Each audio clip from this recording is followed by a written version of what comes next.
The Shadow Watch Saga. Book 1. Part 1. The Gallows. In those days, the chancellors were the only gods. The old gods abandoned us long ago, and their watchers along with them. Our gods were cruel, and they demanded blood. But all that changed the day of the gallows. Chapter 1. The year 322 NW, 5th year of the reign of Cyrus Marrow. The gallows loomed over them like a slaver's rod as the servants prepared the city square for the chancellor's drafting ceremony. The mighty towers of Marrowell cast long shadows over the square in the fading light, and Tori Burodai's breath hung heavy in the winter air, mixing with flurries of snow that lashed at her face with each gust of the wind. Her fingers felt like they might shatter as she hoisted the wooden beams upon her shoulder. The tips of her gloves were cut off so she could hold the beams in place, while Darian Redvar pounded in the spikes. Her fingers were red and swollen, but the pain would end soon enough. The gallows was nearly finished. Tori rubbed her hands together vigorously, then reached for another beam, muttering curses beneath her breath. "You froze yet, Tori?" Darian said. He pounded the spikes home with a mallet, which sent jarring aches through Tori's wrists as she held the beam still. She bit down on her tongue. "I'll survive." "Your fingers are icicles." Darian stopped her, wrapped her hands with his own, and blew warm breath on them. The sudden heat stung. Tori pulled her hands away. "Look, the sooner we're done, the sooner we'll be beside the commander's fires. Let's just finish this bloody thing." Tori hoisted another beam from the stockpile, and Darian retrieved more spikes.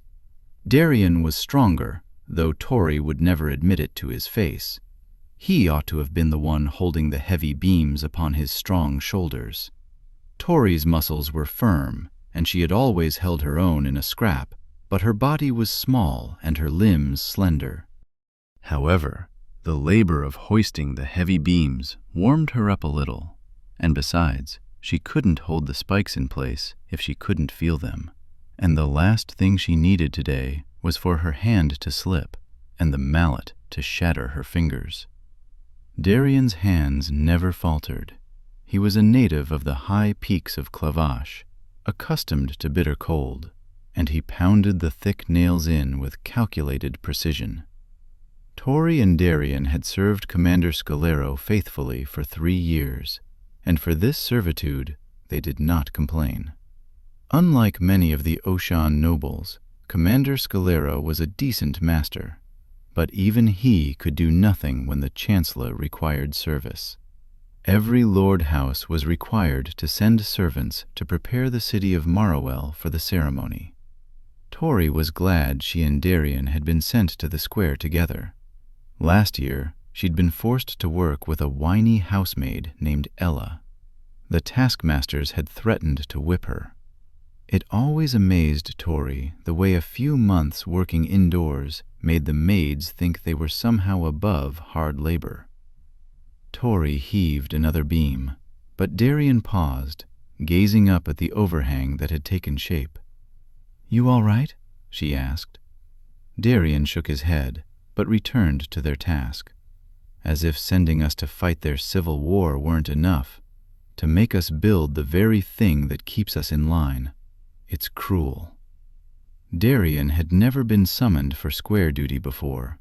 There were times Tori worried her friend was too soft for a servant's life. His people were peaceful mountain folk who avoided conflict. Her own people, the Yan Avi, were warriors.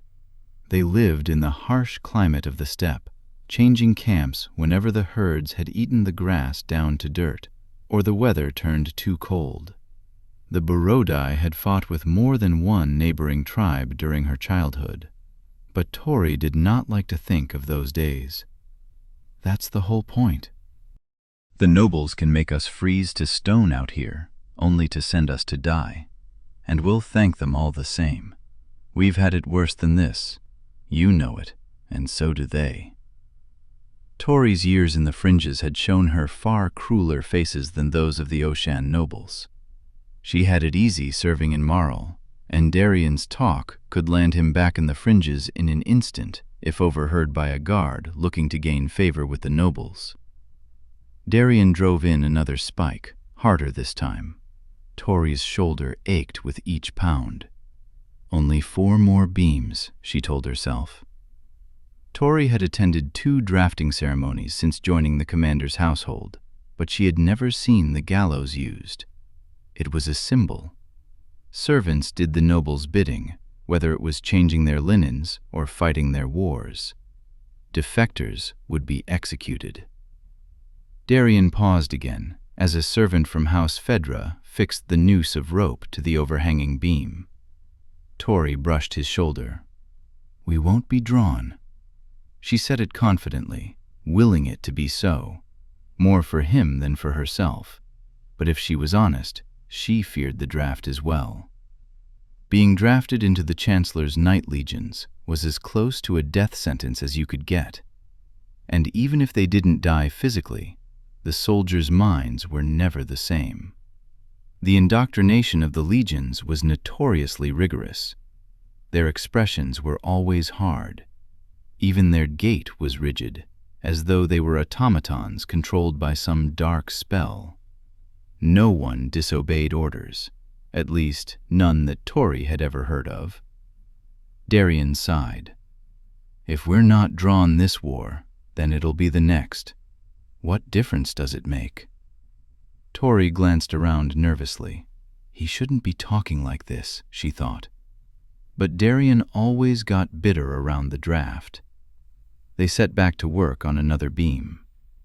"I could never go on the Chancellor's raids and slaughter innocents, conditioned to think it's right."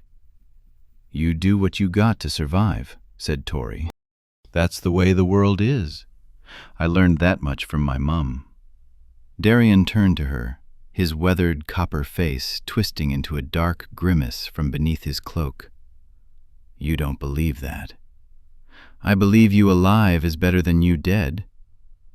And what of the soldiers who killed my family? Were they better alive?" Darian's family had been killed in a skirmish in Clavash 4 years before. Neither the Chancellor's Night Legions nor the Morgothian rebels paid the mountain tribes any mind. Just one more casualty caught in the middle of the fire. "The dead don't speak," Tori said. "We're survivors. We do whatever it takes. Most likely the only people we'd face are Morgathians who wanted to shoot our heads off anyway." Darian stared past her. "You really think you could do it? Kill?" If Tori had learned anything during her years in the fringes, it was that death was a part of life, just like betrayal and injustice. Tori had accepted this fact. "I'll do what I have to, and so will you. But I'm hoping for plenty more years before we have to find out." "We won't be drawn," she repeated. "Hurry up!" bellowed one of the guards monitoring the gallows construction. Tom, a member of their master's personal guard, stood beside a simmering fire, his musket draped over the crook of his arm. Even amongst servants, there were hierarchies. "What's he got to hurry for?" thought Tori. With raw fingers, she retrieved the final beam of the gallows. Darian pounded the last of the spikes, and then Tom led Commander Scalero's servants back through the city. The sun dipped below the horizon, and the shadows grew. All around, tall spires jutted up into the darkening heavens like bony fingers, and at the center of them all, the white citadel towered ever higher. A remnant of the old world, the crystal palace shimmered in the lamplight of the city and disappeared into the looming clouds. The citadel had survived countless wars, and even the magical devastation of the age before. It was rumored to have been built by the Watchers of old, forged by magic, like in her mum's old stories. Tori pushed the thought aside. Her mum had done nothing but lie to her. There was no such thing as magic. The citadel was nothing but an old tower, built to last. Commander Scalero's estate sat on the northwestern end of the city, beneath the shadow of the white citadel. Its grounds stretched several city blocks, and his mansion, located at the center, stood 4 stories. Of course, it revealed only a fraction of the commander's wealth. Like all Oshan nobles, he owned land across Greater Osha. Hundreds of servants tended his fields, and dozens of villages paid fealty for using his lands. Tom ushered them through the wrought iron gates of the estate, and once the gates were closed, he hurried off to the warmth of the guard tower. "You should have accepted Scalero's offer, to make you a guard," said Tori as they made for the servant quarters. Truth be told, Tori had thought him a fool for declining. She had labored to the bone to gain favor with Scalero, with no such fortune. Sure, she had worked her way up from cleaning the privies, but she was still only a kitchen maid. "Why?" Darian asked. "So I could sit by a fire and watch everyone else work? At least then, one guard in this city wouldn't be a complete horse's ass." They laughed, and it made Tori glad to see Darian smile, if only briefly. His moods got so dismal on drafting days. They went their separate ways. Tori hurried to change out of her damp breeches and into her serving uniform, a drab blue gown with a white apron. But it was made of wool and kept her warm, and so she did not complain. She tied her dark hair back, the act eased by the thawing of her fingers. She donned her woolen cloak, then returned to work, crossing the courtyard to the kitchens to help prepare supper. And after supper, Scalero would reveal who amongst his servants had been chosen to serve in the Night Legions. Tori tried not to think of it. Old Mary, the head of the kitchens, and half a dozen others were already hard at work on the festivities when Tori arrived. "You're late," said Old Mary, crossing her arms across her substantial bosom. Though only in her 30s, everyone called Mary old. It had begun as a jest long ago, after her auburn hair began specking with premature gray in her youth, and the name stuck. Probably because she had the sass of someone much older. "Sorry, Mum," said Tori. "The gallows went slow today." Mary scowled. "Ah, I forgot they sent you to prepare the gallows again this year. Well and good, dearie, but make yourself useful and fetch them loaves out of the oven." Tori did. She minced fruits and boiled potatoes and set the tables in the great hall. Old Mary flitted around the kitchen, snapping orders in her firm but kind way. There was a razor's edge to her tone when Piper dropped a whole tray of loaves on her way to set the tables, however. "Sorry, it was an accident," Piper said, brushing away tears after Mary left the great hall in an angry huff. "It's her last draft," said Tori, helping Piper gather the ruined loaves. "The last year she's eligible for conscription. Mary's nervous and ready to be done with it all, and no one can blame her for that. Got nothing to do with those loaves." Piper nodded, but nevertheless, Tori handled the remainder of the food, and Piper stuck to setting silverware and tablecloths. She wouldn't last a day in the legions, Tori thought darkly. Before the draft, Commander Scalero let his servants eat like high-born Oshans. The servants were served a fine meal of baked bread, roasted pork, and potatoes. Always potatoes. They were the staple of the North. But on the night of the draft, Scalero pulled out a delicacy. Pies loaded with fruits imported from the Triumvil, apples and lemons and peaches that melted on the tongue, warm and sweet. The commander drew no attention to his kindness, but the meal occurred every draft like a ritual. A small gesture of gratitude to his servants, and a grim farewell to those who would be sent to war. The great hall teemed with feasting servants, and despite the coming draft, the mood of the room was generally amiable. They ate warm food at polished oaken tables set with fine silver. Colorful tapestries, normally reserved for honored guests, lined the walls, and a minstrel played humorous songs as he danced around the hall. But like a solemn reminder, at the center of the room hung the Ocean Standard, a white tower set against a field of glacier blue. The same tower had been tattooed on Tori's left shoulder upon her arrival in Marrowell. Yet another reminder that Tori was not her own. She belonged to a lord from a foreign power. That was her lot in life, thanks to her mum. Tori had always resented her lot, but she had quickly learned it accomplished little to resent something out of her control.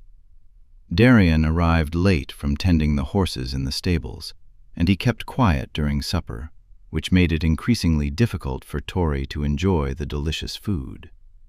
The rest of the room was abuzz, servants milling about the hall, slopping loads of food upon their plates, returning for seconds and thirds.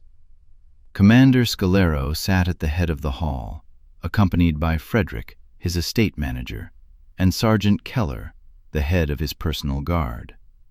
Though young for his rank, Commander Scalero had still not married, and Tori sometimes wondered if that was why he treated his servants so well.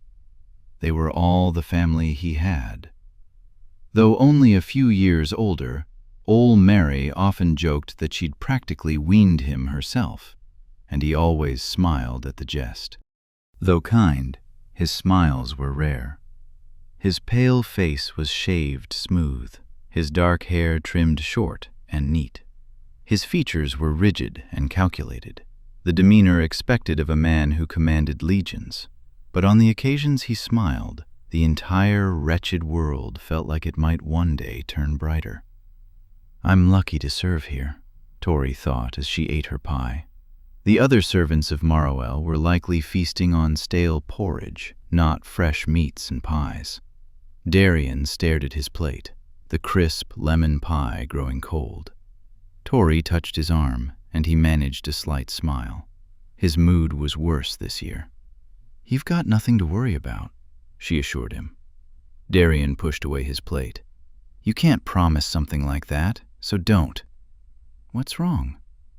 "I'm sorry," he said, holding her gaze. "I didn't tell you earlier. I didn't want you to worry. But I overheard Sergeant Keller this morning. The rebellion is getting worse down south. There's rumors the Chancellor is taking double recruits from each lord house this year." Tori's stomach knotted up. Every draft, it was always two. That was how Tori and Darian had entered Scalero's household, chosen out of a long line of fringe rats to replace a pair of servants who had been drafted. After her mother abandoned her, Tori was sold to a spice merchant in the Triumvelle, the trade cities of the far south. She learned the subtleties of a quiet housemaid, but her Triumph master was the gambling sort of trader, and Tori and a dozen others were lost in a bad deal. Her new master brought her to the fringes of Greater Osha, where she served in the textile houses, and where she received the spiraling thorn pattern of tattoos on her left forearm. Tori had survived that hellhole for 4 years. At 17, this was her third draft, and one day she knew Commander Scalero would journey to the fringes to choose a servant to take her place. When the time came, she would hold her head high, and she would do what it took to survive. But Darian, she hoped his day was far off. "Double recruits?" she managed at last. "There's only 40 of us in Scalero's household. Not very good odds." I'm sure it's just a rumor." But Tori lost her appetite as well. The two of them sat quietly through the remainder of supper. Darian was tall, and at 18, his muscles filled his loose servant's cloak. The draft was purportedly random among able-bodied servants between the ages of 16 and 35, but Tori feared for Darian more now than ever. If he had been born Oshan, he would already be training in the academies to be an officer. He was an obvious choice for the Night Legions. "Ol' Mary survived all those drafts," Tori offered hopefully. "We can too." "Mary's name is still alongside yours and mine," said Darian darkly. "I hope we get drawn together then." Tori whispered it like it was a dark secret, like saying it too loud might make it so. "We wouldn't let them mold our brains. We'd fight it. We'd survive, like always." Darian shook his head, his golden eyes narrowing. "I hope you end up like Mary." A soldier entered the hall, and the whole room fell silent. The man was bedecked with leathern armor, a red sash draped across his shoulders. Emblazoned on the scarlet field were two intertwining wisps of shadow, like twin black serpents, the emblem of the Night Legions. The man bore 4 scrolls that would decide their fates.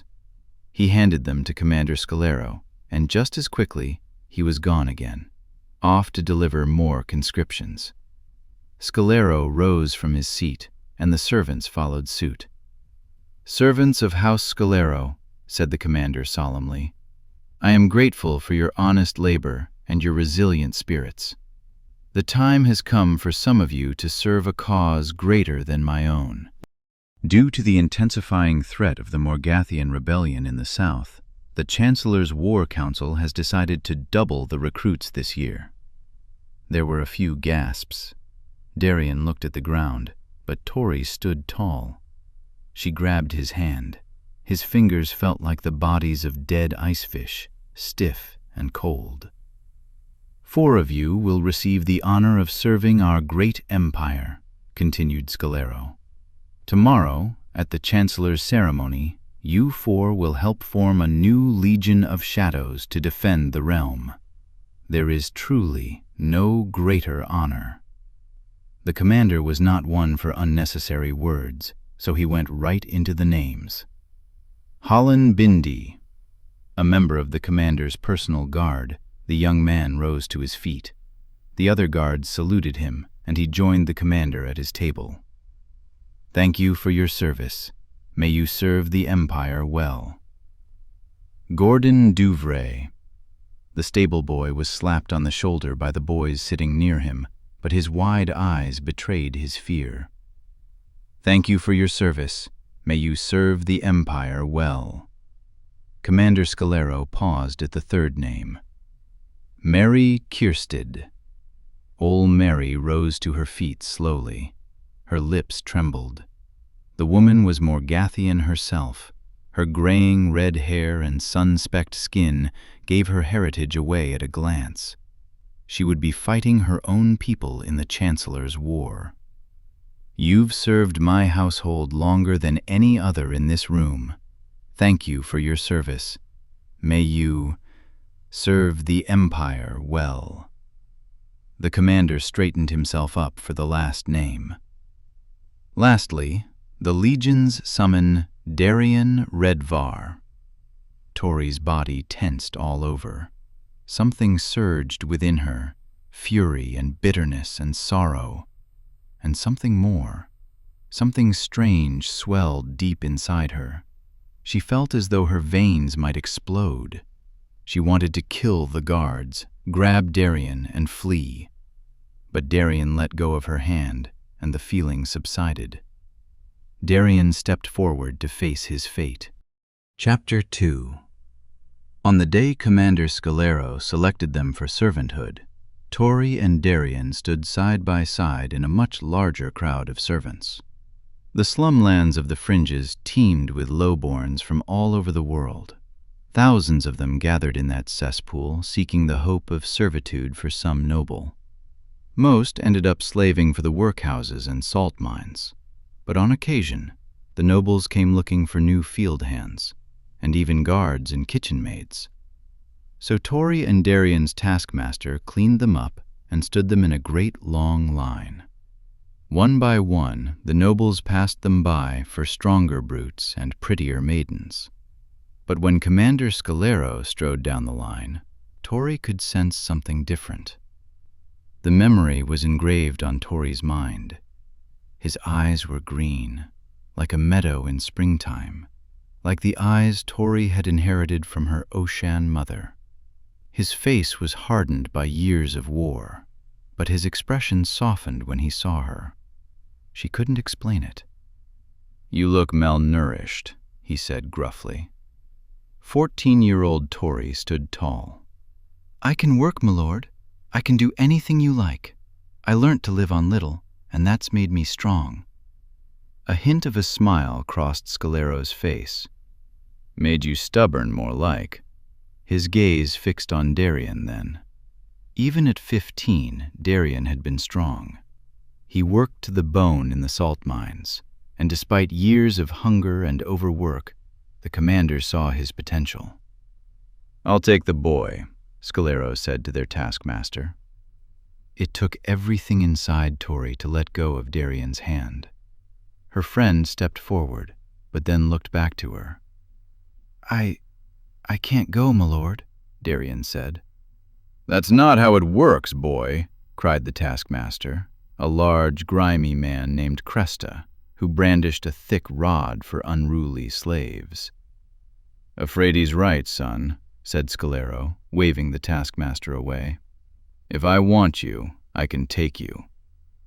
"Please, sir, not without—" "Darien, shut your trap," Tori cried. "Ignore him, my lord. He's going." "He wants to go. Please, don't change your mind. He's got to go with you." Warmth spread across the commander's face. "She your sister, boy?" "Close to a sister as you can get, my lord. I know she looks scrawny, but she's strong. Up here." Darien pointed to his head. "She'll learn to do anything you ask her, and do it 10 times better than anyone else. I swear it." The taskmaster gave the commander a querulous look, his rod resting on his shoulder. The line of nobles was being held up, and they were not pleased. "I'll take them both," Scalero said. Now Darien had been chosen again, but there was no hope of Tori going with him this time. He made his way to the front of Scalero's hall. Tori reached for the empty space where his hand had been. "Thank you for your service, Darien," recited the commander. "May you serve the Empire well." Scalero shook the hands of all 4 of his servants. Then he addressed the room. "Tomorrow morning, we will join all the lord houses in Morrow Square for the drafting ceremony, where we will say farewell to them for the last time. Until then, enjoy the feast. Good night." The commander left his servants alone in the great hall. There was a rush to greet the chosen 4. The guards actually had the audacity to congratulate them, patting the new recruits on the back. The other servants expressed condolences and wishes for safety and victory, all the while inwardly thanking their gods that they had not been the ones chosen. That was how Tori had felt as well at previous drafts. But not this time. "I should be going with him." Darien pushed his way through the crowd, thanking the well-wishers, but he made for the door as fast as he could manage. Tori intercepted him across the hall. Darien's face was empty. "Look, I don't want to talk about it, Tori." Tori took his hand. "Then we won't talk. We'll drink." She led him away from the hall. The rest of the evening, the servants would be feasting in the great hall. No one would mind them roaming the grounds. "You remember where we stashed it?" she asked when they reached the courtyard. The snow was starting to pile high. By morning, it would be past Tori's knees. The far stall. A smile teased at the edge of Darien's lips. The stables were on the opposite end of the estate, and they trudged through the snow, careless of the tracks that marked their way. The far stall was always empty, generally used to store tack and feed. Darien stooped to the floor and pried back a board in the corner, producing a flask half filled with wine. They had drunk much of it the previous year when their friend Ollie had been drafted. Tori popped it open and took a long swig. It tasted a little sour, but it warmed her throat as it went down. She raised the flask. "To Ollie." Darian took it and drank. "To Ollie." For some time they didn't talk. They just passed the flask back and forth, drinking it down fast so it would hit them hard. As the wine ran its course, they found words. Happy words. They reminisced about escapades and close calls in the fringes, like the time they inadvertently stole from a slumlord and nearly ended up skewered by one of his cronies. Darian laughed.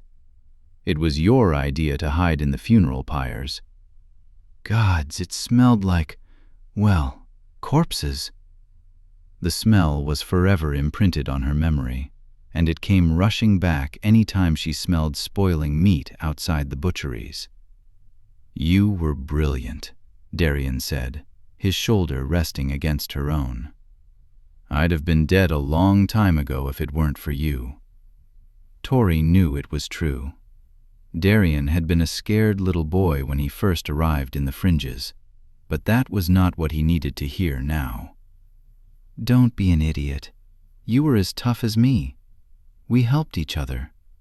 And anyway, you're not nearly drunk enough to be talking so serious." Darian smiled. "All right then." They reminisced some more. Darian joked about running away and swimming across the Sound back to the fringes, but Tori knew that even a soldier's life was better than that hellhole. Even death on some battlefield was better. They leaned against a sack of feed, passing the flask. But far too soon the wine ran out, and the effects dwindled like the coals of a fire. Tori laid her head against Darian's shoulder, wishing against the morning when they would say goodbye, likely for the last time. Again, she wished she had been the one to be drafted. "He's not made for a soldier's life." Ever since Darian had arrived at the workhouse in the fringes, the two of them had been close. Tori had taught Darian how to fight, and he had taught her how to hunt rats. They survived together. They had never been more than friends, though. Servants in Marowell were not allowed such pleasures. A pregnant servant was a burden no master, not even Commander Scalero, desired. But Tori always felt the odds of both of them being selected in the same year by the same nobleman were insurmountable. Coming to serve the commander had only drawn them closer. It was as though they were meant to remain together, to keep one another strong, as though the old gods themselves had paired them. Tori always wondered what they would have been in another life, in some other land, where they were the highborns with a say in their lives. Would they have fallen in love? Had a family? Tori imagined it would still be a secret affair. She would be promised to some lordling, and Darian would be her midnight paramour. Even in her imagination, it was something forbidden. None of that mattered now. Tomorrow, he would be gone. Darian's eyes were closed. He looked handsome in the lantern light, his cheeks ruddy from the wine, a bit of stubble specking his jaw. His hair would need to be trimmed, but he already had the stature and firm features of a proper soldier. Tori kissed his cheek. "What was that?" he said, sitting up. "For another life," she said. She still felt warm from the wine, or maybe it was Darian's warmth. Darian shook his head with a smile. "In another life we never would have met. I wouldn't trade it." He leaned forward, kissed her forehead, and that was all. Tori knew it was for the best. As her head slowly cleared, sadness overwhelmed her. Darian was leaving forever. But she couldn't let herself tear up. She had to be strong. Darian needed her to be strong. She pressed into his shoulder, and he wrapped his arm around her, and they fell asleep in the far stall. When Tori woke, it was morning, and Darian had gone. She hurried outside, worried that somehow she might have missed the commotion of the household leaving for the Chancellor's drafting ceremony. But outside, the horizon was just turning with the colors of the rising sun. She made for the kitchens to find old Mary already hard at work on the morning's porridge. The old woman looked weary, as though she had not slept. "What's got you up so early, dearie?" "Couldn't sleep, Mum." "Ah," said old Mary, "the draft, ain't it?" Torry nodded. "You and that boy are close. I could always tell that." Torry managed a weak smile. "Why isn't someone else cooking? You're leaving too." Old Mary's face tightened. "Well, why don't you help me then? Stir this pot while I fetch them loaves out of the oven. It'll take your mind off it, doing something useful." Torry took a giant wooden ladle and slowly stirred the porridge, letting it thicken and curdle. "That why you're down here? To do something useful?" Mary set down a hot pan of loaves to cool. "Always did love these kitchens. Sure, I could have had someone else make breakfast today, but when it's something you love, well, might as well do it one last time." Mary cut up the loaves and tossed them in a basket to serve. "And I was awake as a ghost all night anyway." "Will you go?" said Torry. "When they call you at the ceremony?" "Will I defect, you mean? Rather than go to war against my own people?" Mary laughed. "Nah, Torry, no one defects." Torry hoped that would remain so. She kept thinking of what Darian had said about not doing what was done to his family. Yesterday it was talk. It meant something different now that he'd been drafted. "I'm a white-knuckle survivor, dearie," said Mary, "and I'll be damned if I don't keep right on clinging by my nails to the bitter end. I'll tell you what, though, if I was going to go down, I wouldn't do it at no drafting ceremony. I'd wait for the right moment, and I'd take as many of them bloody— Oh, gods, you'll burn it, stirring so slow. Gimme that." Old Mary snatched the ladle back and stirred the porridge herself. "Nah, dearie, I reckon I'll join up like the lot of them. And you'd be blessed to do the same when your own time comes. If it ain't you, it's someone else. But you can't do no one a lick of good if you're dead. Porridge is done." Old Mary poured some in a bowl and set it before Torry with a mug of goat's milk. "Check and be sure it ain't burnt now," she cackled to herself. Torry took a small bite and then stirred the rest around the bowl aimlessly with her spoon. "You want to know why I really like it down here in the kitchen so early?" Old Mary said, taking up her own bowl of porridge. "Ah, now that ain't bad. Reckon you didn't stir it too slow after all." Torry took another bite. The porridge warmed her body as it eased down her throat. She leaned over the bowl, letting the steam evaporate on her face. "Every morning I cook, and down here in the quiet, it's just me for a while. I can be alone and pray to the All-Mother and All-Father, the high gods of the old world."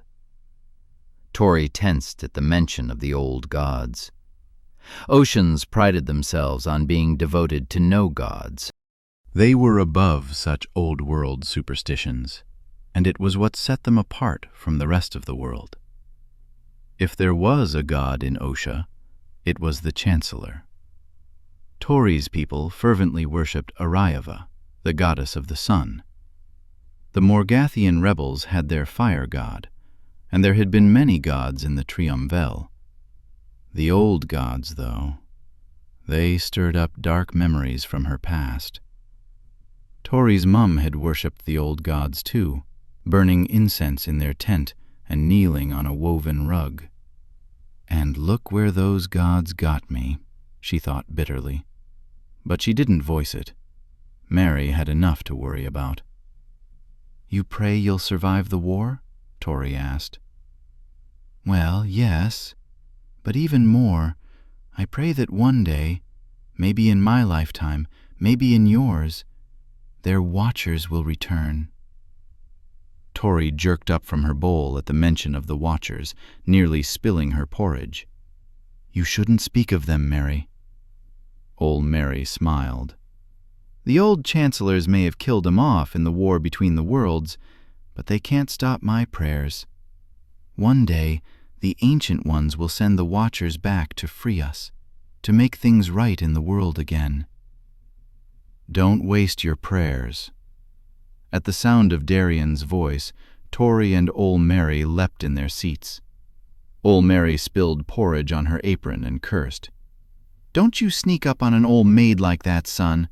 I'll spill this down your shirt next time." "Sorry, Mum." Darian's voice was somber. "You want to pray for something? Pray the Chancellor catches the plague, or a chandelier falls on his head. Something possible." "The plague? Ha!" "He's right," said Tori. "The Chancellor's banished magic. The metamorphi killed all the Watchers." Fearful tales of the shape-shifting magic hunters of Osha were told all across the New World. Old Mary raised an eyebrow. Well, then your guess is as good as anything, ain't it?" Darian shook his head.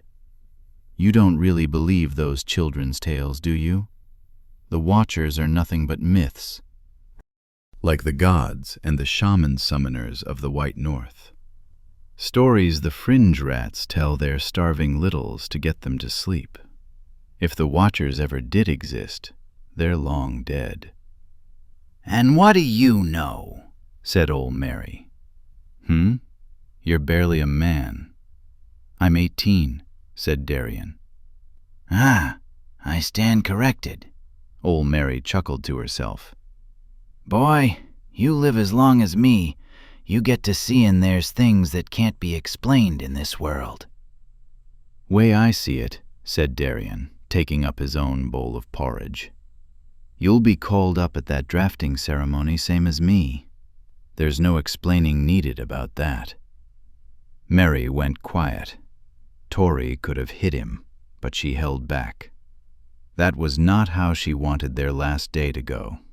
And besides, blunt as he had been, she knew Darian was right. Hoping in gods and Watchers was useless. "Rest'll be down in a minute," said Mary solemnly. "I got to go set them tables for the last time. We report to the square in an hour." Old Mary hurried off, muttering to herself. Tori and Darian ate their porridge and bread in silence, the weight of the day stifling any conversation they attempted. Darian stared off at the wall, his eyes blank, his mind elsewhere. Tori had the strange sense that she was eating breakfast with a dead man. Chapter 3. Snow rode upon the wind and bit at Tori's skin as Solero's servants joined the throng in Morrow Square. Thousands of servants in orderly lines, sorted by their lord house, made their way to the stage they had helped build beneath the shadow of the White Citadel. The empty gallows loomed over every corner of the square. Darian never left Tori's side, but they both remained silent as they marched. It had been the same when Ollie was drafted last year. What could you say when the world showed its ugly face? Tori squeezed Darian's hand, wishing she were going with him. Her fists clenched as she pictured her friend learning to spar, to load a musket, to kill. The servants of Marowell stood in the cold for some time. Tori stamped her feet to keep warm, watching as the stage slowly filled with lords and ladies dressed in thick fur cloaks. Lesser nobles and their families watched from towers above the square. And then Cyrus Morrow appeared. The Chancellor was clothed in thick white furs, and in his hand he held a large scroll that had determined the fates of hundreds. Darian's life reduced to a scribble on a bit of parchment. The Chancellor held up his hands, and Tori joined the rest of the city, kneeling before their ruler. It was the third time Tori had seen Cyrus Morrow. Nevertheless, the sight of him made her entire body tense.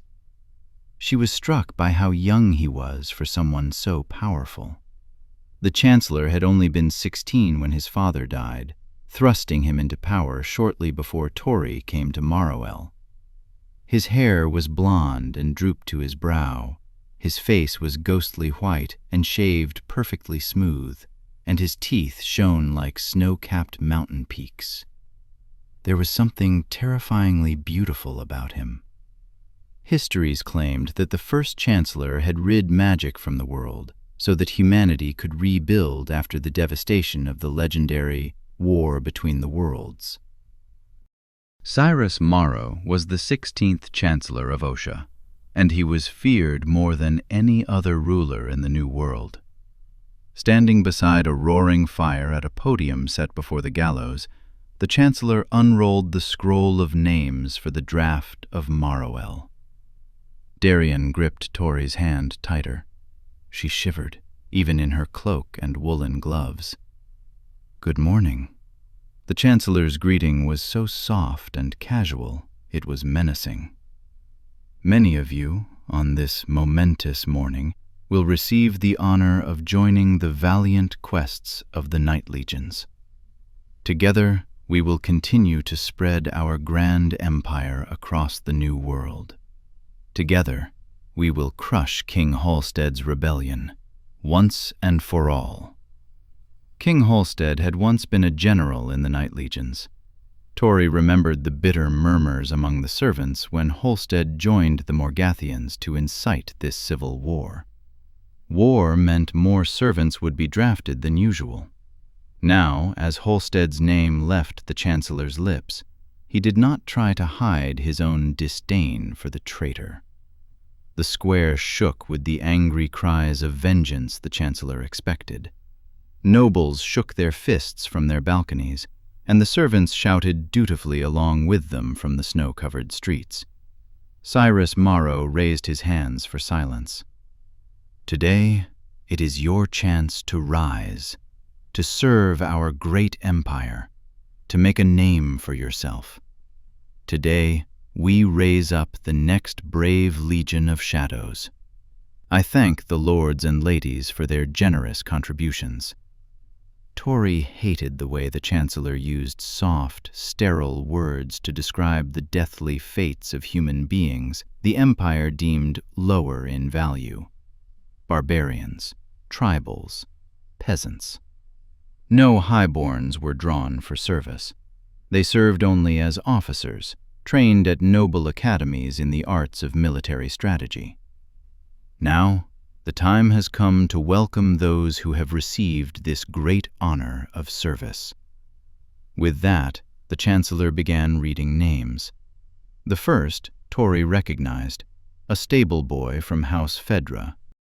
The boy trudged to the front of the crowd and was greeted on stage by his master, who handed him over to one of the generals in the Night Legions. A young girl, barely of age, followed. When Fedra was finished, it was House Dragonus, and then House Tindir, and House Wallace. Tori spotted Commander Scalero on the stage, seated near the gallows. Scalero's face betrayed no emotion. He looked on dutifully. When his lord house was called, Tori knew, he would shake his servants' hands, they would join the legion ranks, and it would be done. In a few days, he would journey to the fringes to purchase a new boy to take Darian's place. And so, the world turned on and on. The stage was soon filled with new recruits. Over 100 men and women had been called, and there were many lord houses that remained. Tori's feet were going numb inside her boots. Darian's hands trembled. Whether from the cold or from fear, Tori did not know. She wanted this to be over, for Darian's sake more than anything. Finally, the Chancellor spoke the words. "From House Scalero." Tori stared forward, fighting back tears. She did not know how to say goodbye. The people she cared for usually just disappeared from her life. Darian's face bore no expression. Holland and Gordon were the first to be called, and then Old Mary. Tori feared the portly woman would not last long in the legions. Commander Scalero stepped forward to meet her, slower than usual. The commander shook Old Mary's hand, held it gently, and led her to her new master, a general of the legions. Lastly, from House Scalero, Darian Redvar. Tori stopped breathing. The old gods wrapped their hands around her throat. Darian's grip went limp on Tori's arm. Her gut twisted. He took hold of her hand, and she realized he was saying goodbye. Their eyes met for a moment. The last moment. Say something, she thought. Anything. Be brave, she said, unsure what compelled her to echo the last words her mother had spoken to her. Darian nodded, his expression grim, but there was something off in his eyes, a strange fire. He still had not moved. Darian Redvar, the Chancellor said again. It was eerie how calm the man was. What are you doing? Tori said. You've got to go. Darian shook his head. I told you, I can't do what they did to my family. No, Tori hissed. Don't you dare. Everyone in the city was watching them now. Tori felt like a great stone had been placed on her chest. The tears were starting to fall now. Darian squeezed her hand one last time, and then he stepped forward without another word. He weaved decisively through the crowd, no falter in his step. This can't be happening, she thought helplessly. He would never defect if Tori were joining the shadows alongside him. She knew he wouldn't. We were supposed to go together, keep each other alive. Darian climbed the steps to the stage, and Commander Scalero greeted him. He clapped Darian on the shoulder, thanking him for his service. But Darian shook his head. He stepped away to face the Chancellor, and the crowd turned silent as death. No servant addressed the Chancellor. No, no, no, no, no, no, no, no, no, no. The Chancellor remained calm, expressionless. He whispered something, but Darian shook his head, stood tall, and spoke the words Tori was dreading with everything in her. I will not join the shadows, my lord. The Chancellor did not respond. He simply motioned to his guards, and they took Darian's arms and led him across the stage. To the gallows he and Tori had built. Darian wasn't even putting up a fight. He was like a sow going to the slaughter. He would be nothing. He would accomplish nothing through his death. The only person to be hung at the draft, that was all he would be. Old Mary's words rushed to Tori's mind. You can't do no one a lick of good if you're dead. Darian could train with the shadows, wait for his moment, like Mary. Maybe, one day, he could do something about the Chancellor's cruelty. Maybe they all could, but not if he was dead. The guards led Darian up the platform, bound his hands, draped the noose round his neck, and drew it taut. Darian's face was settled, his eyes closed. The guards looked to the Chancellor for the word to drop the trap. Tori felt something surging inside her. At first, she thought it was rage, but it was something more. Energy, like a river that had been dammed up for years and years inside her. Something within her screamed, I have to make this stop. Suddenly, Tori became acutely aware of her surroundings, but not as she had always known them. She sensed the elements of the world, tiny droplets of frozen water that made up each frame in the snowflakes that nipped her cheeks, every splinter that made up the boards of the gallows, the little particles that made up the strands of rope around Darian's neck. She reached out with her mind, oblivious to how she was doing it. Yet it was true. There was energy at the heart of the world, and with a flex in her mind, she felt the world shiver. The Chancellor nodded to the guards to drop Darien and snap his spine, and Tori reached out with her mind. The trap dropped. Darien plummeted through the platform. The noose seized. The stage shuddered, coming apart at the seams. Darien tumbled to the ground, unharmed. The guards went flying through the air. The spikes that had once held the gallows together shot out, veered direction, and pierced the guards. Dozens of nails ripped through each of their chests. The entire gallows launched into the foundations of the White Citadel with a cacophonous crash. Darien was alive, kneeling on the stage, in shock. 2 dead guards lay beside him. The gallows was reduced to a heap of splinters behind them.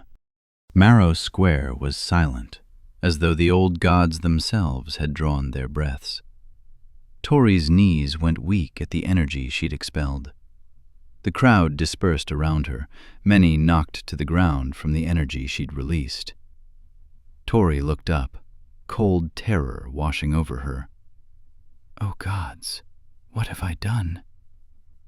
The Chancellor's eyes fixed upon her, and for the first time an expression spread across his face. A smile. The Chancellor was smiling at her. Screams filled the city, shattering the stillness. Madness overcame the crowd. Everywhere, servants went running, scrambling over one another, trying to flee the square as fast as they could. But not because of Tori. The creatures had come. The Chancellor's magic hunters.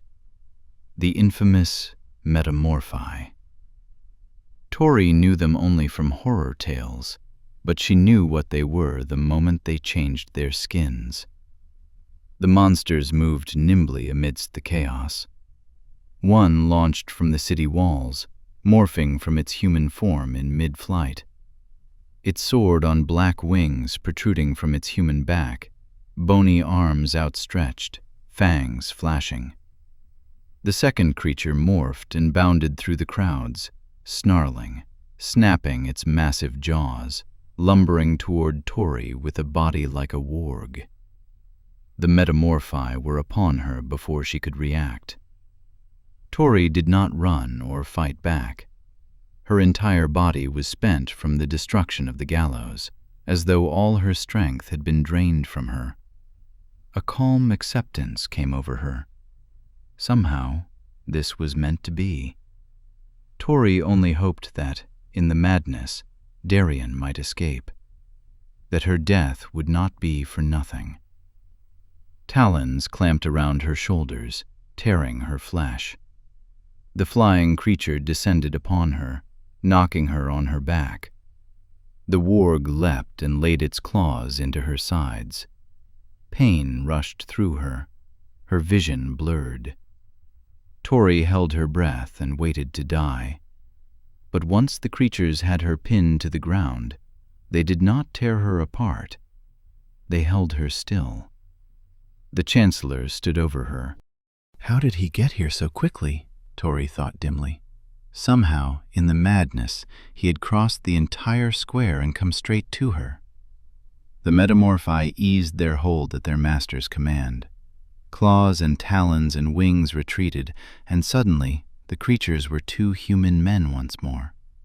Blood seeped from Tori's shoulders and side, drenching her cloak, her wounds burning with excruciating fury. The Chancellor knelt beside her and smiled. "There you are."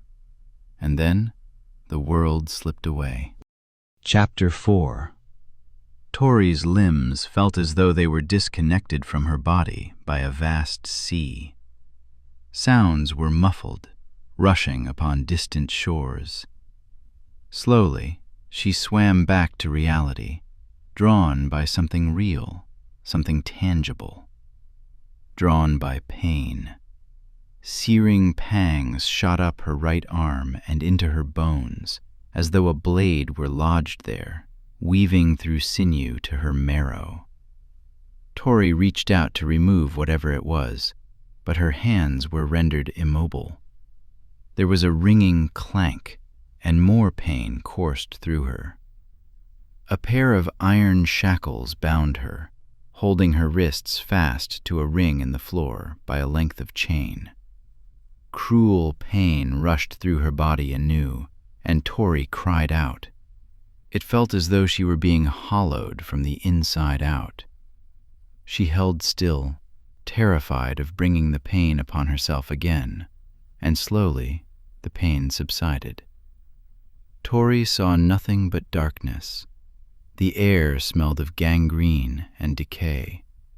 She lay still, orienting herself to this dank reality. There was constant dripping somewhere behind her, each drop echoing off the stone. The cold seeped up from the ground into her bones and left her raw and aching all over. After some time, the pain ebbed enough she could remember how she'd wound up in this wretched state. The gallows, the metamorphy, the chancellor. But why am I alive? She wondered. Why didn't the chancellor let the metamorphy kill me right there in the square? Tori realized with strange clarity that she had performed magic. She did not understand how, but the knowledge came to her like a haunting image that triggers the memory of a nightmare. All of it, the power she released, the bodies flying through the air, the attack of the metamorphy, took her back to the day her mother abandoned her. But there was something more, something buried deep in her mind, something nearly within her grasp. But she couldn't place it. She felt as though she should be able to, and that feeling made no sense to her at all.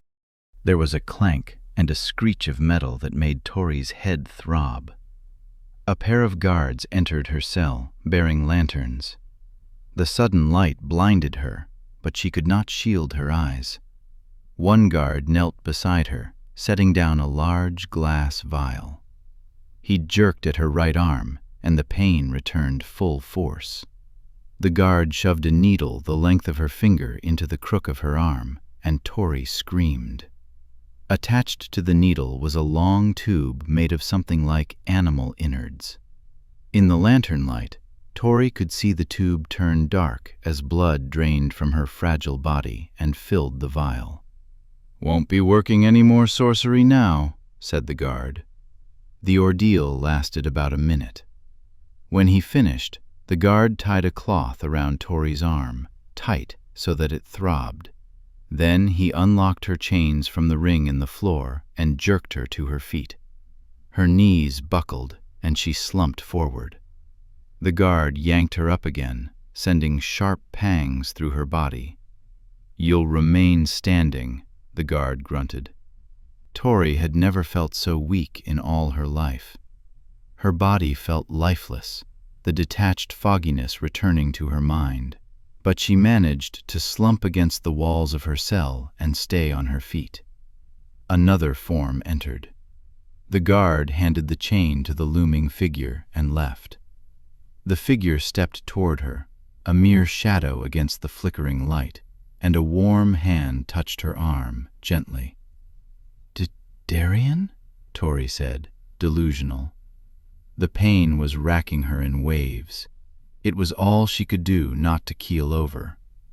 "I'm afraid I am not Darian," said Commander Scalero evenly. "Oh, Master," she said, he isn't—" "No, Tori, Darian isn't dead." A rush of relief swept over her. She might have broken Imperial law, but at least she had succeeded in keeping him alive. "He's on his way to the shadow camps. After the events in the square yesterday, he was taken away. He and the other drafted soldiers left the city this morning." The commander's voice sounded strained, as though he spoke through heavy cloth. His face was drawn tight. One of his servants defected, and another destroyed the Chancellor's gallows and killed 2 of his guards with magic. Tori was overcome with shame. The commander had rescued her from the fringes, had been nothing but generous to her, and she had shamed him in front of his master.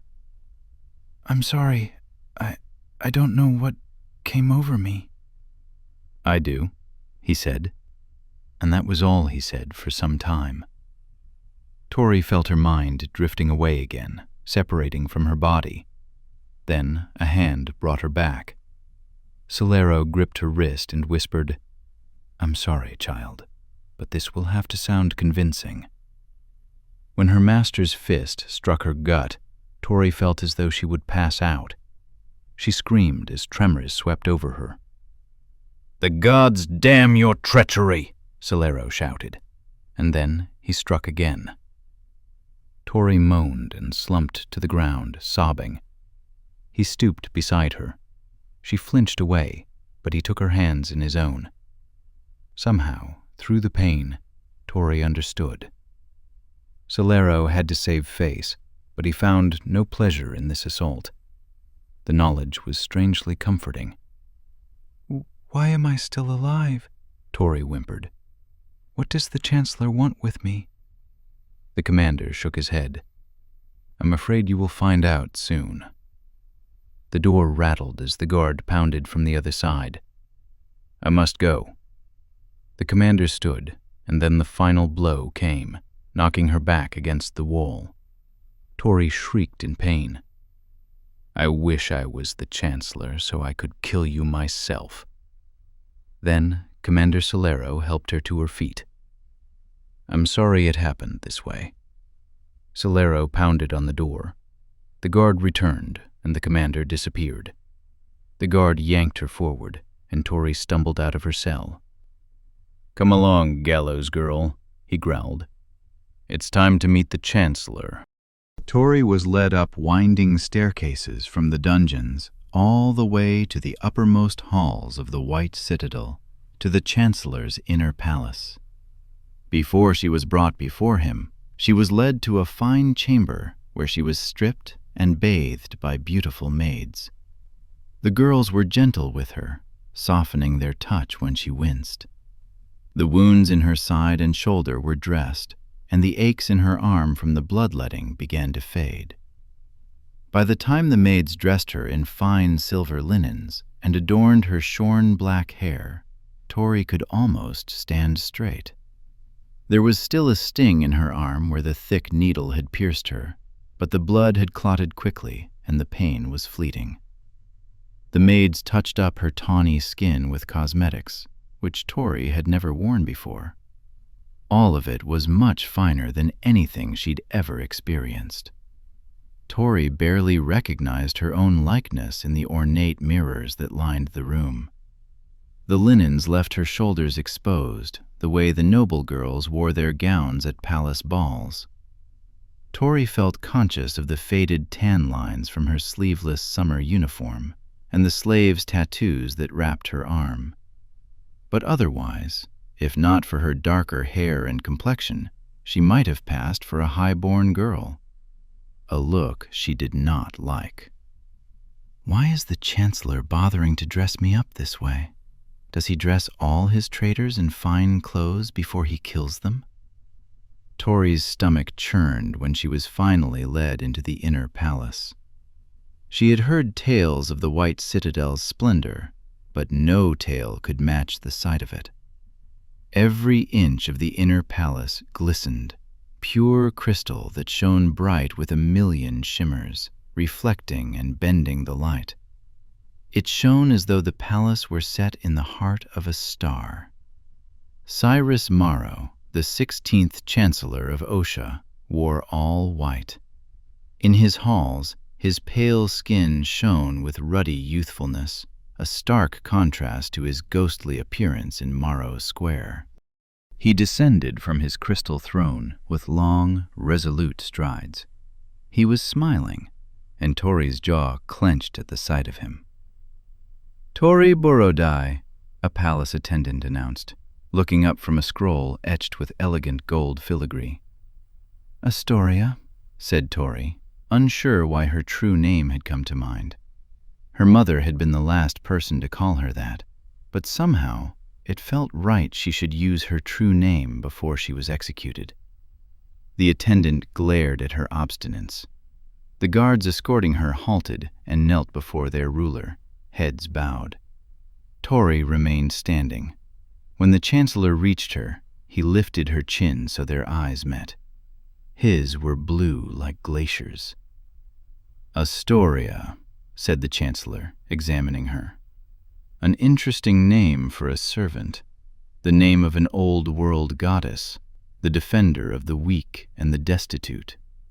His tone conveyed mild amusement.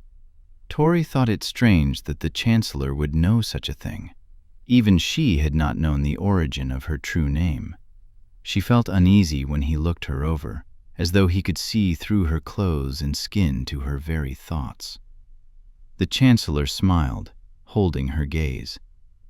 "Green eyes, and yet the rest of your features are that of the Yan Av horseman." "My mum was Oshan," said Tori. "She had an affair with a tribesman who came from tribe Burodai. We lived on the steppe for 7 years. Then my mum sold me into slavery." Was that truly what happened? Something stirred in her memory. Perhaps it was the acknowledgement of her true name, of her old life. She could not be sure, but she suddenly recalled the image of a small boy with bronze skin and thick, dark hair. A Yan Av boy. From my childhood? "You're a mutt, then," the Chancellor said. "Did you summon me to talk of my race?" Tori knew she shouldn't have said anything, but she was getting irritated with the pleasantries. If she was going to die for using magic, she would just as soon get it over with. The Chancellor smiled, his white teeth glistening in the vibrant light. "Spirited, I like that. Unbind her," he said to the guards. And then, "Leave us." His voice was steady, as though every syllable were set to an exact rhythm and tone. It was not harsh or angry. It was the voice of unquestionable power. The guards removed Tori's shackles and left without argument about leaving their ruler alone with the sorceress. The Chancellor held out his hand to her, still smiling. Tori stared at it. The Chancellor chuckled. "Bloodletting is painful, I know, but it renders you too weak to wield magic, which is necessary. You are still feeling weak, Astoria, are you not?" Tori nodded, confused at his gesture, but she took his hand. His skin was warm, inviting, yet her fingers trembled at her ruler's touch, hands that could sentence her to death with a single motion.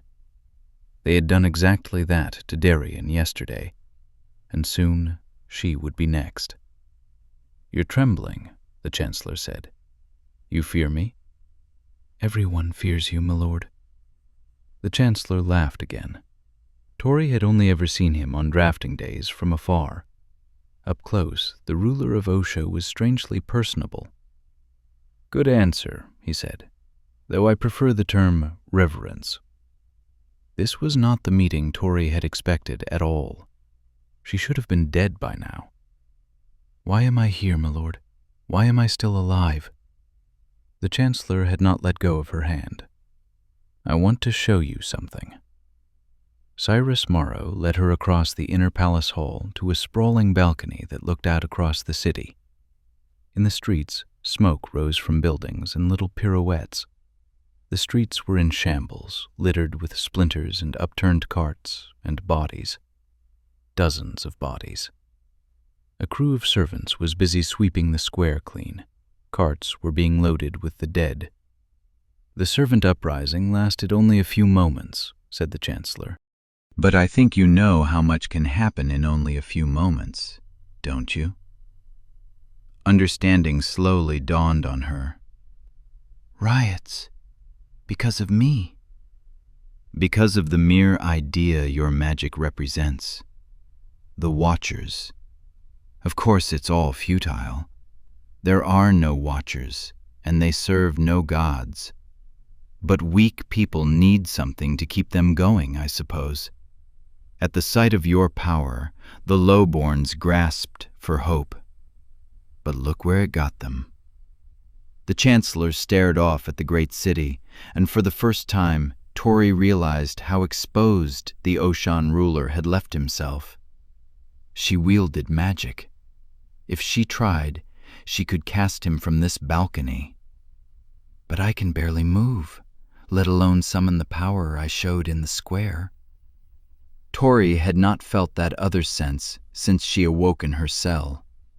Whatever power it was had left with her blood. My power. You're the first to display magic so publicly and so powerfully in quite some time. Still, the Chancellor was smiling. All her life, Tori had been taught to despise him. In private, the Oshan servants often let slip their contempt for the Chancellor. Yet here in person, there was something appealing about him, and Tori felt it was more than his beauty. He was fearsome, but captivating. It made sense the lords and ladies served him so faithfully. He treated them well, gave them power and wealth and glory. And now, here she was in the inner palace, dressed in fine linens and cosmetics, standing on his balcony. She detested him all the more for his niceties. The Chancellor gestured to the carnage in the streets below. For a moment, you became the symbol of the servants' hopes and prayers. But that hope was poorly founded. If you are the hope of the new world, then things are in a sad state indeed. Oh, their precious gallows girl, their watcher sent by the gods. For the first time, the Chancellor's tone turned dark.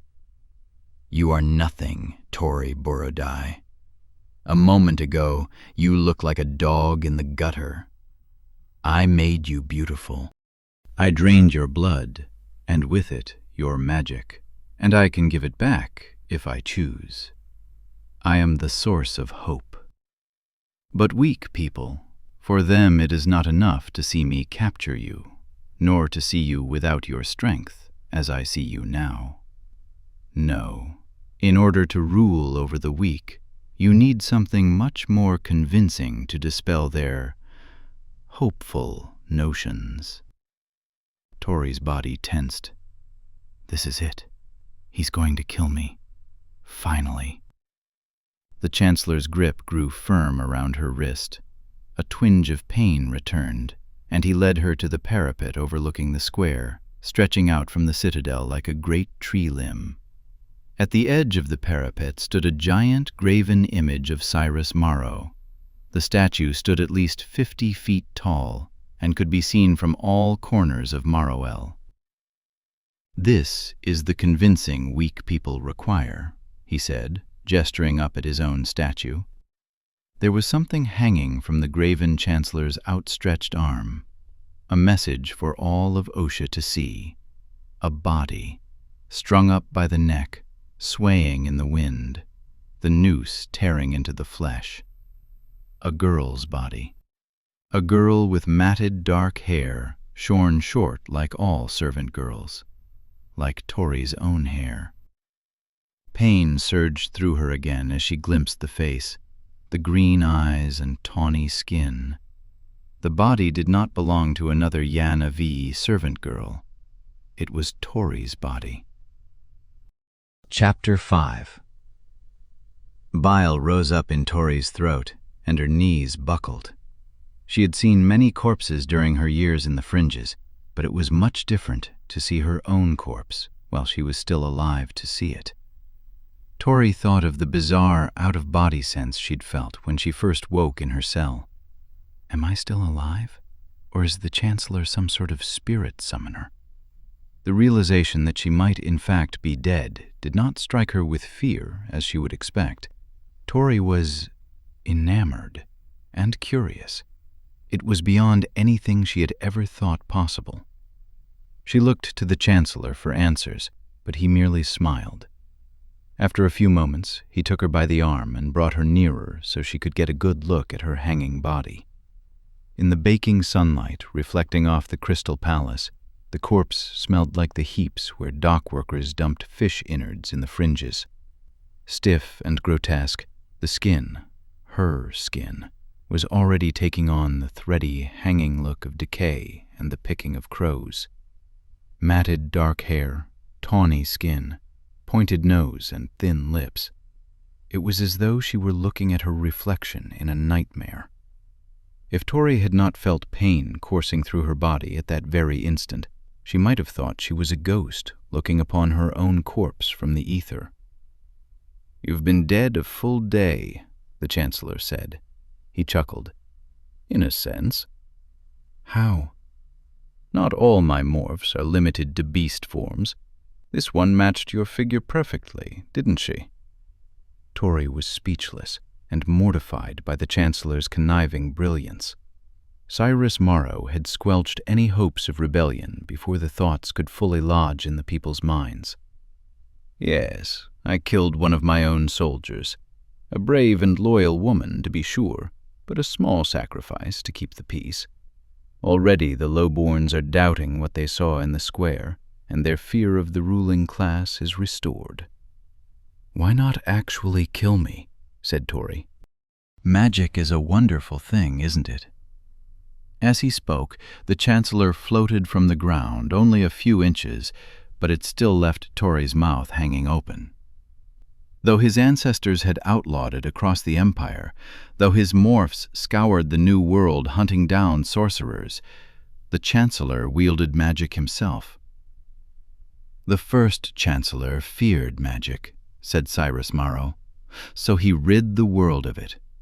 And then he died, like all rulers before him. And then my forefathers ruled, and they too feared. The world all but forgot about the powers of the old world. But what good did ridding the world of magic do them?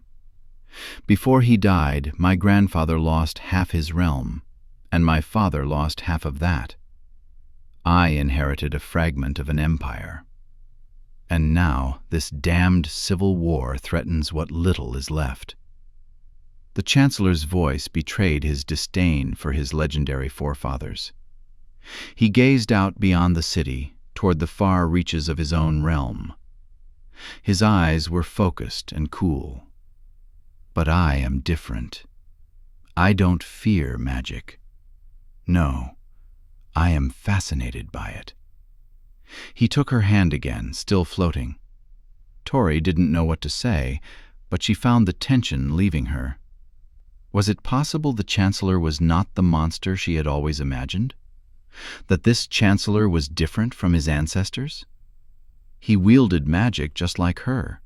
He'd spared her life, despite her defiance in the square. "Don't misunderstand me, Astoria. I do not believe tales of gods and watchers. I believe in power. And magic, if one learns to trust it, is the greatest power of all." The Chancellor returned to the ground. "Tell me, when your gifts came to the surface in the square, what was it like?"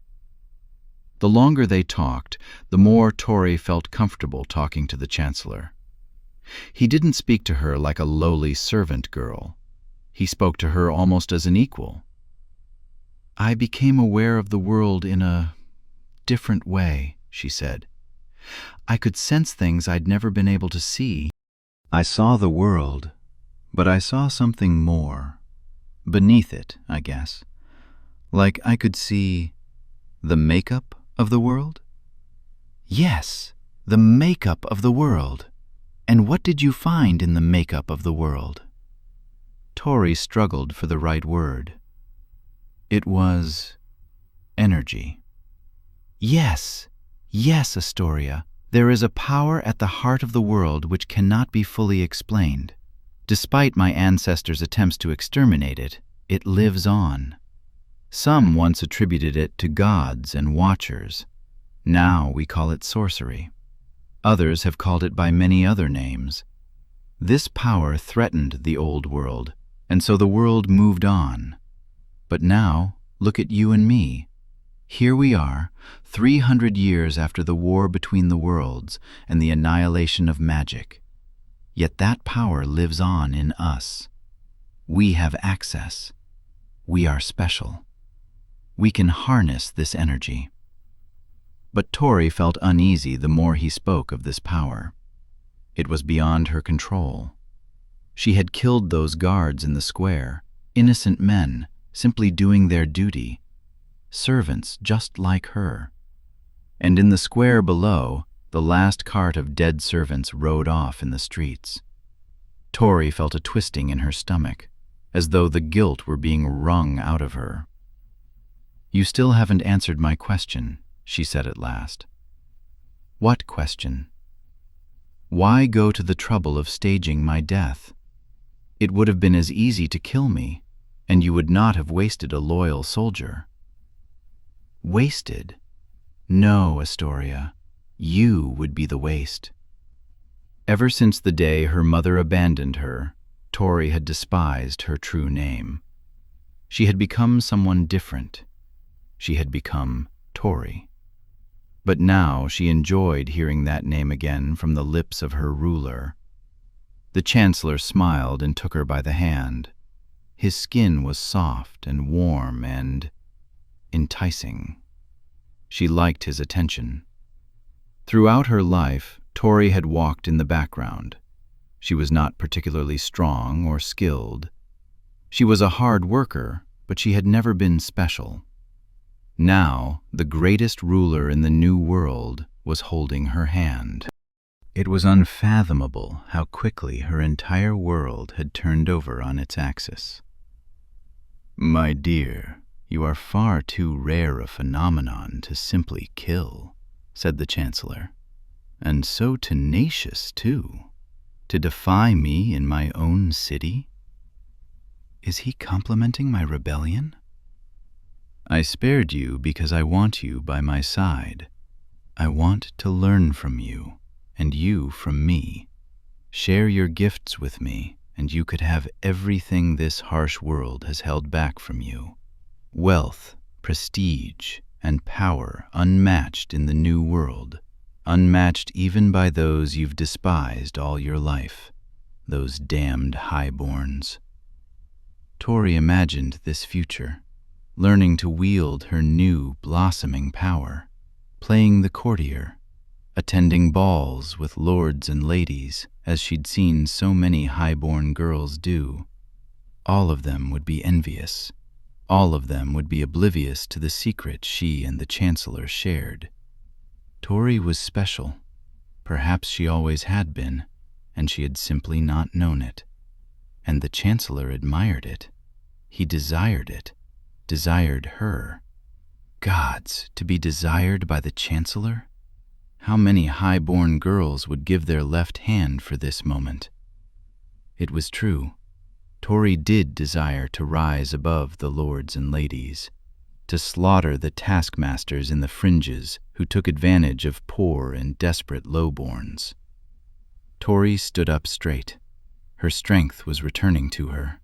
She felt something surging in her again, an awareness of the world, the way she'd felt it in the square. Her magic. "You want to collect me," Tori said. "You might call it that," Cyrus Morrow whispered. "I want you to share your gifts with me, and I will share with you as well." He took hold of her bare arm now, gently. Her skin tingled. "What if I refuse?" "Refuse? Why would you ever want to do that? I want to share the world with you, Astoria. I want to discover this lost realm together." Tori could feel his breath against her neck. His warmth washed over her. She imagined herself one day as his queen, 2 sorcerers ruling over the world. She did desire it. Besides, she couldn't do anyone any good if she was dead. Look where Darian's resistance had gotten him. Tori was a survivor. And if this was what it took... Tori leaned closer. "Okay," she said. The Chancellor smiled. "Of course, we will have to change you."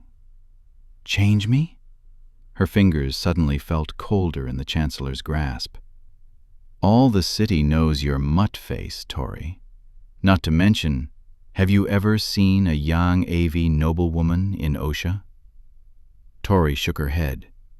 The nobles were all ocean-born, from ancient families that had ruled the north since the ancient alien races had invaded the land.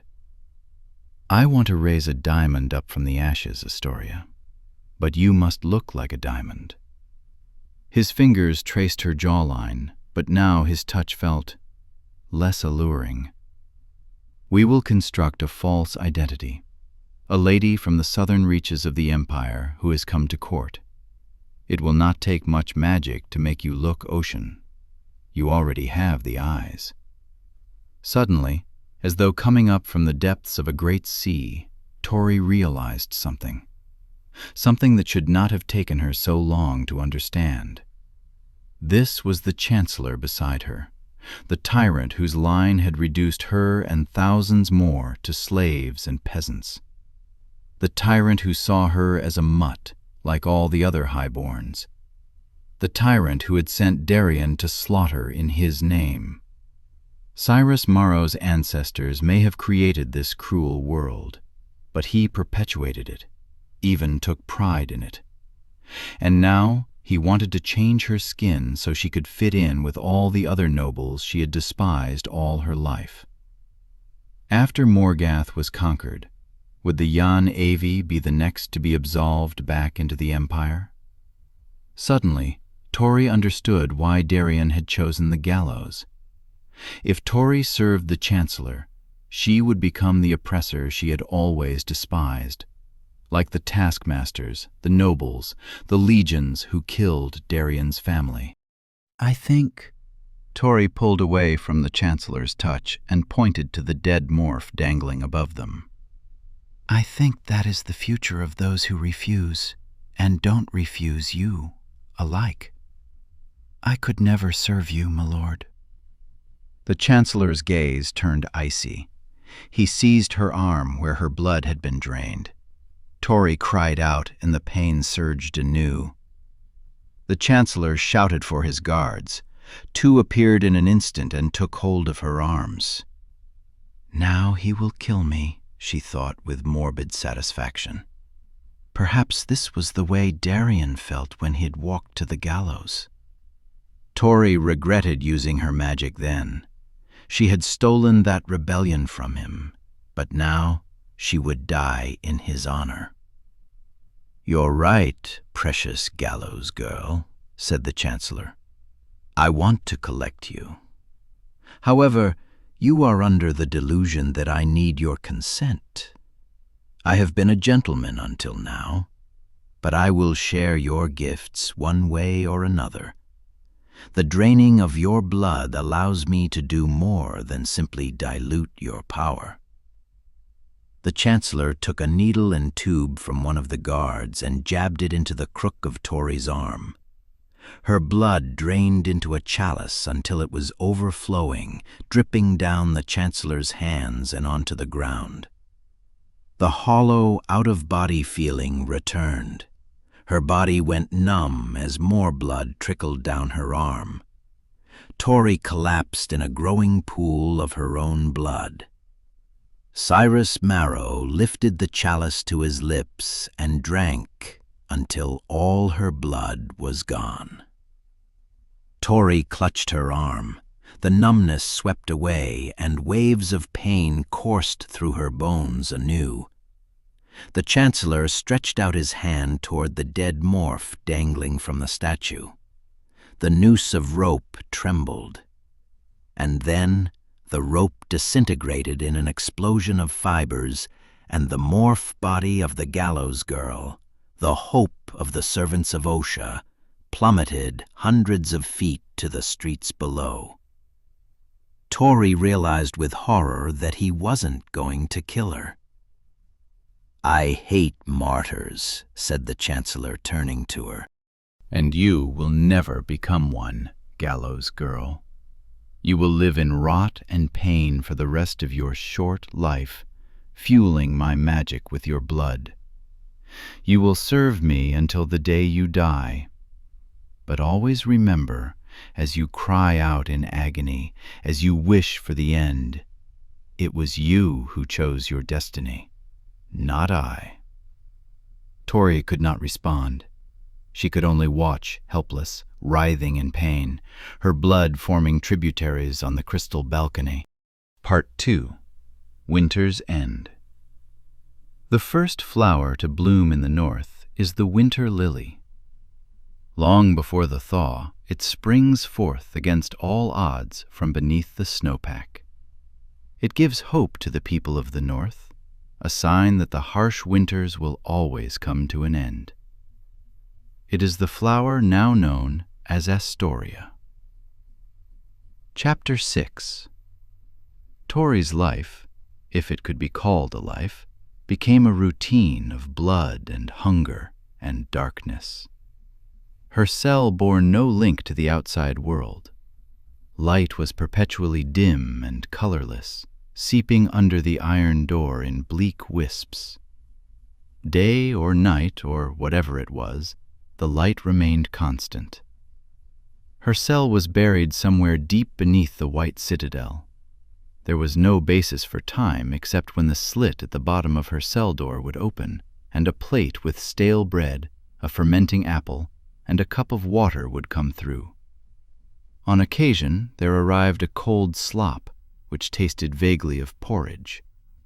Tori guessed these meals came once a day, though there was no way of knowing for certain. The meals were almost worse than true starvation. They dispelled the pangs for an hour or so, but then they would return with fury, and Tori spent the rest of the day with a crushing emptiness in her stomach, trying not to speculate how long it would be before her next momentary respite. The little slivers of light provided enough visibility to know there was nothing in her cell to see. The room was about 8 feet squared, with no chairs, no drainage vents, nothing. Nothing but a small bucket in order to do her business, which reeked horribly and was switched out only when it had begun to overflow, and always while she slept.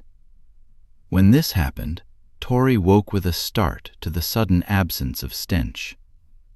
As days passed, the bloodletting grew less frequent.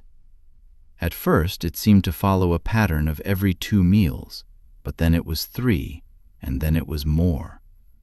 It was as though the morphs could sense the weakening of her body.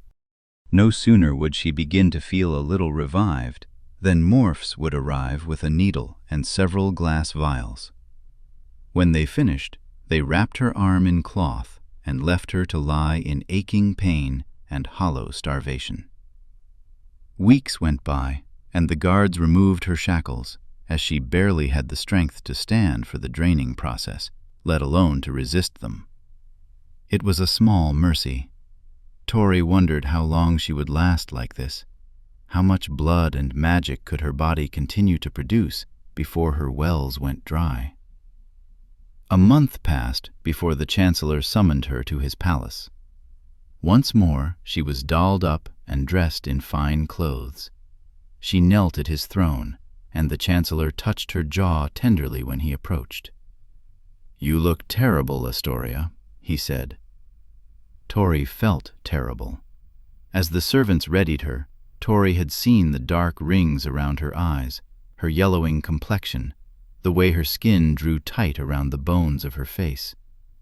Tori did not respond. "I won't give him the satisfaction."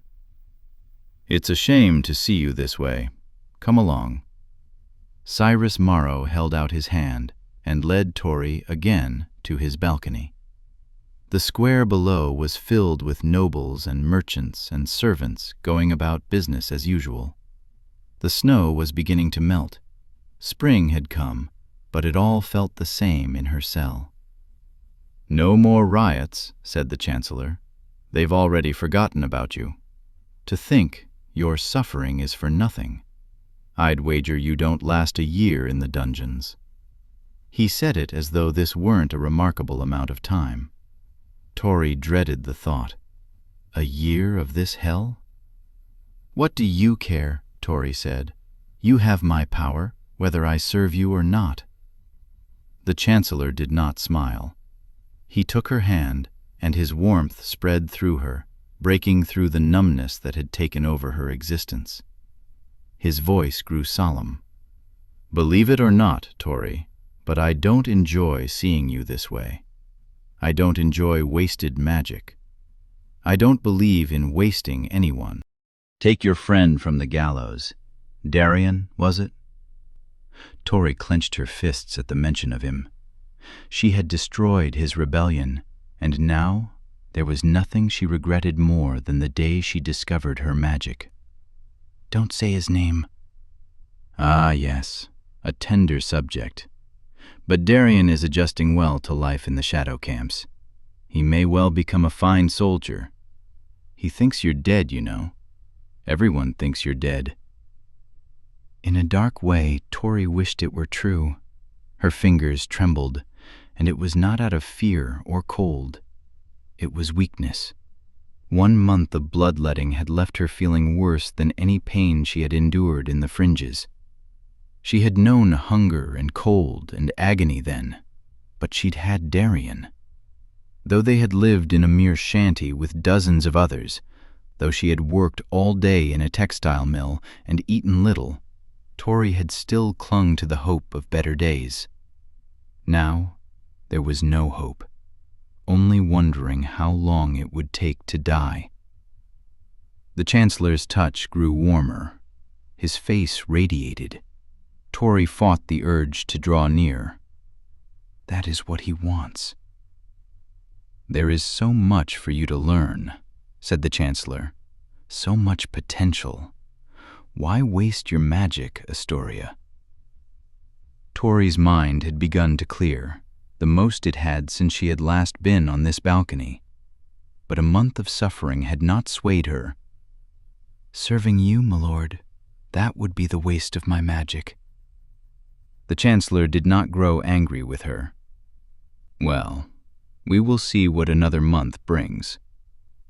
The guards returned with a chalice and tube, and the Chancellor drank her blood on his balcony. And that marked the first sick cycle of Tori's existence. Spring passed, and so did the short summer. Every month Tori was summoned. Every month she refused the Chancellor, and every month he drank blood fresh from her veins. As each month passed, Tori felt her body and mind fading farther and farther away. For most of her waking hours, she was barely cognizant of reality. When her mind began to clear, which usually meant she had less than an hour before the next bloodletting, her thoughts often returned to her mother. Why did she sell me? Ever since the gallows, Tori had doubted the things she'd once thought were so clear. The memories did not return all at once. They slipped into her dreams, beginning with the boy. A Jan Avi boy from her village. His warm, slightly pudgy face was so vivid, dark eyes stricken with fear. In her dreams, he was swept away by the surging force of the great spillway. The mighty river would have borne him to his death. Tori had to do something. Something raged inside her, like a sudden rising tide. When she woke, Tori knew it was a memory. The images ran over and over in her mind, and she knew she had seen them before. It was a memory she had forgotten completely. But how could I forget something so real? Tori did not understand it, but she did not ponder long before the guards came and drained her blood, and she sank back into her blood-spent stupor. But the dreams always returned. She dreamed of the night her mum betrayed her. They sprinted through the tent city, Tori gripping her mum's hand. Her palms were cold and sweaty. Her mum was filled with fear. Tori had always remembered that. She had thought it must have been regret or guilt for selling her own daughter. In her dreams, the tent city was haunted by soaring, twisted shadows that seemed to choke the very life out of the city. Why have I thought so little of that night? Why was Mum so scared? Try as she might, Tori could not bring clarity to the memories, and soon enough her blood was drained, and any clarity she'd managed would vanish. Tori tried to recreate the sense that had come over her when she destroyed the gallows, to find that energy in the world. She reached out with her mind, tried to focus, to rediscover that inexplicable awareness of the world. Everything had seemed so vivid, so wondrous, so full of life. Tori longed for that feeling again, the way a drunk longed for another tankard of ale. But even at her strongest, in the moments right before the guards came, day after wretched day, the world of her cell appeared as it always had, blocks of cold stone stacked and mortared to form this cube of a reeking room. Astoria Burodai had no power here, and soon enough her blood was drained and her mind fogged over again. In those brief moments of lucidity, Tori also thought of Darien, what horrors he had to be enduring in the shadow camps, how she'd failed him, how she'd taken away the power of his attempted resistance. He thought her dead, and, she supposed, he would likely be dead soon as well. They would both slip away into the great void of those who resisted the mighty. And when they were gone, the Chancellor's power would grow, and his dominion would spread from Osha to the far reaches of the New World, fueled by Tori's magic. The longer this realization sunk in, the more she wondered whether her resistance mattered at all. Months passed, and the snow and the cold returned. The only constant was Tori's monthly trips to the Chancellor's palace. She hated the way he doted on her, dressing her up, feeding her fine food, tempting her with little tastes of civility, as though she were some battered pup who would come running for the slightest form of reprieve. "Your resilience is impressive," Cyrus Morrow had said at her last visit. "Truly, I expected you to be dead by now."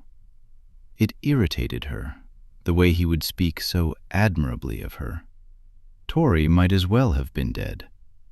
As the months passed by, her body slipped from frailty into decay, and her mind drifted further and further into slumber.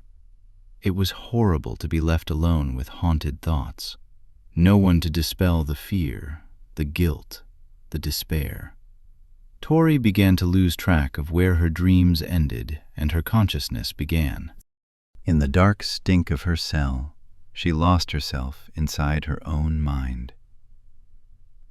One morning, Tori woke to the sound of swords clashing outside her cell. Then Darien burst in. Her heart filled with joy. After all this time, he had come for her. Her resistance hadn't been in vain. Darien smiled, his copper skin glowing in the lantern light. He rushed in, cut off her shackles, kissed her forehead, and embraced her. His warmth washed over her, filling her with life. "It's all right, Tori," he whispered in her ear. "We're safe now. Come away."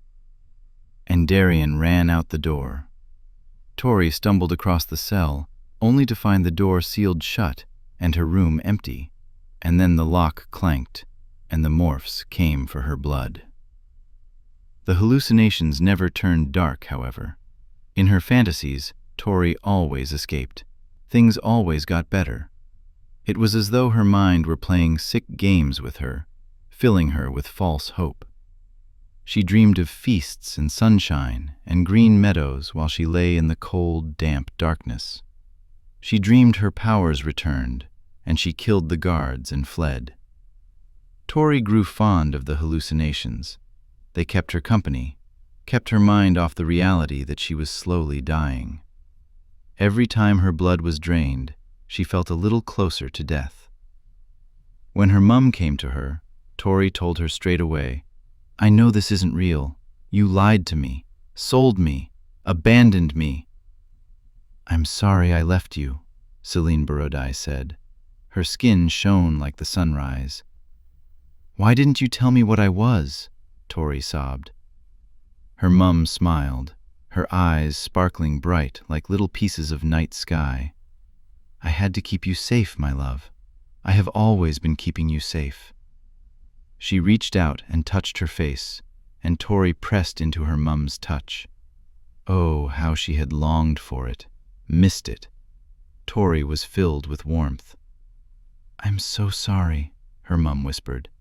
You didn't want to leave, did you?" Celine Borodai stepped back. Her smile seemed to fill the room. Her hand brushed Tori's face, gently, so gently that it passed right through her. Her mum disappeared, and Tori was left alone once more, lying on the floor of her cell.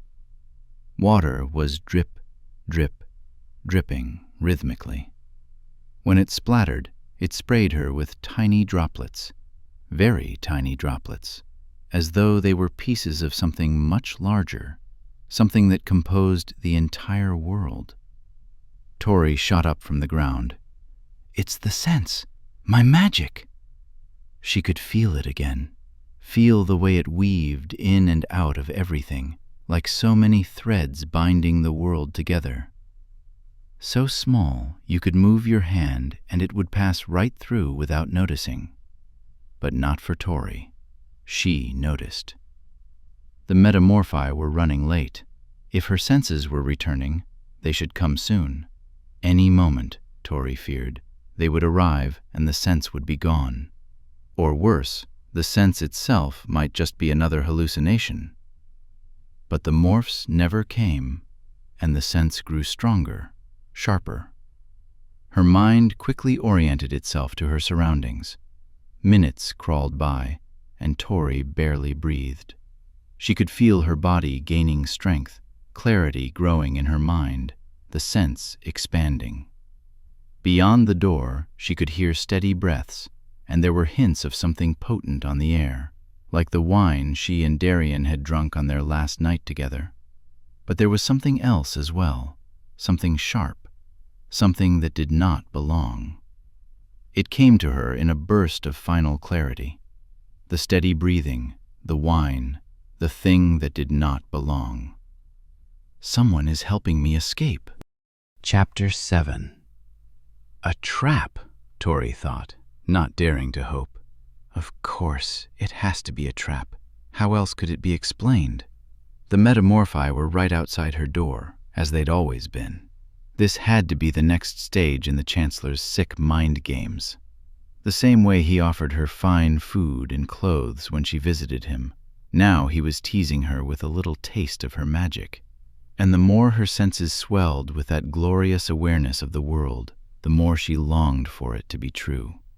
But she forced herself to wait, to resist the temptation. An hour passed and no one came, and Tori felt as though the spring sun was shining down on her after a long, dark winter. Her mind was nearly singing. Everything felt so real, so vivid, despite the dreary nature of her surroundings. There came no sound from beyond her cell door, but steady breaths. Even so, it was some time before Tori mustered the courage to test her abilities for the first time since the square. Finally, she could not resist it any longer. It was as though her magic were willing her to use it again.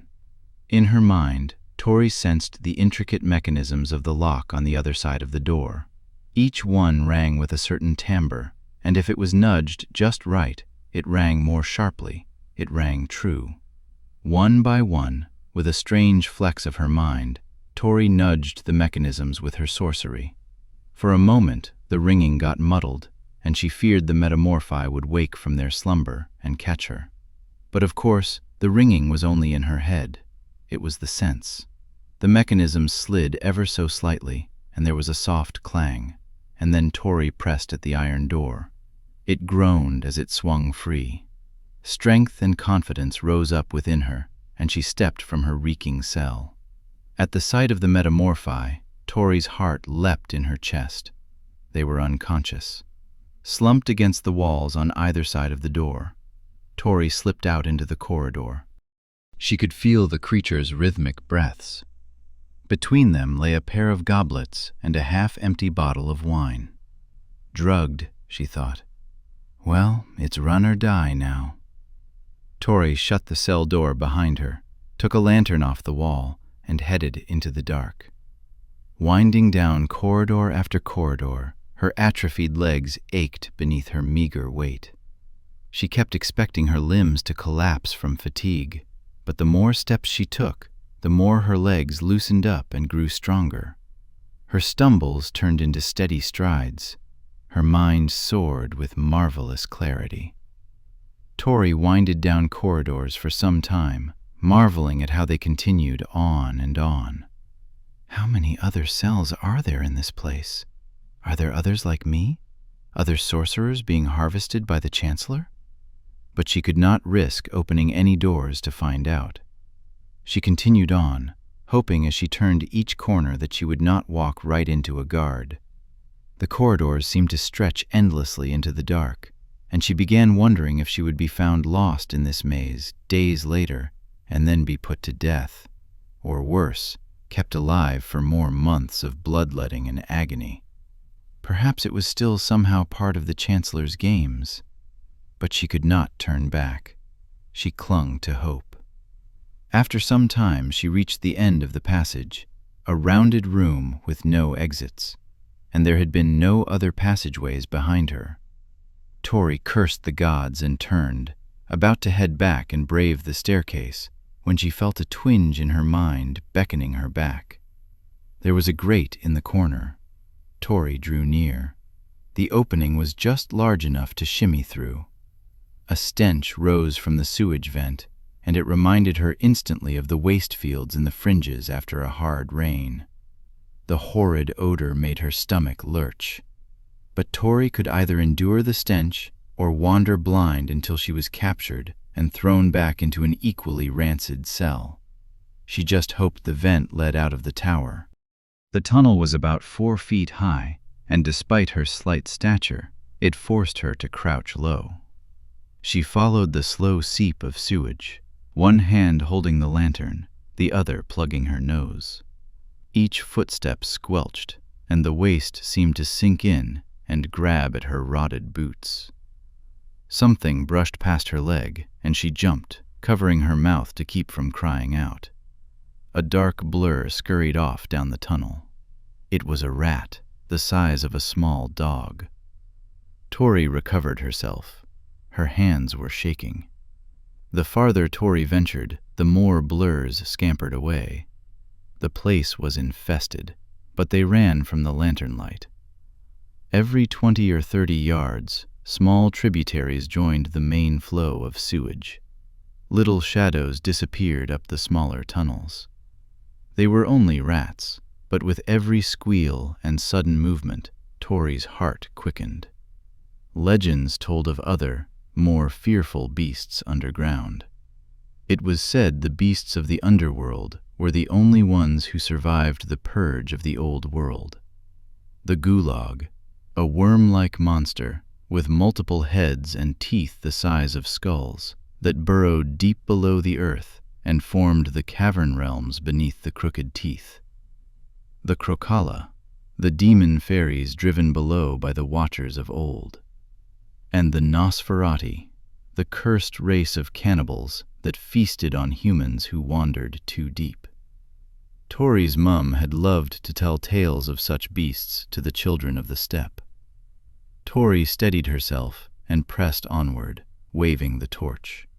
She could deal with rats, but gods, the smell!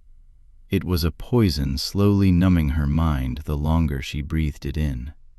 Her head seemed to be floating somewhere above her body, as though she were looking down upon herself while she stumbled through the sludge. Ahead, she caught a faint glimmer of the world above. Moments later, she tumbled out into glorious fresh air and scrambled out of the flow. Ducts bore the waste down to the harbor and dumped it into the boundless sea. From this viewpoint, at the base of a large hillside, Tori knew she was in the lowlands outside the limits of Morrowill. She scrambled away from the ducts and lay in the snow, taking in fresh breaths.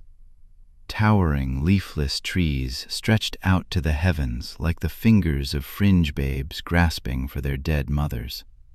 In the moonlight, Tori could make out her frail form. Her trousers were tattered and rotting around gangly legs, gray with grime and malnourishment. Her cloak was grungy and patchy, but she was alive. Tori gazed up at the cloudless sky.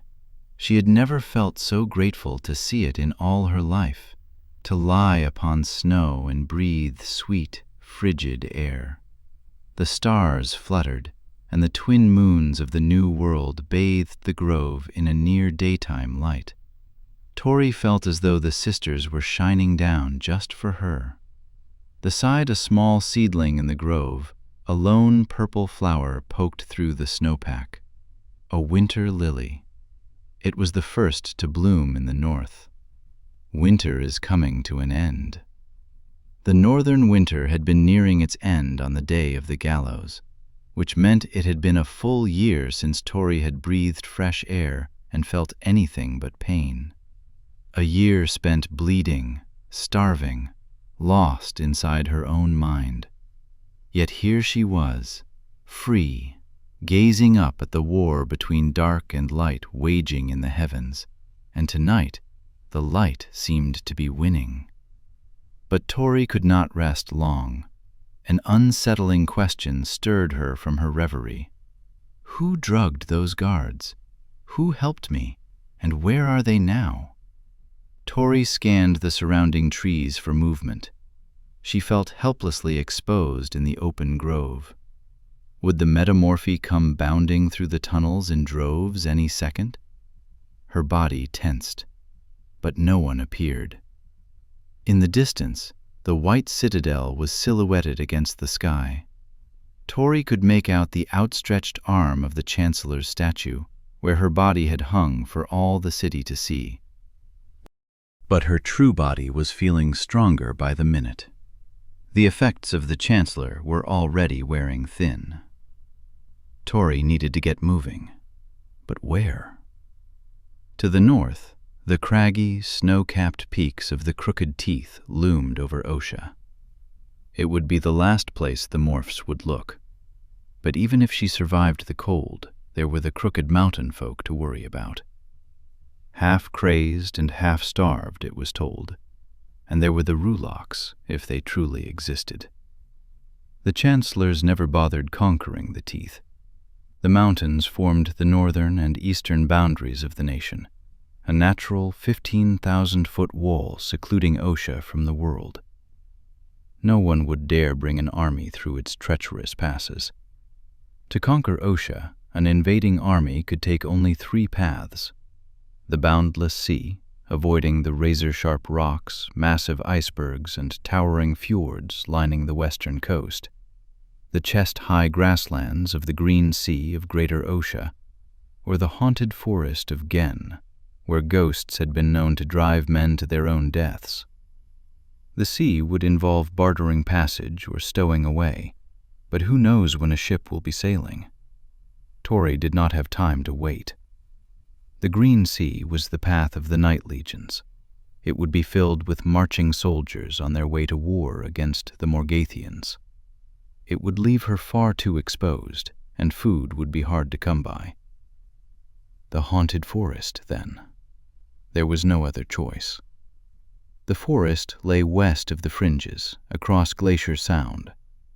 The only way across the sound was by the Meridian, the immense bridge that spanned it several leagues to the east. But the Meridian would be teeming with guards.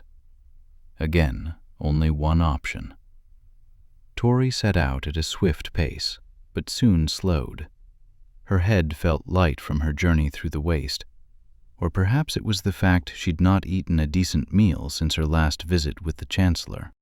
Tori followed the ducts for half a league, then stole through the woods to the outskirts of a small harbor village.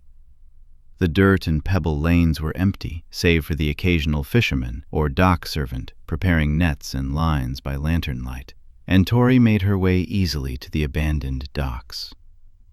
She was beginning to feel blessed by the gods again, until she saw the guard. The tall, broad-shouldered woman paced the docks methodically. Her head wagged from side to side, keeping count of vessels.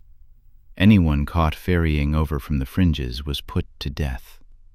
Tori had never heard of anyone ferrying the other way, though.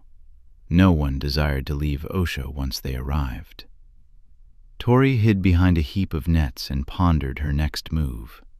Her first instinct was to kill the guard and toss the body into the harbor, tied to an anchor.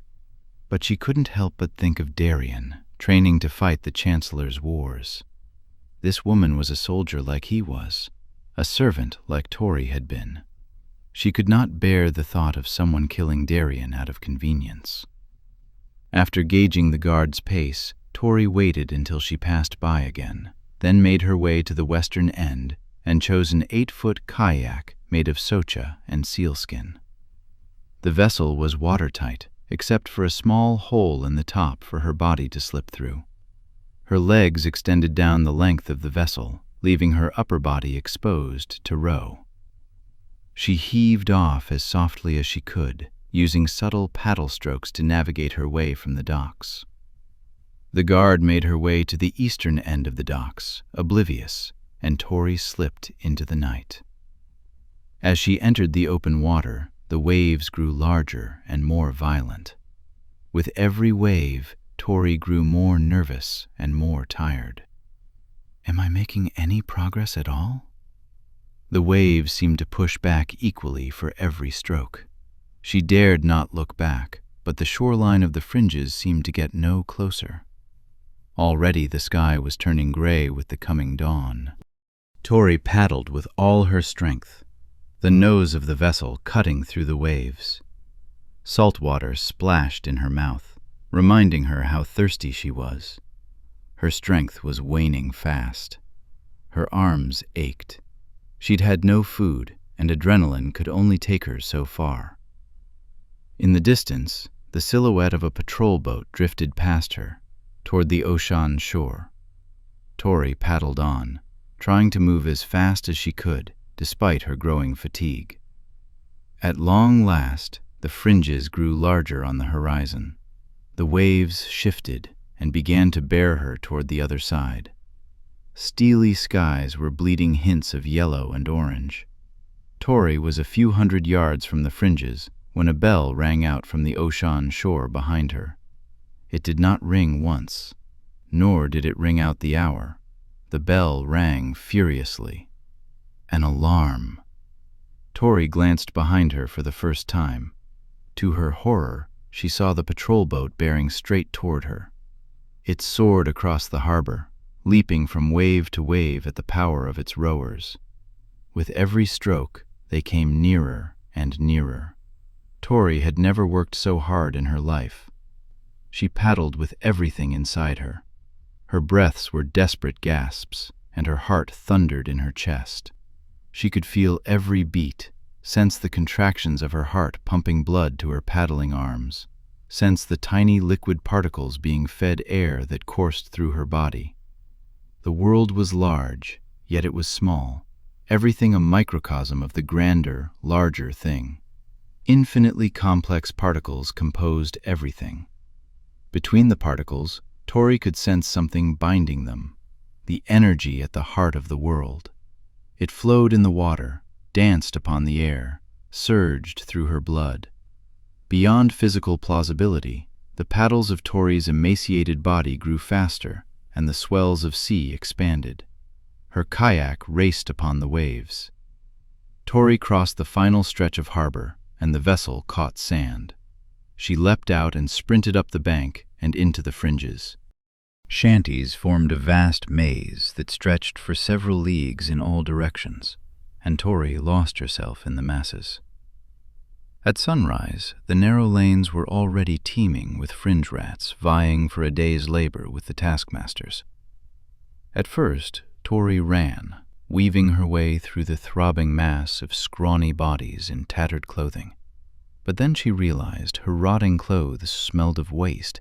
Her limbs looked more like dying willow branches than human arms and legs. I look like any fringe rat. Tori slowed her pace, pulled her hood up over her grimy hair, and blended in with the crowd. The shanties all looked the same, thatched roofs on a 4-post frame. Some had the luxury of walls. Pyres littered the squares in the housing districts, where fringe rats burned the bodies of their dead. This was a dark celebration in winter. Burning days meant the warmth of a fire. The poorest and most desperate rats would pile atop one another and sleep in the square near the warmth of burning corpses. Tori had not thought of this ritual in some time, and it made her queasy to think on the memories. The pyres were growing large. Fires would soon be lit. It was commotion behind her, shouts of guards and scrambling people. Tori pressed forward, trying with all her strength not to break out in a dead sprint. The crowds were thinning. The farther south she went, the fewer people there would be to hide her. Most of the workhouses were on the northern waterfront. Tori's body grew weaker with each step. Her head felt light. She needed food desperately. Ahead, a small square teemed with vendor carts. She could not journey through the forest of Gen without provisions, but she had no money. She would have to steal them. The vendors are crooks anyway, she told herself. The square was crowded. A nearby cart was loaded with stale bread, probably overflow from Marowell. The vendor argued with an elderly woman, though Tori knew it was likely the woman was little older than her own mother had been. The harshness of the fringes aged people quick. No one lived long under those conditions. "No, not enough," shouted the vendor. 10 coppers apiece, no exceptions." Tori inspected a loaf in the cart while the woman pled her case. "Please, sir, I need 2 to feed me family. Please." The vendor slapped her with the back of his hand.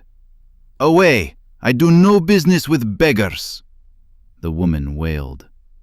In the commotion, Tori snatched 2 loaves, slipped them beneath her cloak, and stole back into the crowd unnoticed. "1 loaf, then, okay," whimpered the poor woman. 1 loaf, and make it 12 coppers for begging." Tori wanted to kill the vendor right there in the square. The old woman's eyes filled with tears as she handed the vendor 12 coins and took her loaf. She trudged to the edge of the square, sat against a building in the thawing slush, and wept. How many children will she be feeding with that 1 loaf? If their father was alive, he was likely working to death in the labor camps or salt mines. Tori was overcome by pity, as well as guilt for having been chosen by Scalero, for having so easily forgotten how much worse it was in the fringes. Even slaves had it better than a single fringe rat.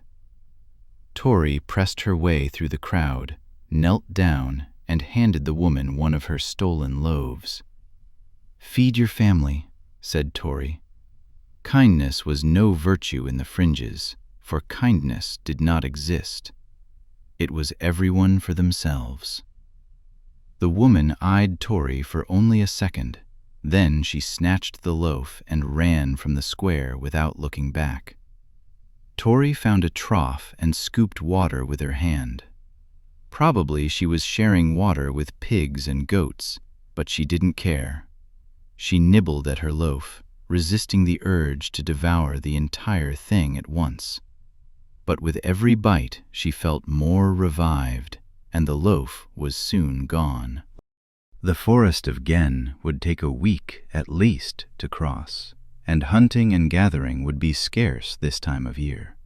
She would need much more sustenance to begin the journey. A cry rang out somewhere beyond the square. The soldiers were close again.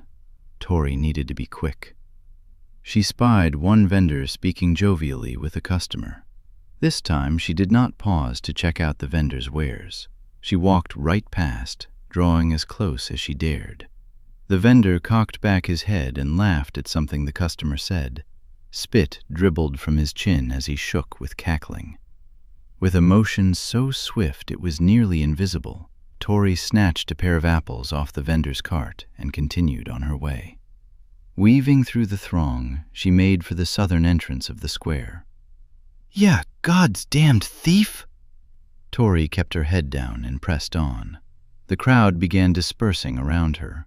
She looked back in time to glimpse the vendor's fist heading for the back of her head. She ducked, her senses flaring. The vendor missed and lost balance, but with his other hand, he latched onto her coat. "Steal from me, will ya? I'll ruddy kill ya." The man pulled out a jagged blade the length of Tori's arm and swung at her. Missed. He jabbed it at her chest, and Tori dodged it. The man staggered forward with the empty motion, and Tori struck back. Her palm connected with the vendor's nose, launching him off his feet. Energy rushed from her, and the man sailed across the lane, struck a shanty wall, and landed on his back in the snow, blood pouring from his face. He didn't move, but Tori didn't have time to see whether she had killed him. As she turned to run, a shriek pierced the air. Shadows streaked across the sky. Black wings loomed against threatening clouds. It was an army of metamorphi. Cries filled the air, and people ran in terror as the creatures bore down upon the shanties. Tori's heart raced. Her fingers shook from the memory of her last encounter with the monsters. A pair of wingless morphs entered the square, sending anyone in their way soaring with a swing of their massive, mangled heads. They turned without hesitance and bounded straight toward Tori. Chapter 8. Tori did not freeze up as she had the day of the gallows. She snatched up the vendor's shoddy blade from the snow and ran faster than she'd ever run in her life. Weaving between shacks and narrow passageways, fear and desperation propelled her on. Shrieks filled the sky, echoing through the fringes, as though the metamorphi were attacking from all directions. 3 morphs circled high above, but they did not descend upon her. It's only when they sense magic. Tori willed herself not to access the energy again, but her senses were on fire. She could feel the 2 wingless beasts closing upon her. The ground trembled with the jarring thuds of their massive paws. Hot, putrid breaths warmed her neck. The beasts were about to pounce. Tori dropped to her knees and spun to face them. The creatures leapt through the air, and Tori thrust out with the vendor's blade. Blood sprayed from the first beast's chest. The blade lodged deep in its heart. The morph collapsed, shifting back to its human form. But its comrade landed safely beyond, turning with a roar. Tori leapt back to her feet, but now she had no weapon. The beast stalked forward. A grin stretched across its wide mouth, revealing fangs the size of spikes. Tori knew she could not kill this creature, not without using her power and bringing the whole army of metamorphi down upon her. The beast leapt. Tori dodged to the side, rolling, and sprang back to her feet. It was all she could do to suppress the energy raging within her. It was as though she were denying every instinct inside of her. She sprinted down a narrow lane lined with empty crates, knocking them down behind her as she passed. The creature bounded after, barreling through the barricades. If only there was some place to hide, some nook where I could disappear. Tori recognized this place. She was in one of the poorest and most run-down slum districts at the southern end of the fringes. One tall, teetering structure towered several stories above a wide stretch of shanties. Tori remembered the tall building vaguely from her years here. She and Darian had been jumped by one of the many street gangs that lurked in the slums. Tori recalled looking up at that ramshackle tower from the ground as a vicious girl twice her size pounded her face and then snatched the few coppers Tori had and ran. Tori had never ventured there again. All she remembered was the tower, but she knew she was at the heart of the fringes. The muddy lanes were so rough they could barely be called roads, and so narrow it was hard to tell where one ended and another began. The lanes weaved nonsensically between hundreds of rusty dwellings. A few scrawny fringe rats cowered in the corners of their homes, and sank into the piles of rags they called beds as Tori shot past. Tori lost herself in the maze of shanties, hoping to find somewhere to hide. She rounded a corner, and her heart sank. An impasse. A 15-foot wall isolated the slums from the factories at the heart of the fringes. Tori had forgotten all about it. "There's no way I can reach the top," she thought, eyeing the jagged surface of the stone. Factory walls were often lined with shards of glass and metal to ward off thieves. Even if she could leap that high, she'd cut her hands to pieces. Tori felt a swelling of energy inside her, ready to burst out. The warg paused at the end of the lane, blocking her only route of escape. It laughed, a menacing growl, but it was unmistakable. "You can't escape me." The creature's voice was a seething, guttural purr. "You have no power over me, gallows girl. I can smell your fear." Tori backed toward the wall, and the morph crept forward, its head low, teeth dripping with thick, foaming spittle. "You will die," it said, "just like your mother." Tori's stomach sank. "What are you talking about?" "I never forget a kill. It's not every day you find a sorceress on the steppe. Your mother tasted like stale venison at the end of winter." Tori's back brushed against the wall. The creature crouched, only a few yards away from splitting her open. Tori swelled with rage, the energy coursing through her veins. "The morphs killed Mum?" The beast shook with laughter. "I doubt you'll taste much better, but I am going to enjoy." "Enjoy what?" said a strange voice. A man strode toward them from the end of the lane. He was tall, dressed in fine obsidian garb, the garments of a noble. He looked absurd in contrast with the drab surroundings. His hair was long and as dark as his clothes. His skin was pale as the snow. An Oshan noble. The creature turned to face the intruder. "You won't be tasting her," said the Oshan man. "The Chancellor wants her alive. Any fool can tell that." His voice was airy, as though he stared down morph beasts every day. "What is this idiot's play? Is he here to turn me in? Collect a reward?" The beast growled. "Perhaps you're right." It stalked toward him, turning away from Tori. She did not move. Was this man crazy? He didn't even brandish a weapon at the creature. But perhaps she could get past while he distracted the morph. Suddenly, beside her, a second man appeared, leaping from the edge of the wall. He landed with the grace and precision of a hawk. He was dressed in ragged leathers. His long hair was dirty brown, and his eyes were like sapphires on a noble's amulet.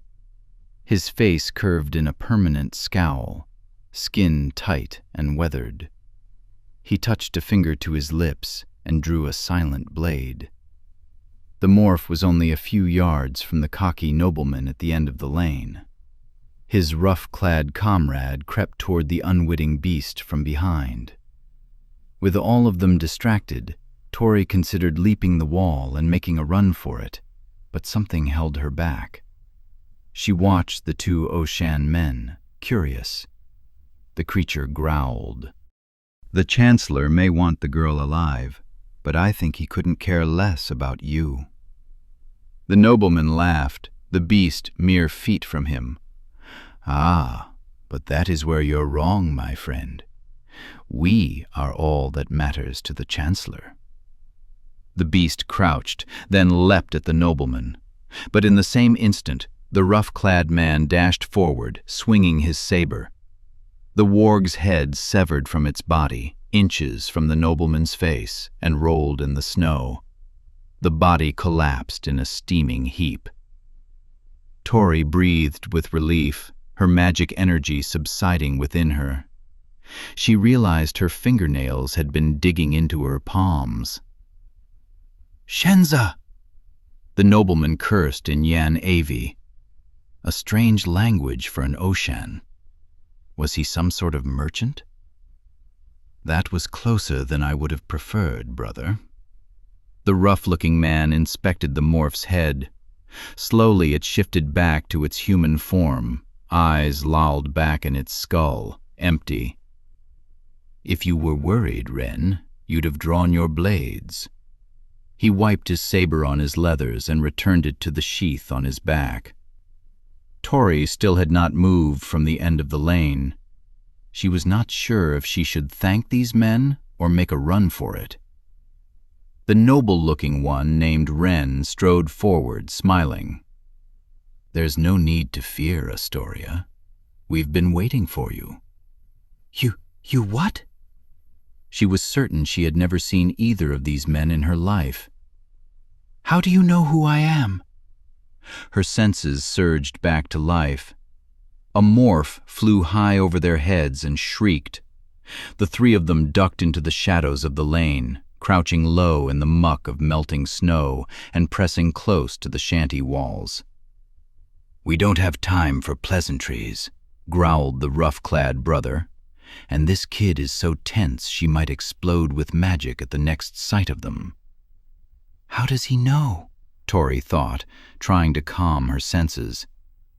If we move now, Kale, the creatures will spot us, said Ren. We must wait for them to move on. That morph sensed us, Ren. I told you we shouldn't have flown here. A strange understanding dawned on Tori. In all her mum's tales, the Watchers had been able to do more than just wield magic. Wait a minute. You can fly? She said, picturing the rough-clad one named Kale landing effortlessly from atop that wall. Kale granted her a nod. And you have been locked up in a tower for a year, haven't you? You'll have to pardon, Kale, Ren said. My brother wouldn't know how to greet a goat, let alone the Saint of Osha, the Gallows Destroyer, the last Watcher. What are you talking about? Said Tori. Ren smiled. That's what the common folk call you under murmured breaths. But I like to think of you more as the first Watcher, or at least the first one to be publicly known across the New World. Whispers have crossed the entire continent of what you did the day of the gallows. The tales of the Watchers are being murmured all across the Empire. I'm not a Watcher, said Tori. Kale grunted, looking at the sky. The morphs have moved on. We should too. Yes, you're right. He's always right, I'm afraid, Ren said for Tori's benefit, even if he acts like an uncouth beast from the old world. Kale rolled his eyes and pointed down the lane. Let's go. Where are you taking me? How did you know where I was? Why are you helping me? Were you the ones who drugged those guards in the citadel? Ren shook his head. So many questions. I'm afraid we'll have to give you answers when we are out of this cesspool. Know that we are here to help, Astoria.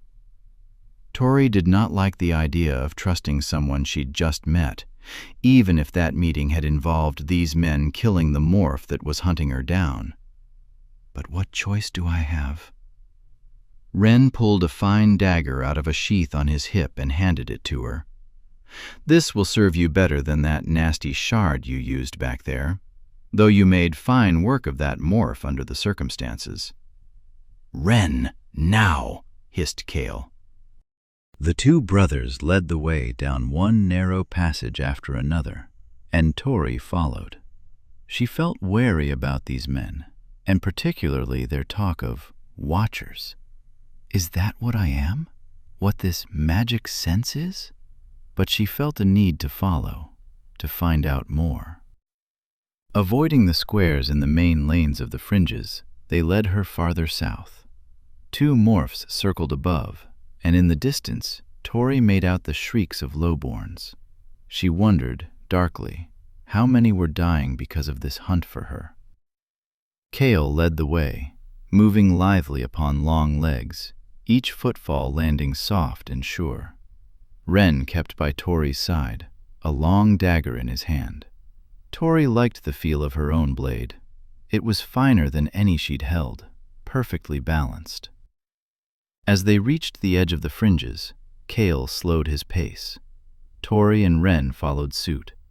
Before them lay the south road, and beyond that, a wide stretch of field, and past the field, the forest of Gen loomed dark and ominous against the foothills of the Crooked Teeth.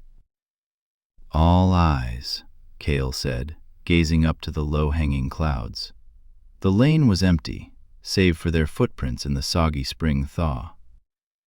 "Our tracks," Tori whispered. "Even if we slip past them, they'll know we went into the forest." Ren nodded. "Morphs don't venture into the forest of Gen.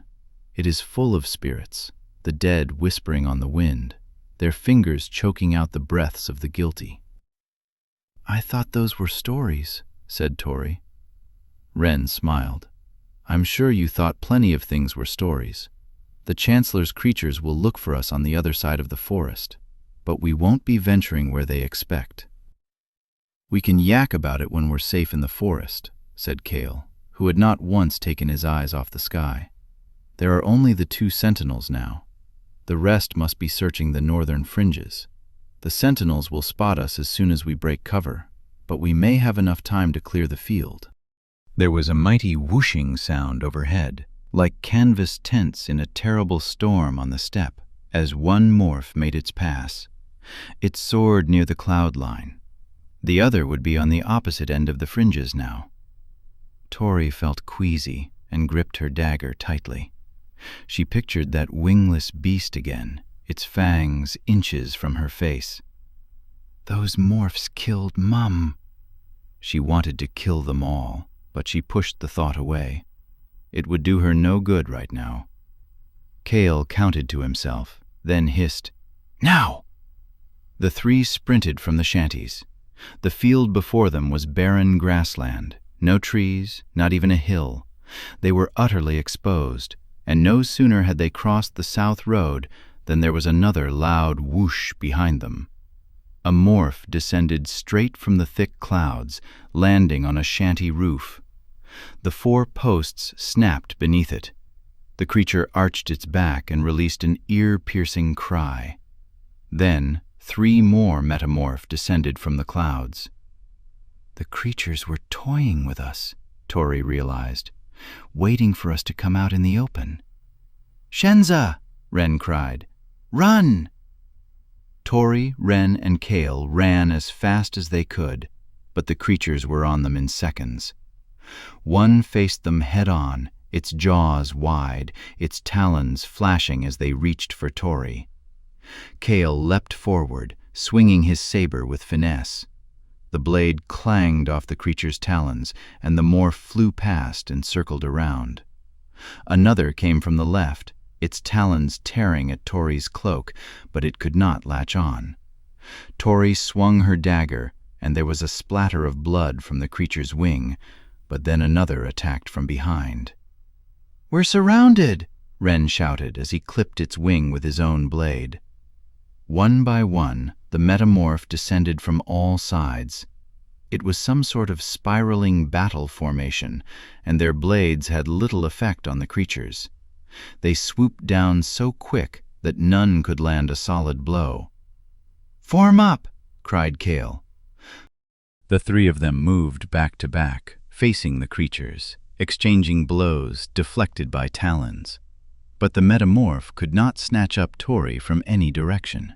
Talons stretched out, only to be deflected by blades. Ren tried a new tactic. From his cloak he produced a satchel filled with iron balls. With a flare of magic, the balls shot through the air like a flurry of musket fire. The first morph to attack was shot in the wing and spun away, blood spraying Tori's face as she lashed out with her dagger. The morph veered in the air, missing them, but its wing gave out, and it crashed to the ground nearby. Kale leapt to finish it off, and Ren sent another flurry of shots at the remaining 3 morphs as they regrouped out of range. The morph leader let out 3 sharp cries, and the metamorph returned to the sky, flying in a tight circle. Well, if any of the morphs didn't know we were here, they're on their way now. Kale glared at his brother. Ren shrugged. That's one down. The morphs remained high in the sky. Tori, Ren, and Kale crept toward the forest of Gen, staying formed up back to back so they could see the morphs from all directions. Sharp cries echoed across the plains, and 2 more morphs joined the others in the sky. And now they have 5, said Kale. The leader let out a sharp series of cries, and the morphs descended one after the other, in swift succession, straight down upon them. Tori's grip went tight on her blade. Was this how it ended for Mum, too? Did she fight bravely, only to be overpowered in the end? The morphs reached her, and Tori swung hard with her dagger, shrieking with rage, remembering her mum's face. It was deflected, but Kale swung his saber in the same moment and clipped the first creature's wing. Ren fired off another round of shots with a flare of his magic. The morph came down hard, and Kale rolled away, entangled. Ren met the second in the air, leaping into flight with his dagger outstretched, a war cry on his lips.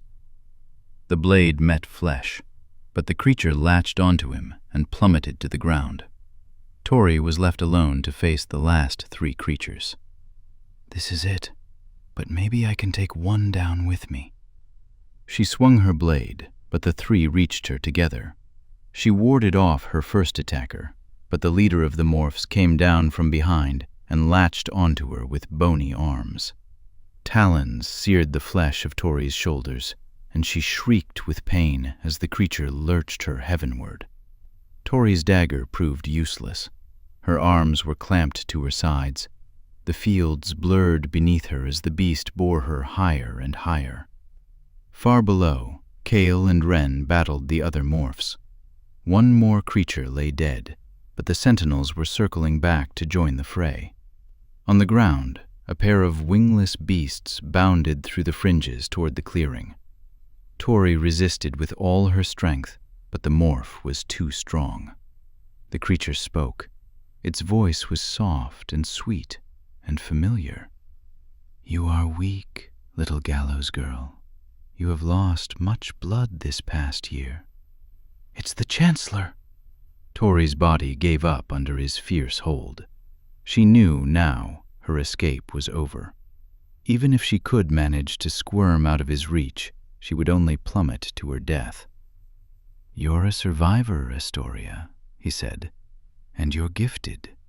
Why waste it? Why resist me? Tori did not answer. It infuriated her to have made it so far for nothing. From this great height, the field seemed to roll past as though it were set on a giant wheel. Tori found the sensation exhilarating, as though she'd waited all her life to fly. The wind swept through her hair in currents and waves like the sea. Her senses came to life. The air, too, was composed of things unseen, coursing energy. And this realization gave Tori a trace of hope. You're right. I don't want to waste away, Tori admitted, a last desperate idea teasing at her mind. I'm tired of resisting. I'm tired of hurting. Even in his morph form, Tori could tell the Chancellor was smiling his alluring grin. Of course you are, Astoria. You're weak, but I can make you great. I'll go, said Tori. I don't want to fight anymore. The Chancellor was soaring north across the fields. He loosened his grip on Tori. He was confident. He thought he had won. But the Chancellor was wrong. Tori was not weak. Her awareness of the world was stronger than ever. The Chancellor underestimated her strength, and she would make him pay for it. Tori flexed her mind, reaching out with her sense. The wind died down for a moment, but then a gust struck them, as though they had flown into an invisible wall. It was so forceful and unexpected that the Chancellor spun on his wings, and Tori seized her opportunity. She thrust out her arms, and the Chancellor lost hold of her. She plunged Wren's blade into his side. The spinning stopped. The wind died down again. And then they were plummeting. Tori wrestled free of the Chancellor, and she plunged, her cloak flapping, her eyes watering. The ground raced toward her, and she knew she was going to die. She was a falling star about to collide with the world in an explosion of light, an explosion that would bear her on to see her mum again. That was what her mum had always taught her. This world is but the first of many, and we are destined to explore them all, my little love. Celine Burrodai's soft voice filled Tori's memory and gave her strength. Tori had been wrong about her mum, and she was grateful she had found out before the end. As she fell, her mum's face sprang from memory, so bright, so full of love, and Tori forgot all the bitter hatred she'd stored up over the years. In the end, Tori and her mum would have the same fate, and there was beauty in that. The earth's jaws rose up to swallow her, but at the last moment, Tori felt a surge of energy spring forth from within her. Tiny particles of air, the energy that coursed through it, through all things, caught her up like so many tiny webs of rope, slowing her fall. Not much, but it was enough. Tori landed in a clumsy crouch. Her knees buckled, and she collapsed with a bray of sharp pain. "My legs!" She thought she must have shattered them. But it didn't matter. She was alive. The Chancellor fell 100 yards off. He stirred on the ground, to Tori's dismay, but as he tried to raise himself, he collapsed. The sentinels landed beside him, and wingless metamorphi bounded across the field in their warg-like forms. Wren and Kale flew to her. Wren helped Tori to her feet, and she realized, strangely, that the pain had dissipated, and she could stand. The three of them raced across the remaining distance of the field. The morphs did not pursue, but instead tended to their fallen Chancellor, who was screaming with pain. The outstretched limbs of massive socha trees welcomed Tori, Wren, and Kale to the forest of Gen, and they disappeared under a thick shroud of foliage into the safety of the haunted forest. They sprinted deep into the woods. Tori thought her lungs would explode by the time Kale finally paused for a rest. Tori felt like she might retch, but Kale seemed to barely be breathing heavily at all. He stooped to his knees and held his ear to the ground. "I don't think we've been followed." "I told you as much," said Wren. "We should keep moving, though." "Please," said Tori, panting.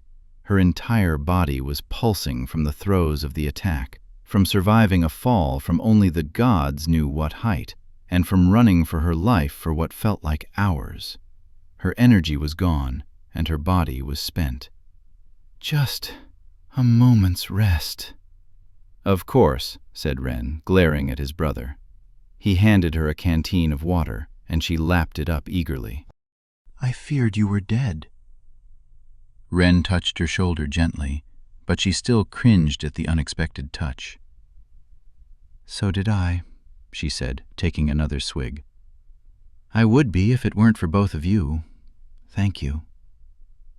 Wren smiled, and Kale nodded, and for the first time in a year, Tori felt momentarily safe. But she knew it could not last long. The Chancellor. "I don't know how he managed to survive that fall," said Wren, "but I think it's safe to say he won't be on our heels immediately." "He'll send scouts soon," said Kale. "We should press on. Our shelter is still a good distance away." "Your shelter?" Wren smiled. "As I said before, we've been waiting for you." "We can talk about it when we're safe," said Kale. "Until then, we should move quick and keep silent." Wren shrugged. "Afraid he's right." He touched her shoulder again. His hand was warm, but still it unnerved her.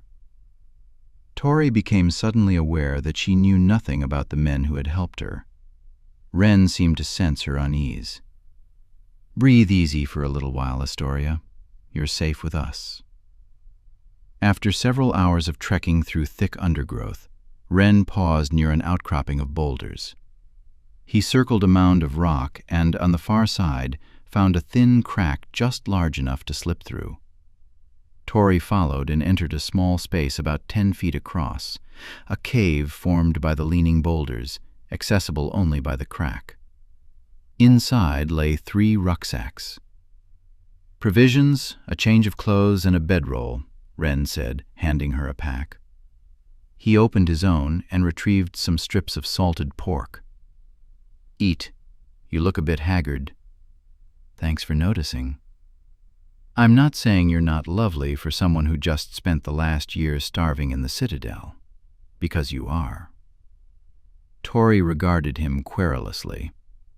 Wren had saved her life, but she didn't even know why.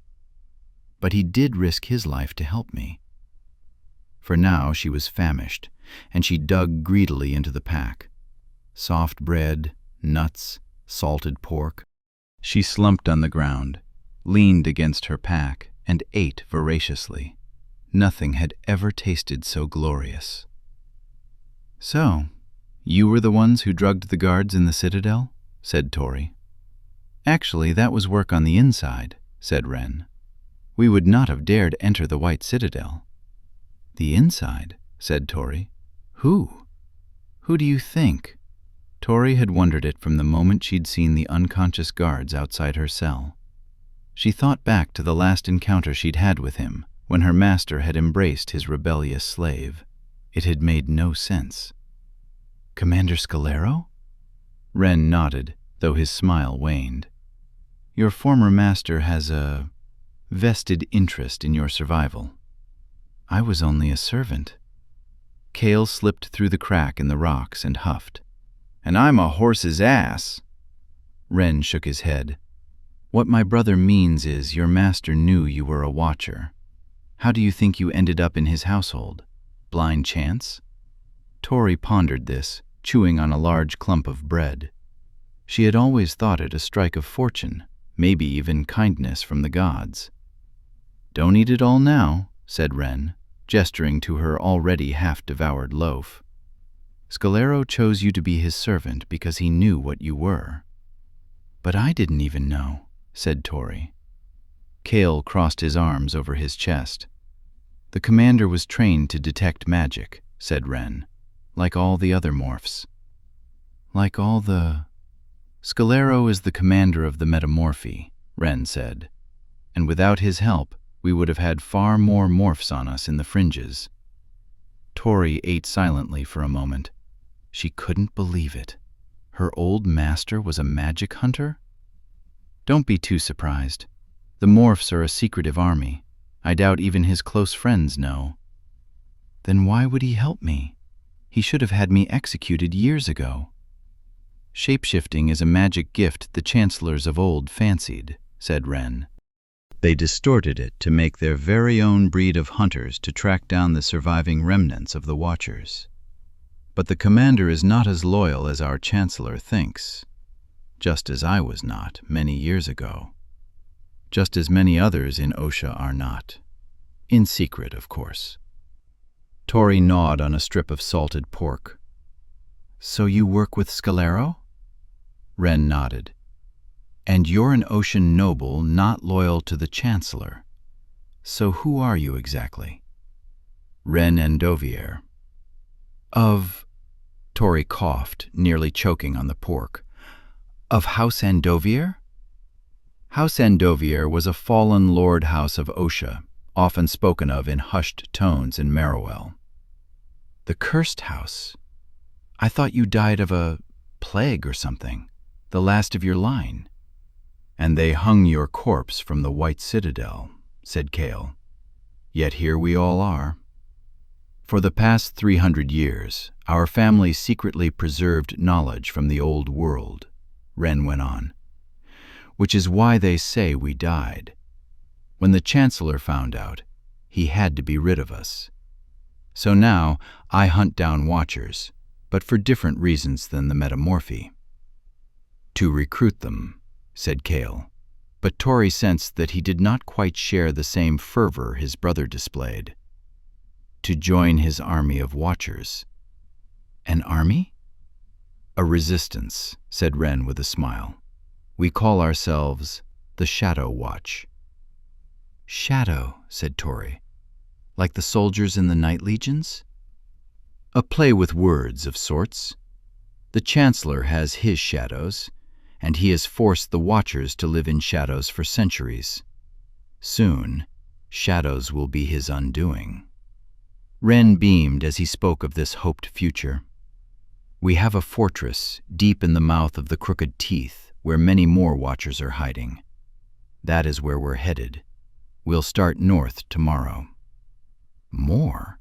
How is that possible?" Though Tori supposed if she and her mum had remained hidden from the morphs for so long, perhaps others could as well.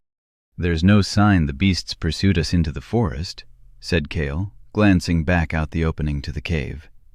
"Why don't they come?" Tori asked. Wren spread out his bedroll. "Morphs are responsible for so much horror. The ghosts would torment them into insanity. But they will be watching from above and waiting on the other side. We must go unseen, travel in darkness. We'll rest till nightfall. Sleep, Astoria. You deserve it. You've had one damned day for the ages." Tori spread out her bedroll beside Wren's, and Cale stalked away to take the first watch. Tori did not sleep immediately. She could not calm her mind. It was overwhelming to take in. Her master had been a morph. He had known what she was. And now he had betrayed his master and assisted in her escape. Tori could not let herself dwell on what that might mean for him if he was caught. He had likely risked his life to free her. Tori thought of her mum. It was strange to think of her. Since the day of the gallows, she had suspected that the events of her mother's betrayal had not been what they had seemed. But the morph had confirmed it. Her mother had died at the hands of the metamorphy. How did it happen? Was it because of me? Was that why we were running through the tent city that night? Tori had blocked it all from her memory for so long. She had not wanted to think of it because it only brought sadness, bitterness, and rage at her mother's betrayal. But now... When Tori finally drifted to sleep, it came in fits, for it was in her sleep that the ghosts of Gen first appeared to her. Part 3. A Shadow Among Legions. We are not many. We are one.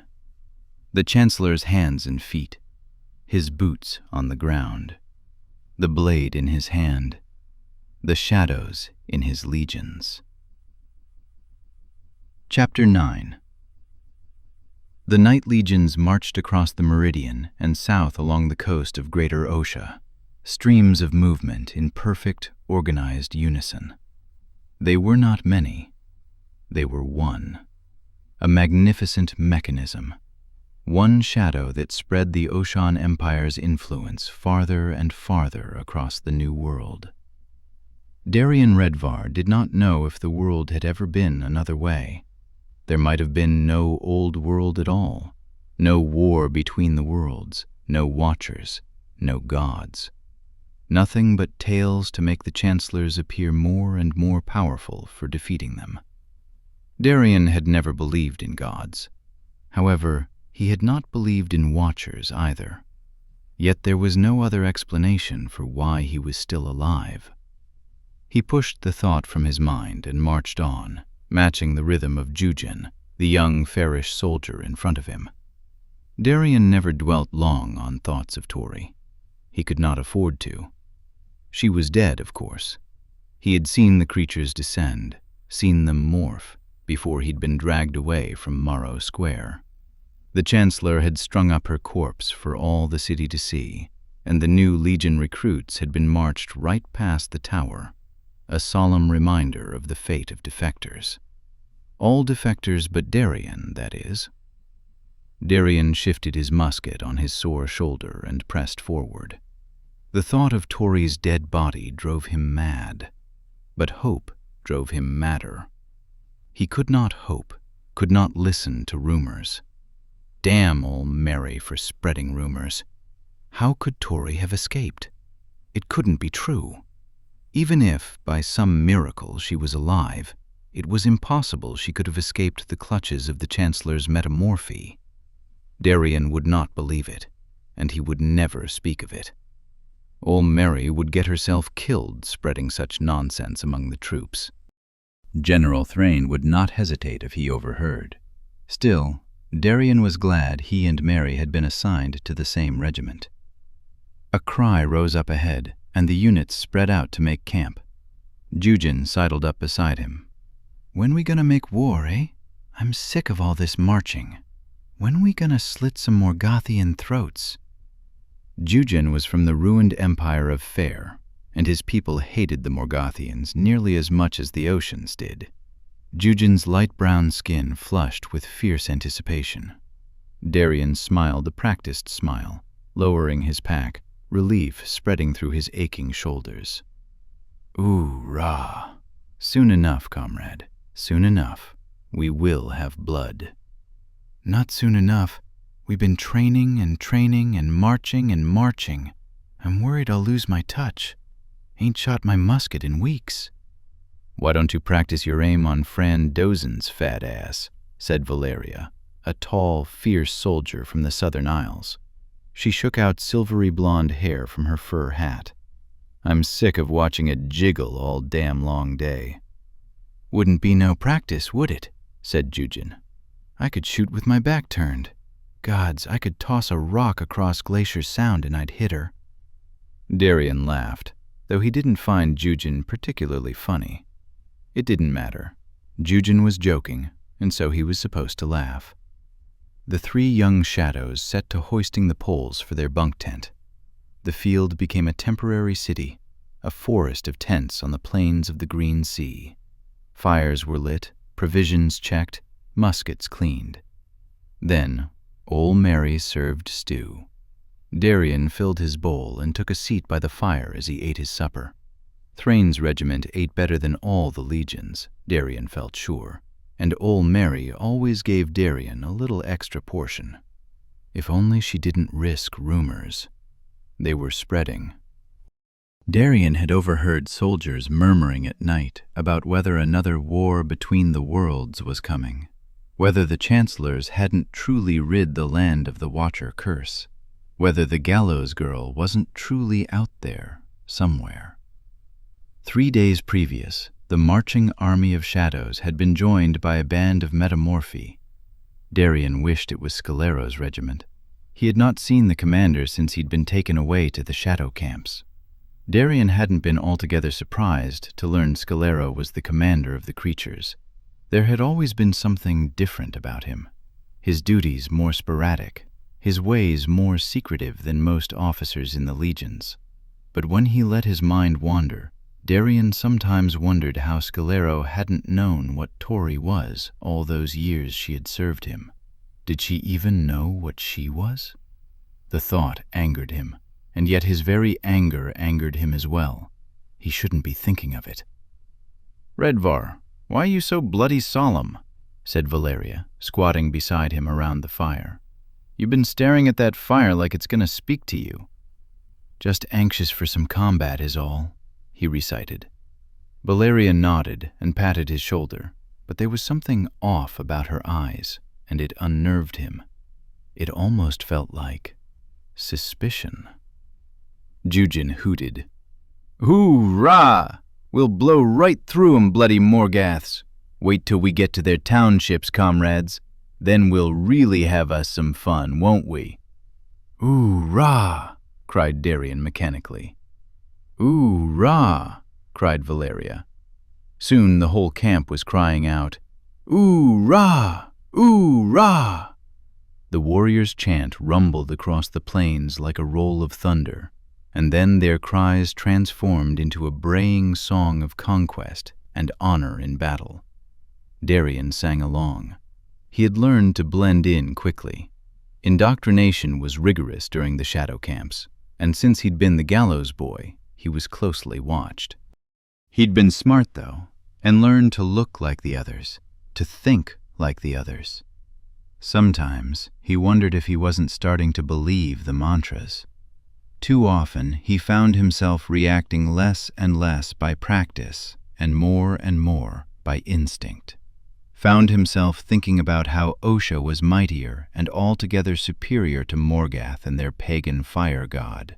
How the Morgathian rebellion deserved to finally be vanquished. Darien found himself chanting words from deeper and deeper memory, without having to think what the words were. He had survived the shadow camps with what he thought was his sanity, what he thought was a remnant of the boy from Scalero's estate. But more and more, he had trouble recalling what life had been like in those old days. When he thought of Tori, he thought of a fleeting shade of a person. He could barely remember the timbre of her voice. For some time, this was a torment. But he had moved on. Whatever the rumors might be, Tori was long dead, and he was left to live, to march to the borderlands of Osha and drive out the Morgathians. Soon, they would take back Morgath for the Empire, and the Chancellor would rule over more and more of the New World, and Darien would have helped him. And more each day, this felt right. As the troops left the cook fires, old Mary caught him by the arm and demanded he help her finish scrubbing the pots. Darien obliged, and Valeria and Jujin left them alone. "Whisper's been tellin' of the commander," said Mary, when it was safe to speak. "Say the Chancellor placed Scalero in some sort of reclamation." "What in the abyss is that?" "For reclaiming his mind. Locked him away in the dungeons. On account of her escape, I reckon. How bad you suppose the Chancellor's wrath would be for breaking her out?" "She's dead, Mary. The rumors came from the fringes. Lowborns say that stuff because they need something to cling to." "I refuse to believe she's dead." "Well, you saw her dead, same as me. We marched right beneath her bloody corpse when we left for the shadow camps. She's been dead for a year. And if the Chancellor was angry with Scalero, he wouldn't reclaim him, he'd execute him. Rumors all. But was it absolutely true? He didn't execute me." Mary responded as though she'd not heard a word he'd said. She touched his arm in a motherly fashion. "Heard tell there's still no sign of her. Reckon they lost 'em morphs in the forest again. Bloody clever to go there." "Don't start, Mary. You're going to get yourself killed, and me too, if you don't shut up about these rumors." "She's free. I believe it." "Believing ain't brought the old gods back to save you, and believing can't bring back the dead neither." "She's coming back one day, and by the gods, she'll be raising an army." "It's a god's damned fantasy." Darien pulled away from the base of the pot he was scrubbing, the film thick on the brush. "You can't let go of hope," Mary whispered. "You can't let the shadows take you over. You were spared for a reason, Darien. So one day, you'd finish what you started on that gallows. You survived so much. Don't let 'em steal your hope." Darien threw the brush on the ground and cursed. "Finish your own duty," and he stormed off. He did not make for his bunk. Darien trudged through the thick grass and perched himself on a rock at the outskirts of the tent city. The sun slid over the edge of the earth, but the colors did not stir him. Beauty meant little to him these days. It served him no purpose. Beauty reminded him of other days, days when he was a boy with a mum and father, days when he was a slave for Scalero and life had been good, working hard alongside Tori and Ollie and the others. But memories served him no purpose, and he had learned to measure every deed, every thought, according to its usefulness. Darien pushed the useless thoughts aside, turned from the sunset, stared off at the sea of grass for a time, then returned to the encampment, unsure why he'd gone. He weaved amidst the throng of men and women howling round fires as the night descended, and the flagons of ale came out. The Chancellor treated his soldiers well. Sure, they marched long hours and kept a rigorous training regimen, but Darien ate better than he'd eaten in all his life. Every meal included hearty cuts of meat, and every evening brought ale and wine. Life in the legions was not nearly as bad as he'd expected. Not at all. The week previous, for the first time, Darien had entertained the thought that perhaps his parents had somehow deserved to be killed in the raids those years ago. Darien had shown merit.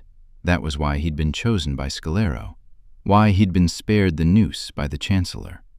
He was a fine shot, and he had grown stronger and faster by the day. The closer they got to Morgath, the more he found himself longing for the chance to prove himself in battle. Even so, Darien did not relish the prospect of killing. He'd never killed a man in his life.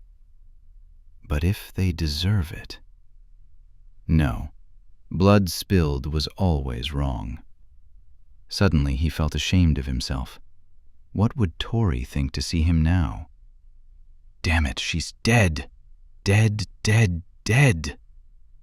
As Darien lifted the flap to his tent, he caught a flash of blue and silver that set his heart racing. Valeria Sardona withdrew quickly from behind a neighboring tent, where she'd been watching him. She disappeared into the night, the flash of her silver hair in the firelight imprinted on his mind like a flare of the sun. Darien froze, guilt eating at his insides. How long had she been watching him? Only the moment? Had she followed him to the edge of camp? Seen him shouting at old Mary? Why was she watching?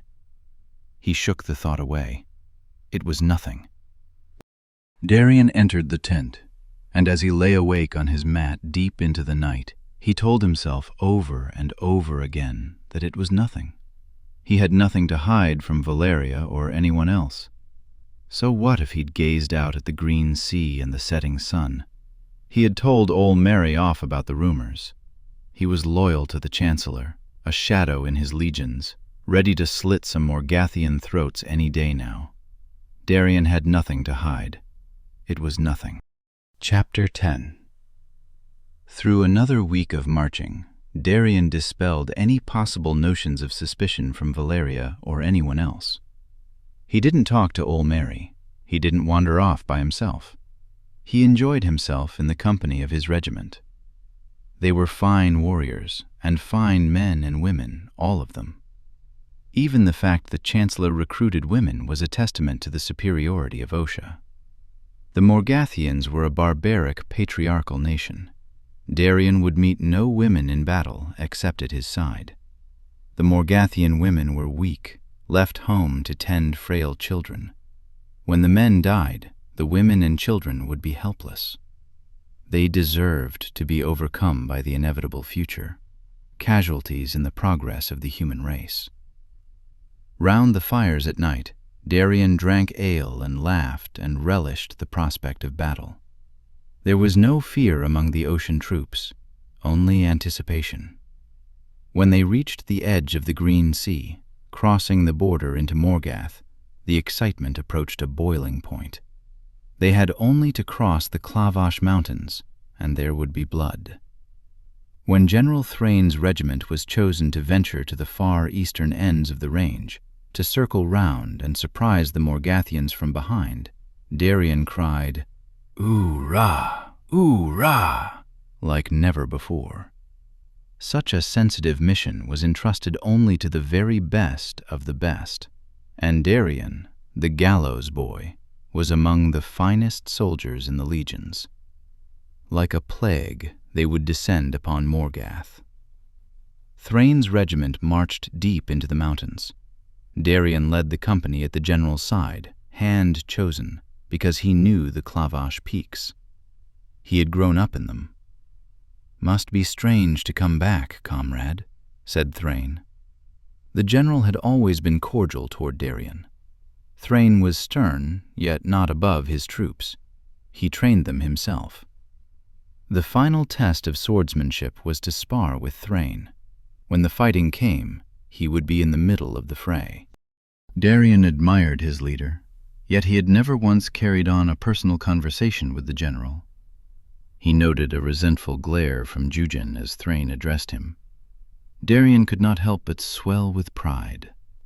Something deep in him stirred, though, at the general's question. He tried to suppress it. "No, not strange at all, sir." "You cannot fool me, comrade," Thrain said, not angrily, but with an air of bestowing wisdom. Still, Darien found himself gulping, a pain forming in his gut. It was strange to return to the mountains of his boyhood. He had striven to displace those thoughts for the sake of his duty. Why would the general try to stir them up? Thrain went on. "Most of us harbor sentiment for the place and the people that raised us, even if that sentiment be falsely founded. I was 16 when I joined the legions myself, raised on the steppe. My father was a tribesman. Barbarians, the tribesmen, the sultanes and their heathen goddess and barbaric hierarchy.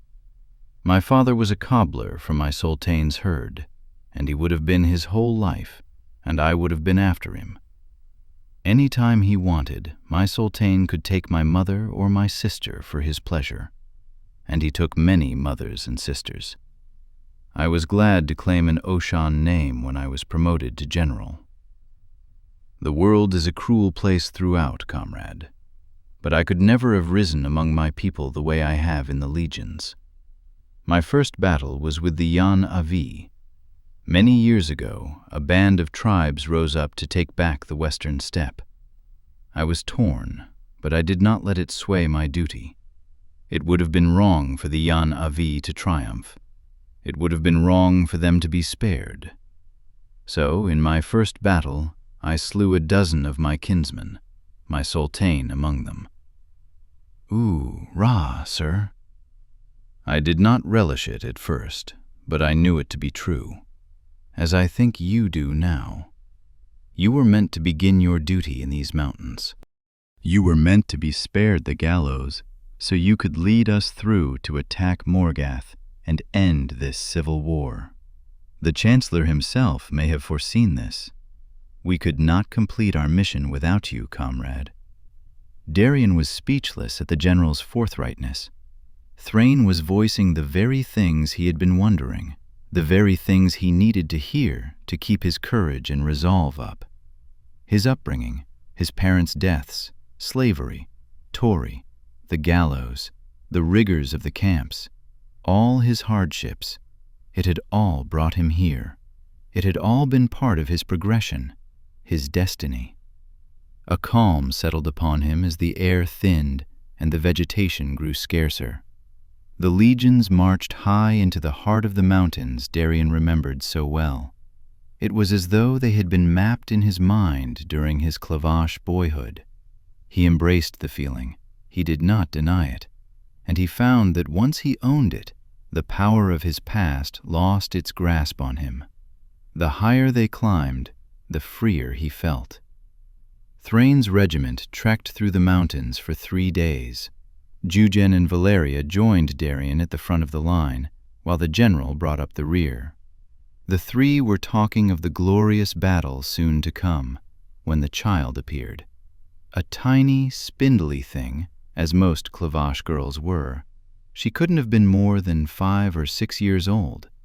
Brown doe eyes shone from behind her fur hood. Bits of long black hair poked out in messy strands like a frayed rope. Snow coated her parka, as though she'd been rolling in it. When she stumbled into the clearing, giggling and then, at the sight of the soldiers, hushing to a whimper, the whole regiment froze. They had not seen a single soul in these mountains, but they knew what was expected if they did. A single cry could alert a Morgathian ranger. Darien had been all eyes for men at the edge of their path. But a little girl. She could have been no older than Darien's own sister had been the day the legions came. "What do we do?" Valeria whispered to Darien. "What does she mean, what do we do? Is she testing me? There's only one thing we can do."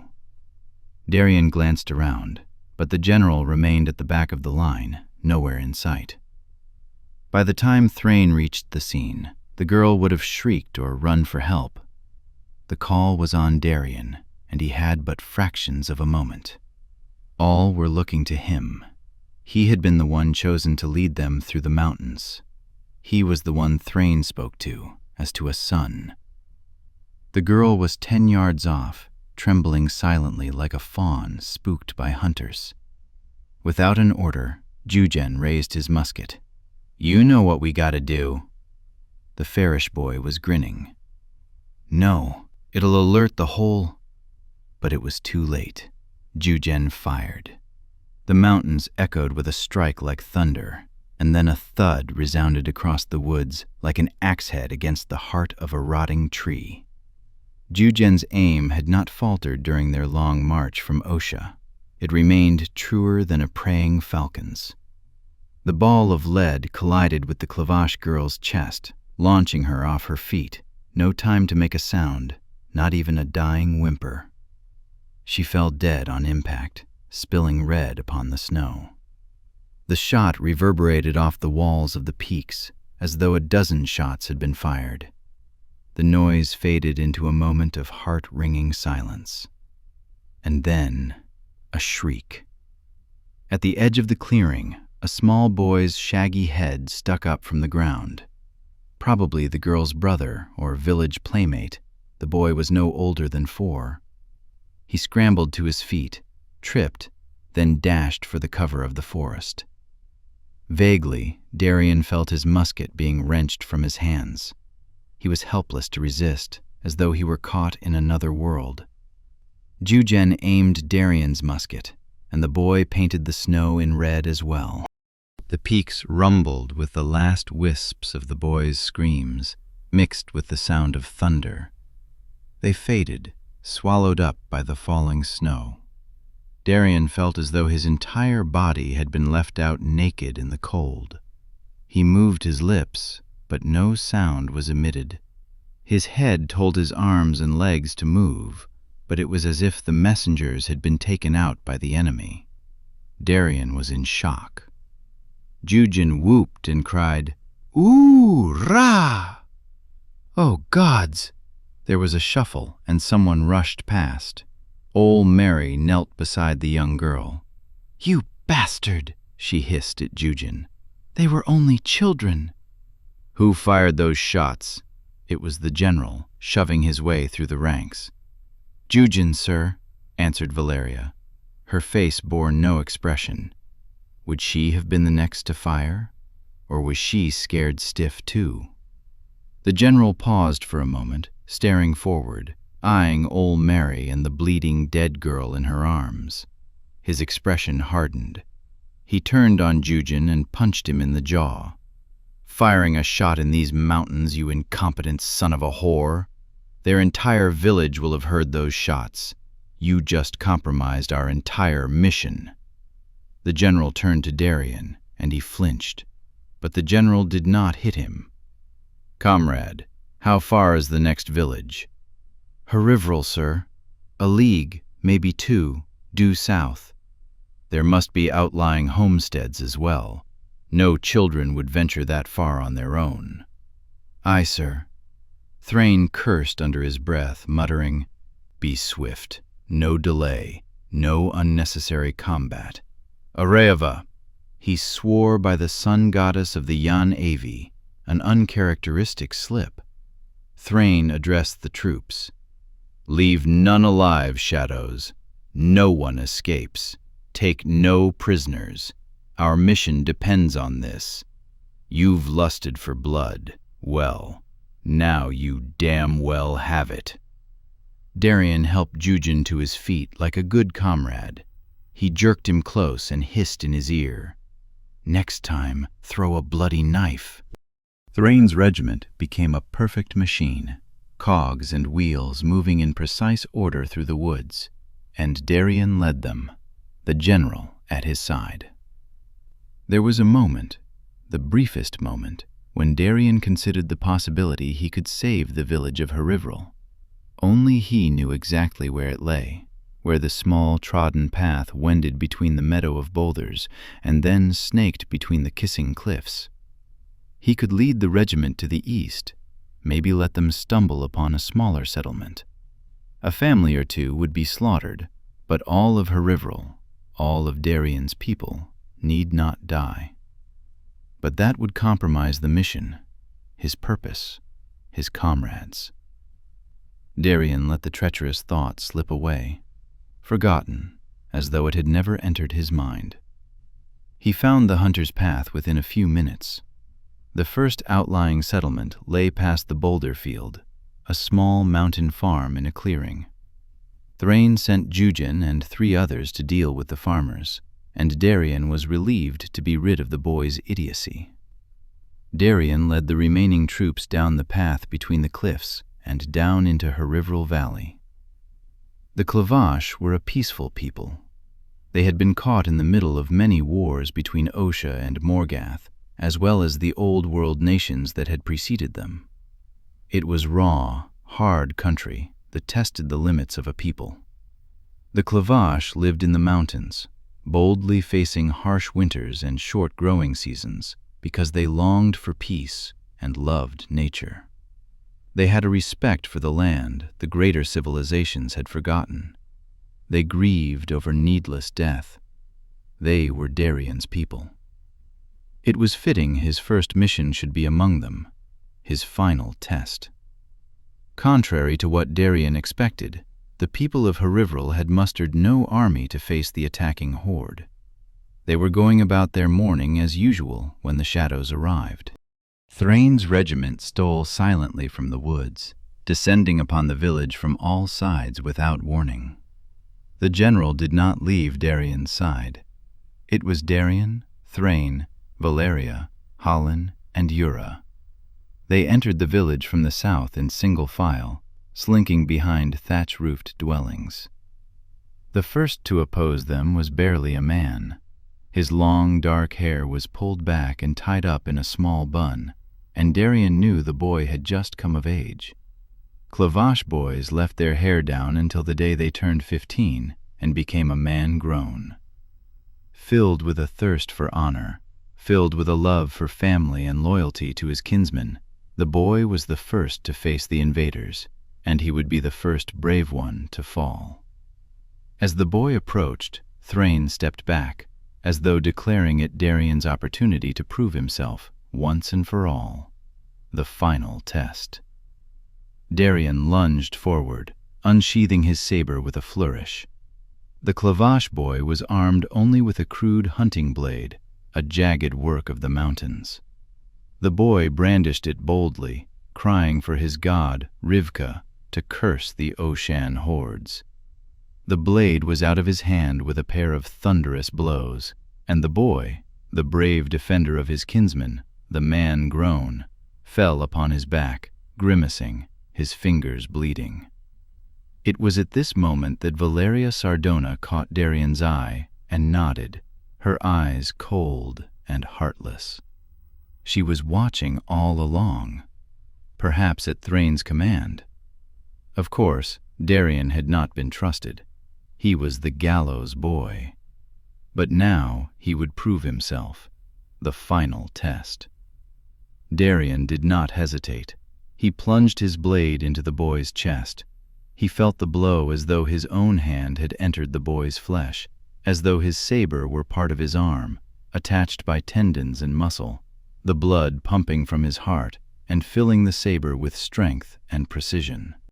He sensed the pierce of skin, the crunch of ribs, the tearing of organs, and the grinding thud as his blade struck the ground beneath the boy's body. He felt the life leave the boy in a shudder of rasping breath. Darien would not remember the others so vividly, but this was his first, the first kill, the final test.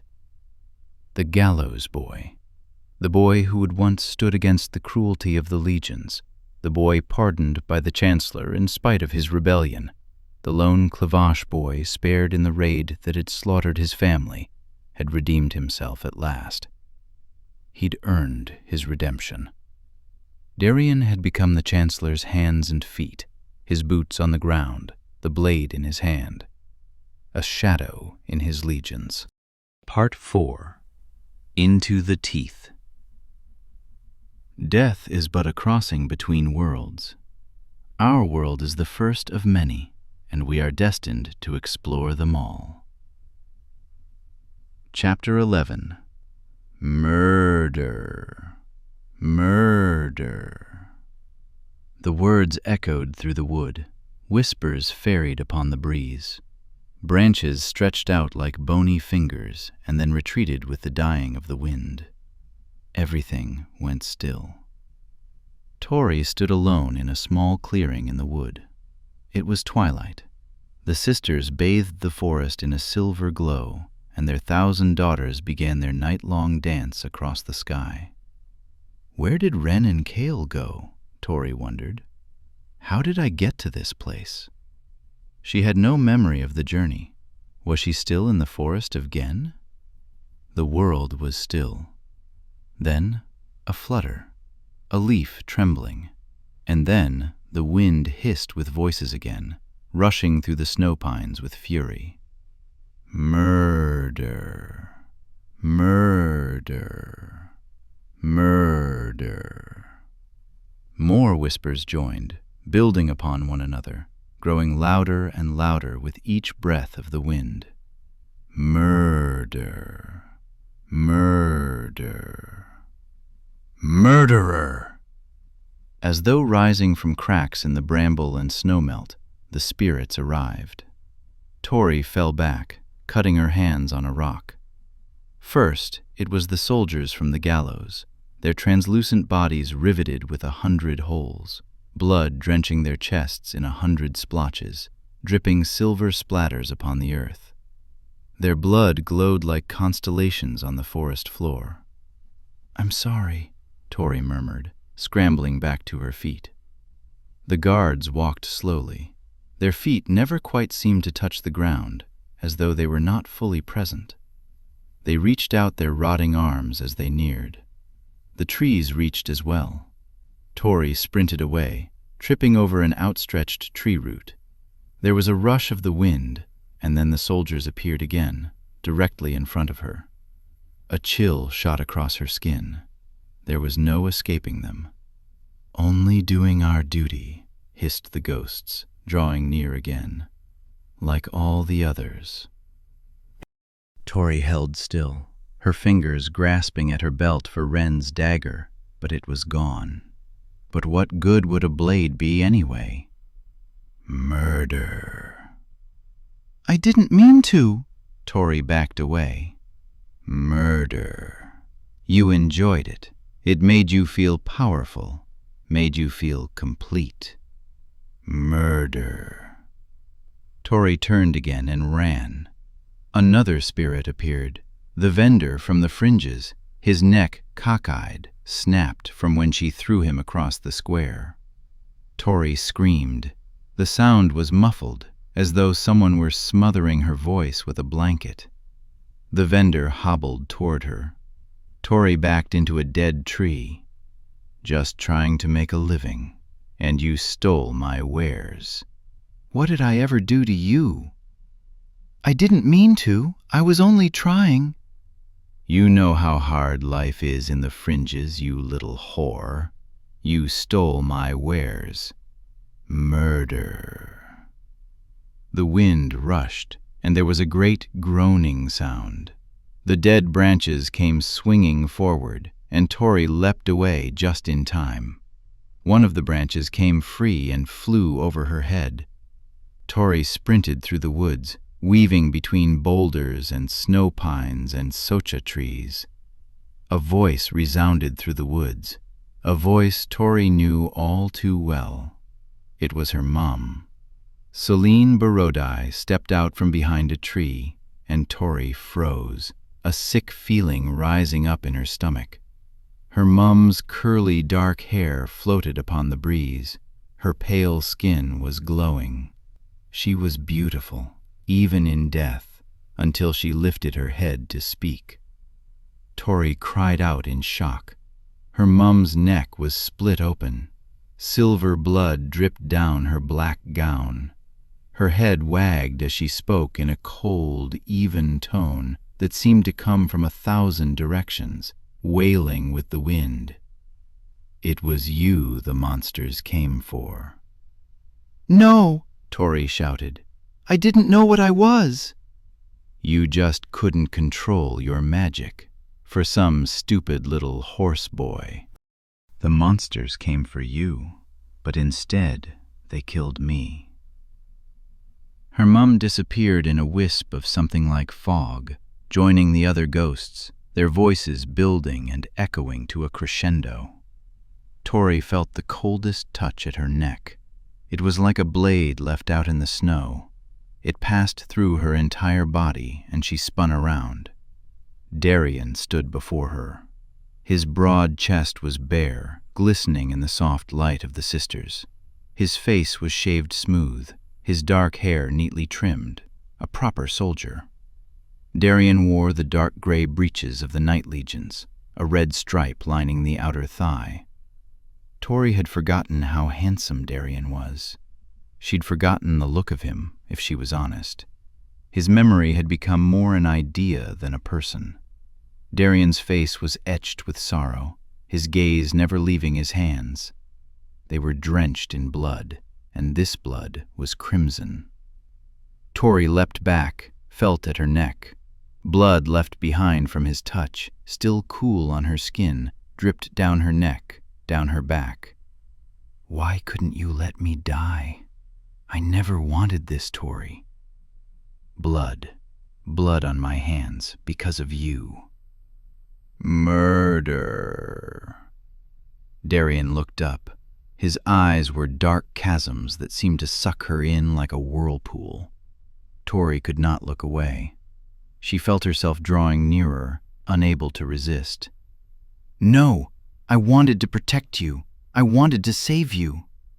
Tears dripped down Tori's cheeks, mixing on the ground with the blood from Darian's hands. "You call this saving me?" Darian turned to reveal his naked back. Tori's knees went weak. His back was nothing but shreds. Muscle and bone shone through the gashes, 1,000 stripes on his back, copper skin hanging in threads. "Murder, murder, murderer." All the spirits were there now. They fell upon Tori, whispering their mantra, clawing at her, hands passing through her body like icy vapor, clutching, grasping, pleading. Darian's fingers clamped round her throat, constricting and constricting until no breath entered her lungs and no breath escaped. They were going to kill her, and Tori knew she deserved it. A shrill scream pierced the night, rushing across the treetops, spreading like wildfire. Tori shot up from her bedroll back in the forest of Gen. She brushed frantically at her neck, the chill of the spirit's hands still cool upon her skin. Sweat drenched her face, but the spirits were gone. She sat still, her whole body trembling. The sun had begun to set. Tori had slept through the day. 5 settings of the sun they'd spent in the woods, and each one had followed the same routine: travel by night so they'd be unseen from the sky, and sleep by day. Ren Endovier slept soundly beside her, his chest rising and falling with serene constancy. Tori breathed. It had only been a dream. Every slumber in these woods, she had been tormented by nightmares, all of them playing upon her darkest fears and regrets. Tori's fingers were clammy. She couldn't shake the dark feeling that she had no business wielding magic. She was a murderer. Everything I've done with magic has only caused pain and suffering for the ones I love. You are haunted by many spirits for one so young. Tori started at the voice. Cale and Dovier stood watch at the edge of camp, all eyes for morphs. But the enemy was not out there, Tori knew. It was in her dreams. Tori walked over to join Cale. How did you know? Don't worry. You will learn to discern their lies. In time. The ghosts, they're real? Cale nodded. Though the form they reveal may not be. Spirits play by no rules. They feed on your guilt and your fear, bits of truth shrouding lies. Nevertheless, I too sleep little in the forest of Gien. Cale glanced down at Wren, still dozing in peace. Not all sleep as easy as my brother. I saw a ghost in my dream, but he's still alive. At least, I hope he still is. Tori trembled at the memory of Darian's shredded back, of the blood dripping from his hands. She felt at her neck again, but it was clean. What is the truth, and what is the lie? The blood on his hands, is it real? Who was this ghost? Said Cale. The boy, from the gallows. It's been a year since he was sent to the shadow camps. Surely if he were dead, the Chancellor would have told her so. He had so liked to update her on Darian's progress in the legions, unless all that was a lie as well. If your friend is alive, pray he remain so. Do not listen to ghosts. How much farther do we have in this God's forsaken place? If we move quick, we may reach the edge of the forest by daybreak. What are we waiting for, then? Cale shoved his sleeping brother. The sun has fallen. We should go. Wren stirred. Gods, I was in the middle of a glorious dream. I was king of a dozen kingdoms. Beautiful lords and ladies were at my sides. And I waked to this damned forest? And you, brother, dressed like some common hunter. Reality is a wench, isn't she? Tori smiled in spite of herself. For a moment, she tried to forget the phantoms and the guilt and the blood on her hands. Cale led them at a fast clip, but Tori did not mind. She had recovered remarkably since her time in the Citadel. Each morning, she felt stronger. The forest was silent, but for the soft crunch of their footsteps on the melting snow. The memories of Tori's dreams kept sifting back to her mind. Was I truly responsible for Mum's death? Wren's chatter was a welcome distraction. You will love the watchtower. The Chancellor has no sway in the teeth. You'll be able to develop your magic gifts in safety, with dozens of others like you. There are that many Watchers still alive? Said Tori. It was incredible enough there were 2 walking with her right now. Wren smiled. There may be hundreds more hiding throughout the New World. We just need to find them. I thought the first Chancellor killed them all. Yet here we are, said Cale dryly. Even if that were true, it wouldn't matter, said Wren.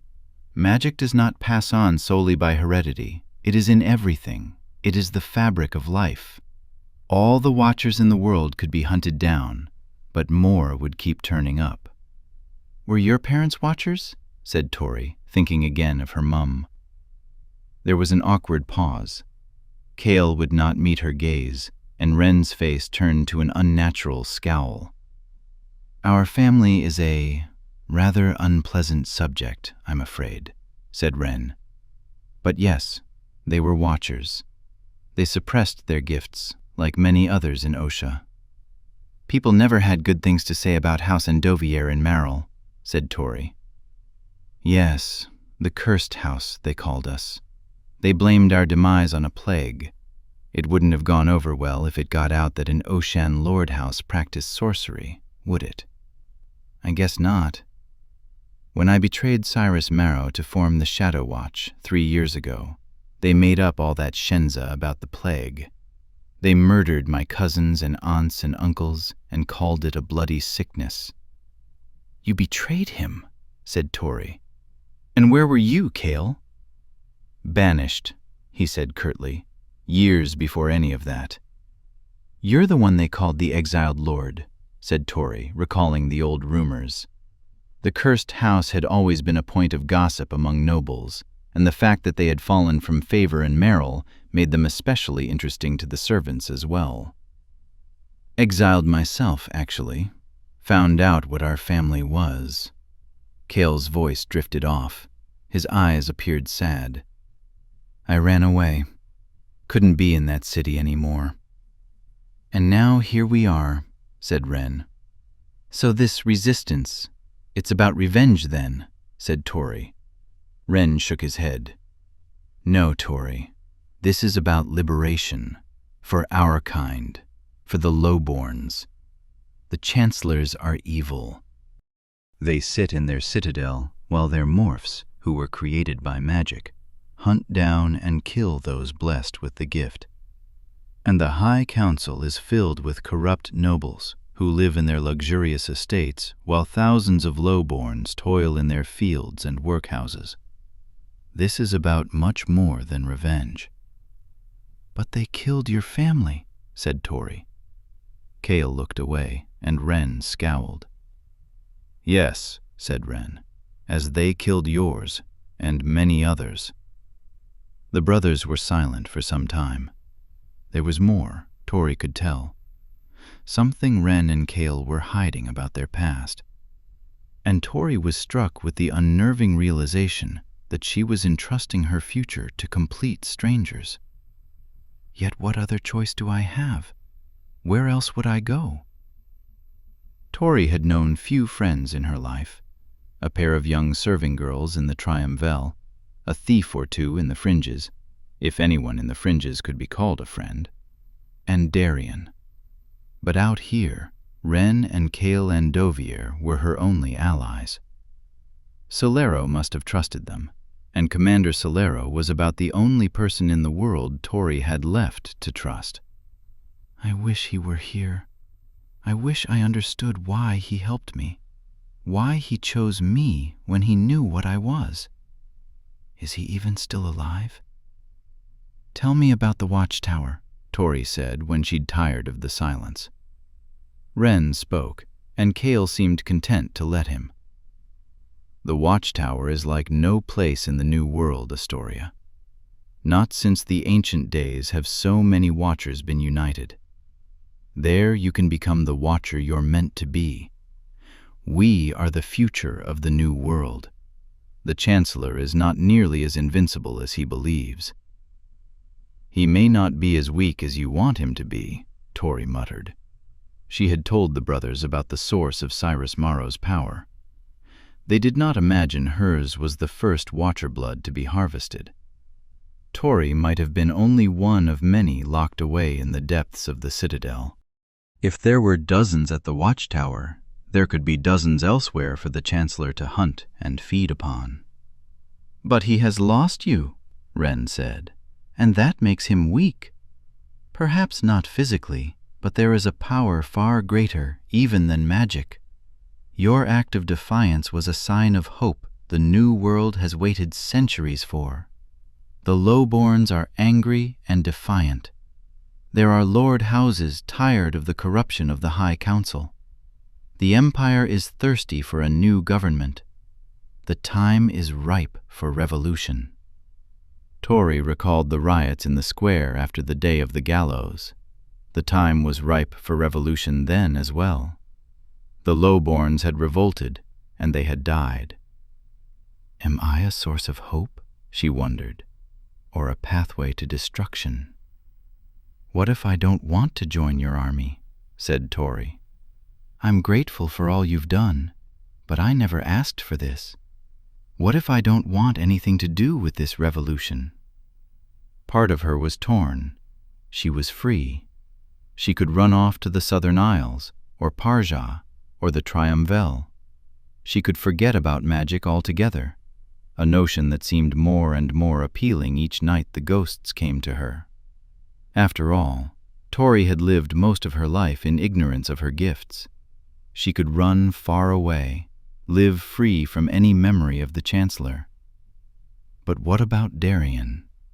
She pictured him in the night legions, blood on his hands, as in her dream. Could she really run away and leave him to rot in the Chancellor's service? And could she really pretend to be something else, now that she knew what she was? Her senses had only been growing. The past few days she had longed to use them.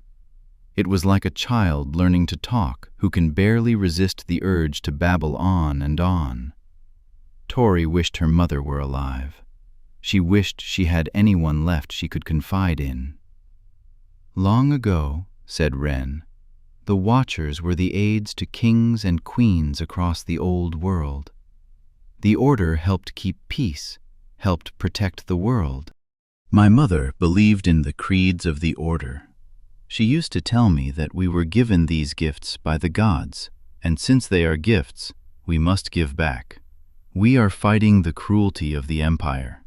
Soon enough, the Chancellor's time will end, and the Watchers will rise again."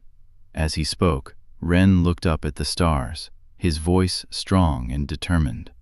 "If you do not wish to bring justice to the world, Astoria, then you are free to go. But I've a feeling you want the Chancellor dead as much as anyone." It was true. Tori hated Cyrus Morrow. He was cruel, and he perpetuated the system of violence and injustice Osha held so dear. Tori thought of Darien and old Mary suffering in the legions, and she longed to free them. But she also thought of her mum's head wagging limply, the vendor, the guards from the gallows. The images made her sick. Cale kept silent through the conversation. He did not seem to possess his brother's enthusiasm for the rise of the Watchers, though, in truth, Cale did not seem to possess enthusiasm about much of anything. "How have so many Watchers remained hidden from the metamorphy?" Tori asked, happy to change the subject from revolution. "The watchtower is protected by ancient enchantments," said Wren. "The metamorphy cannot detect the use of our power there, even if they cared to venture that far north. Isn't it dangerous in the Crooked Teeth? We live in a stronghold left over from the ancient days, near the village of Itala, in the Central Teeth." "Crooked folk," said Tori warily.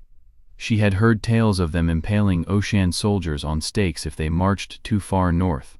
Ancient savages, gone mad with cold and starvation, it was told. It is true the mountain folk show no kindness to Oshans. But neither do we. We are mountain folk ourselves in their eyes. And the monsters of the mountains live on only in legend. The Rulax died out with the old world. There is nothing to fear for us in the Teeth." The Crooked Teeth filled Tori with nervous excitement. Even Oshan nobles spoke superstitiously of the monstrous, two-headed Rulax of the old world. The Teeth were a realm of mystery and terror, but Tori felt strangely eager to see it. When Tori was a child, her mum had told many stories of the creatures of the old world. It made more sense now why her mum had known so much. "You said there are other lord houses involved with this Shadow Watch?" Wren nodded. "Like Scalero, they have been biding their time. No one knows of their treachery. Even I did not know of Scalero's until shortly before your escape.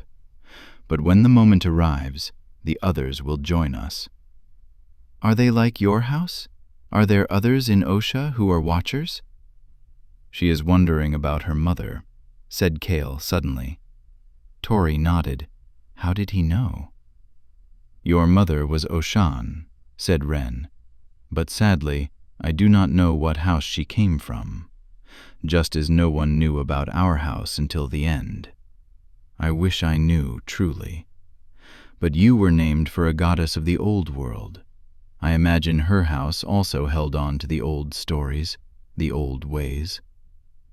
Tori said no more. She did not want to think further about her mum just now. As the sisters set and the horizon began to glow with the approaching dawn, they reached the eastern edge of the forest of Gen. The fields of Pendra welcomed them from the realm of nightmares and ghosts. The open fields stretched for leagues in all directions, and Tori had never been so happy to see a wide open plain. It reminded her of her childhood, her people, her mum. Beyond the fields stretched the wind-blown hills of the western steppe, and to the north lay the jagged foothills of the Crooked Teeth. At the tree line, Cale held up his hand. He crouched, focusing, his head down. The wind shot up from the plains, tossing the tall grass to and fro. It sounded like waves crashing. After several moments, Cale stood. "The way is clear, for now." "Of course it is," said Wren. "The creatures expect we'll flee south. It is the quicker journey through the forest. No one would expect us to flee to the teeth. They'll be watching the ports along the western coast and the roads across the green sea." Cale shook his head, but Tory sensed a disgruntled fondness toward his brother. "We must be swift nonetheless." He waded through the thigh-deep grass. "Do you listen for them?" Tory asked Cale. "The metamorphi?" "He's a cerebro," said Wren.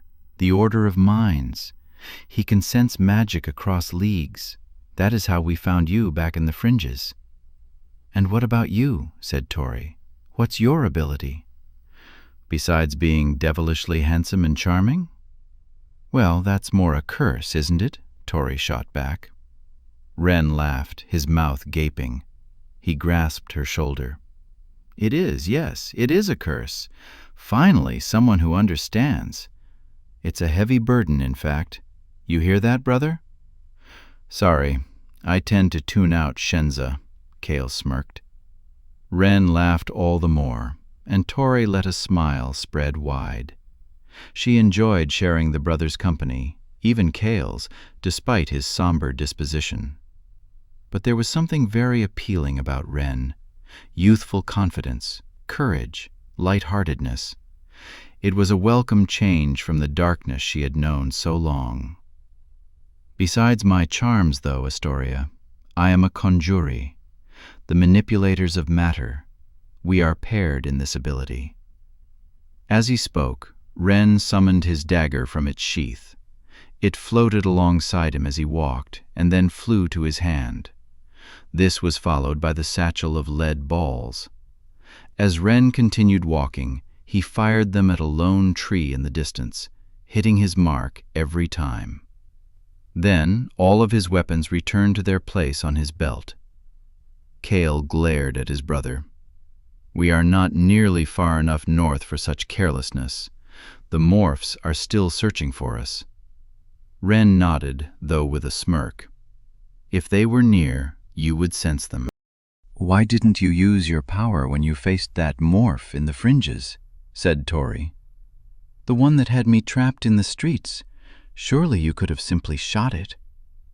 "Well, for one, that would have drawn more morphs to us, using magic. And it wouldn't have been as much fun." Wren grinned mischievously. "Conjuri," said Cale, "have a reckless thirst for theatrics." "And I'm a conjuri?" said Tory. "Only a conjuri could do what you did on Gallows Day," said Wren. "And that was theatrical in any sense of the word." "Gallows Day," she muttered. "The rumors have spread all across the New World," said Wren.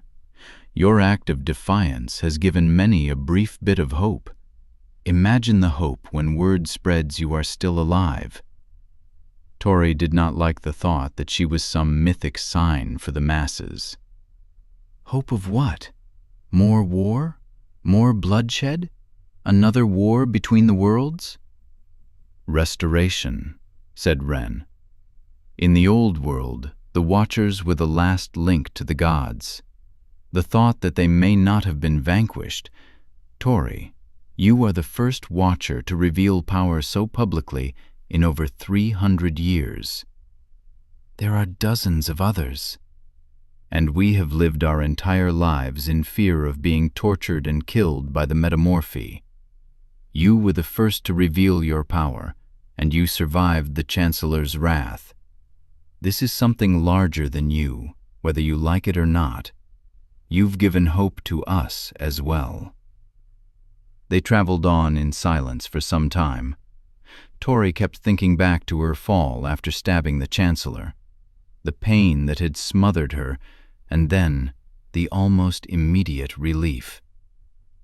"Do Watchers only have one gift?" she asked. To wield more than one was rare in the old world, and unheard of in the new, said Wren. "You both can fly," Tory ventured. "All Watchers can fly," said Wren. You flew in the fringes, enough to survive your fall, that is." Did I fly? It had all happened so fast. Thinking back, nothing seemed clear, only that she had survived.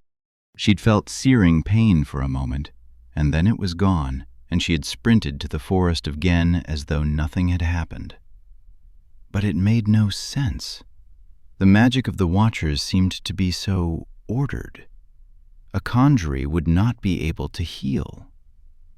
Cale turned back to her briefly, and Tori felt uncomfortable in his gaze, as though he could sense she was hiding something. A scowl creased his brow, and he turned away. "Haven't you heard the tales of the Watchers?" Wren went on. "I heard them," Tori said, trying to recall her mum's stories, but they were all faded, as though they had been told to her in an old dream. Ever since she became a slave, she had tried not to remember anything to do with her mother. "But you never know what's myth and what's truth as a child. I thought the Watchers were only legends from the old world, something to give children hope." "Well, Tori, let me assure you, the Watchers are no lost legend. We have endured the Chancellor's purging. The time has come for the world to remember us. Soon, we will not need to hide in the crooked teeth like thieves." At dawn, they neared the village of Haisha, set amongst the craggy foothills of the Teeth. Cale ventured alone, and Wren waited with Tori outside the village, so not to spread rumored sightings of the Gallows Girl. It was at Cale's insistence. "Your face was well known amongst the lowborns after Gallows Day," said Wren after his brother had gone. "The girl from the steppe with green eyes. It's been over a year, and I doubt the Chancellor has publicly admitted your escape, as it would expose the lie of your execution, but I suppose it is better to be safe." But he spoke with some reluctance, and Tori could tell he did not like to be the one waiting around. The Haitian horseman could only spare 2 steeds, no matter the price, which meant Tori was left to ride double.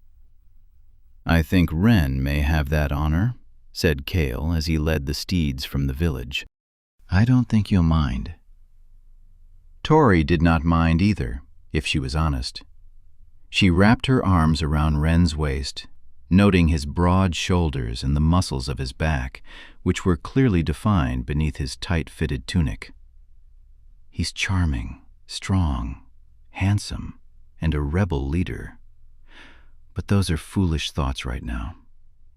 Nevertheless, Tori found her gaze falling upon his sharp, smooth features more than once as they rode on. This was remedied, though, for as they climbed into the foothills, the air grew thinner and much colder, and they all quickly donned heavy cloaks. They traveled by day and camped by night. For the first couple days, Tori could tell Cale was tense. He often closed his eyes, sensing for signs of their hunters. Once they entered the high mountain passes, he relaxed. His scowl softened, and he stopped riding with one hand at the hilt of his saber. The wild mountains appeared to be his element. Though Tori had felt excited a few days ago, the mountains had the opposite effect on her. The higher they journeyed, the more she thought of her mum's tales of Rulax and Nosferati. When night fell and they huddled together for warmth inside a canvas tent, every sound made her tense. More than once, she was certain she heard howls echoing off the towering peaks, though Wren insisted it was only the wind. On the 5th day, they reached the mountain village of Itala. Even in spring, the lanes were thick with snowpack. The villagers were bundled in thick fur-lined parkas, and the men all bore voluminous nest-like beards. Mountain folk were a mixture of races that fled to the mountains at the dawn of the New World. Their skin was coppered and weathered by harsh, high-altitude exposure, and this spread to their countenances. The crooked folk were known for no kindness in Osha, but at the sight of Wren, their expressions softened.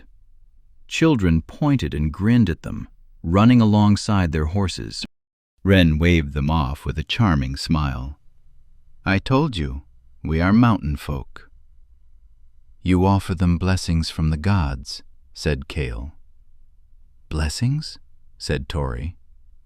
"To the people of Itala, our tower is a monastery devoted to the old gods," said Wren. "And on occasion, the high priest will come down and offer blessings to the crooked folk." "That surely helps their dispositions." Cale did not seem impressed. Wren grinned. "Undoubtedly, brother, undoubtedly. Helping them construct a glass house so they can grow crops year-round surely helps as well. I'm a regular saint among the mountain folk." Tori was still trying to read Wren. For his talk about the injustices of lowborns, he sure didn't mind fooling them. Though she had to admit, these people lived in better conditions than any in Osha, and he had helped them grow more food. Wren gave the impression that he was some sort of idealist, but Tori still could not shake the sense that this revolution was personal for him. They rode for another hour, leaving the village and ascending a steep, narrow path cut into the side of the mountain. "How high have we climbed since Haisha?" Tori wondered. "Thousands of feet?" And yet still, the peaks towered thousands more above them. At the edge of a clearing, they approached a sheer cliff wall. Tori saw no path until they faced it straight on. A narrow cleft was cut into the rock, and they filed through one at a time. "We call this the birth canal," said Wren. "I swear it gets narrower with each passage. In the old world, the teeth were known to shift when the gods became angry. That is how this passage was formed, they say." The path weaved through the mountainside for half a league, then spread wide into a hidden valley, surrounded on all sides by towering peaks. At the far end of the valley, carved into the side of the mountain, was the watchtower. 3 narrow spires rose over 100 feet from a vast granite fortress. The towers were coated in a thin layer of snow that left Tori marveling at their sheer magnificence. The snow-covered teeth towered above, as though the castle were being devoured by the gaping jaws of a rulok. Wren spread his arms wide. "Welcome to the last refuge of the Watchers." Chapter 12. The watchtower appeared to have been carved straight from the mountainside and looked just as ageless, just as Tori might have imagined a fortress of the ancient men might look. The stonework blended in with the mountain, as though the two had always coexisted. Tori guessed it would be near impossible to spot from the air, if a morph ever were to fly over the teeth. Majestic though it was, the fortress appeared empty and felt dead. There was no sound but the clopping of their horses' hooves resounding off the face of the mountains. Tori felt uneasy as they approached. Cale led the way across the clearing, and as they neared, the iron gates spread wide, seemingly on their own. Tori realized it was Wren's gift bidding them open. Once they entered, the aura of the place transformed, as though a lever had been triggered. The air in Tori's lungs seemed to grow lighter. The 3 towers basked in warm light. Sounds of life filled her ears in a jarring instant. People bustling in a wide square, a pair of young girls hovering several feet off the ground, holding one another's hands for balance, giggling. It was strange to hear something so light and frivolous, as though the world were some bright, happy place. Have I ever giggled like that? Yes, she had, but it was long ago, when she and her mum lived on the steppe among the Yan Avi, when the world had been bright and simple, a child's world. A short, muscular woman with olive skin and bushy obsidian hair greeted them, along with a lanky man with deep brown skin and thick dreadlocks that fell to his shoulders. The man took hold of their reins as they dismounted. Wren took Tori's hand and helped her down. Her legs felt clumsy on the ground. She had gotten used to riding over the past 5 days. The aches had subsided on the 3rd day, and now, as she moved, it felt like there was still the ghost of mount blankets and muscle beneath her. "Daja," Wren addressed the lanky man, "why don't you show our new recruit to the stables? I've a few things to discuss with Sarah." He gestured at the woman, dismounted, and handed his reins over to the man. Daja handed a pair of reins to Tori and ushered her to follow him. The stables were around the corner, and inside, a lone bay horse nibbled at the floor of straw. "Where are the others?" Tori asked. "Ye brought 'em," Daja grinned. "We don't have much need for horses round here." His voice floated on the air with the lilting accent of the Parjan seafarers. "Seeing as we all fly?" Tori chuckled.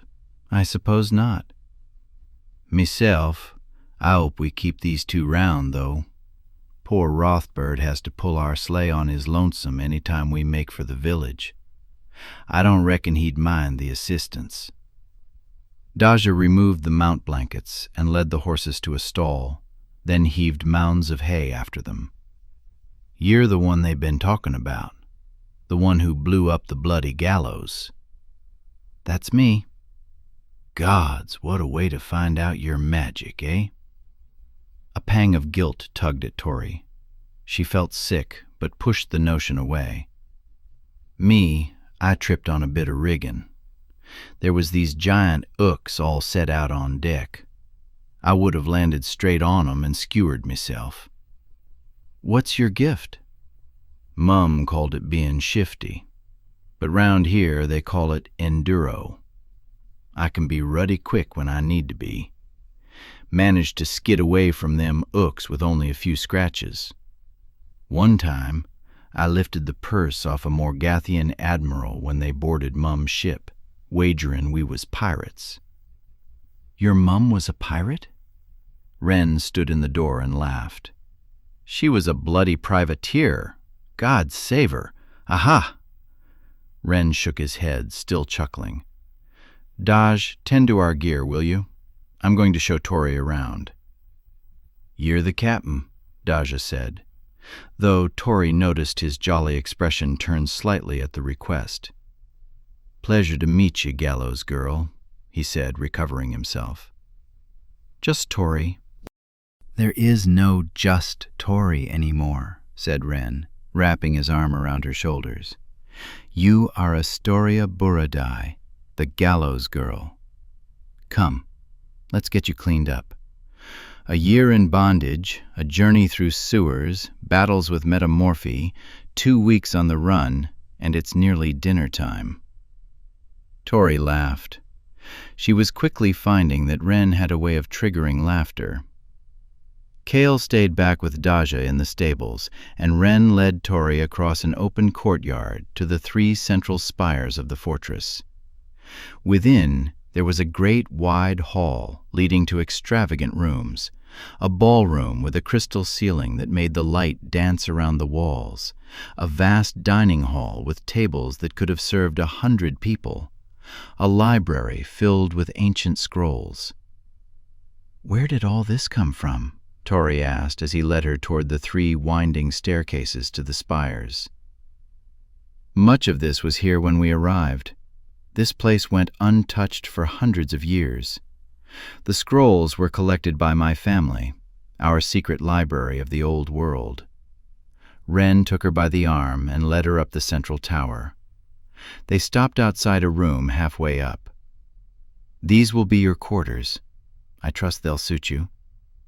Wren pushed open the door. As they entered, there was a shriek. A young woman with bronzed skin and dark curly hair spun from a vanity, a hand mirror crashing to the floor. She clutched at her bathing robe, and then she cried out again, this time staring at her bare feet. There was blood. "Arayava!"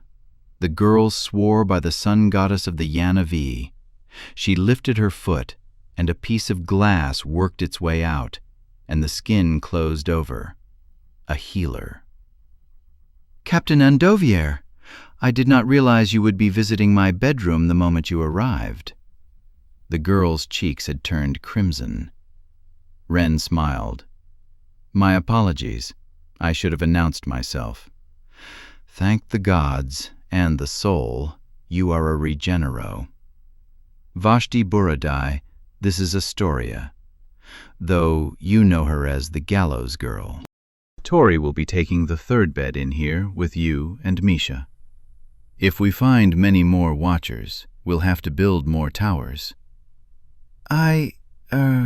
Yes, of course, Captain. As you wish." Vashti bowed again, then stooped and gathered the shards of her mirror. "Excellent," said Wren.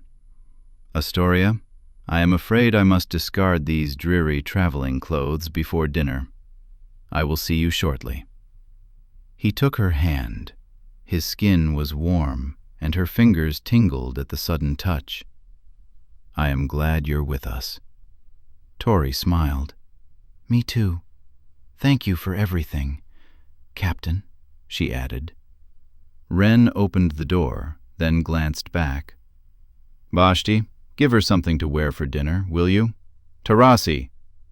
He thanked her in Yan Avi and whisked away, apparently oblivious to the look of death on her face.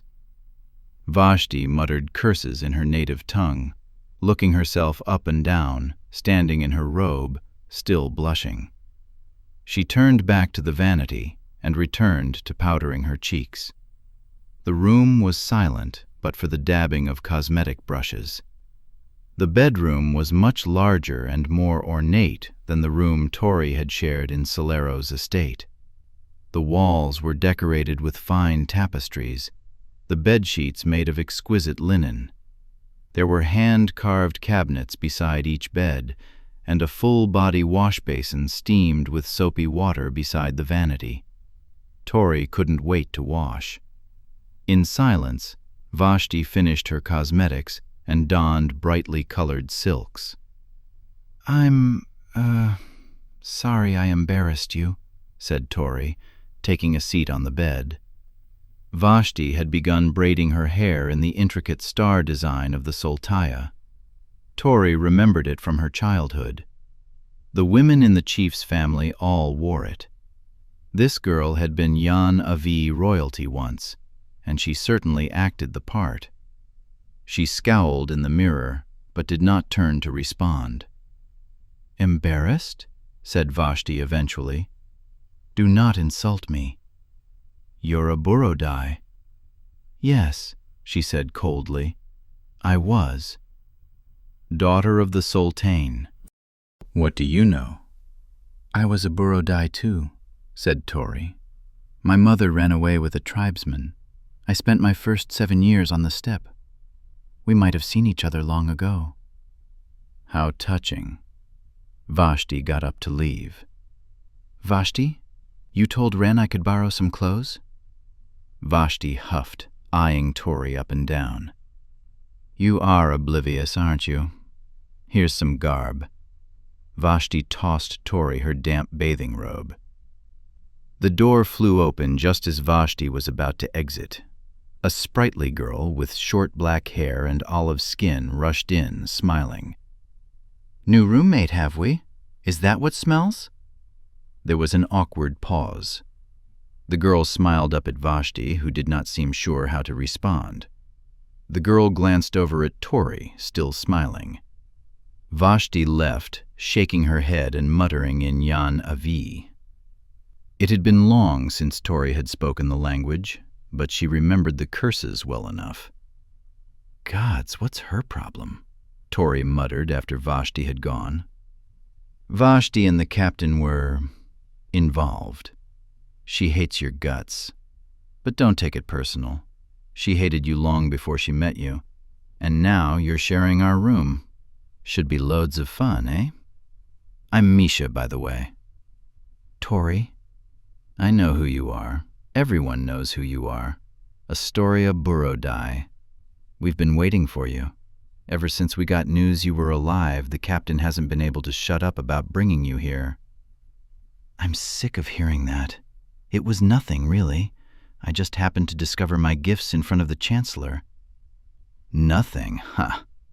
Misha crossed the room and began sorting through her wardrobe.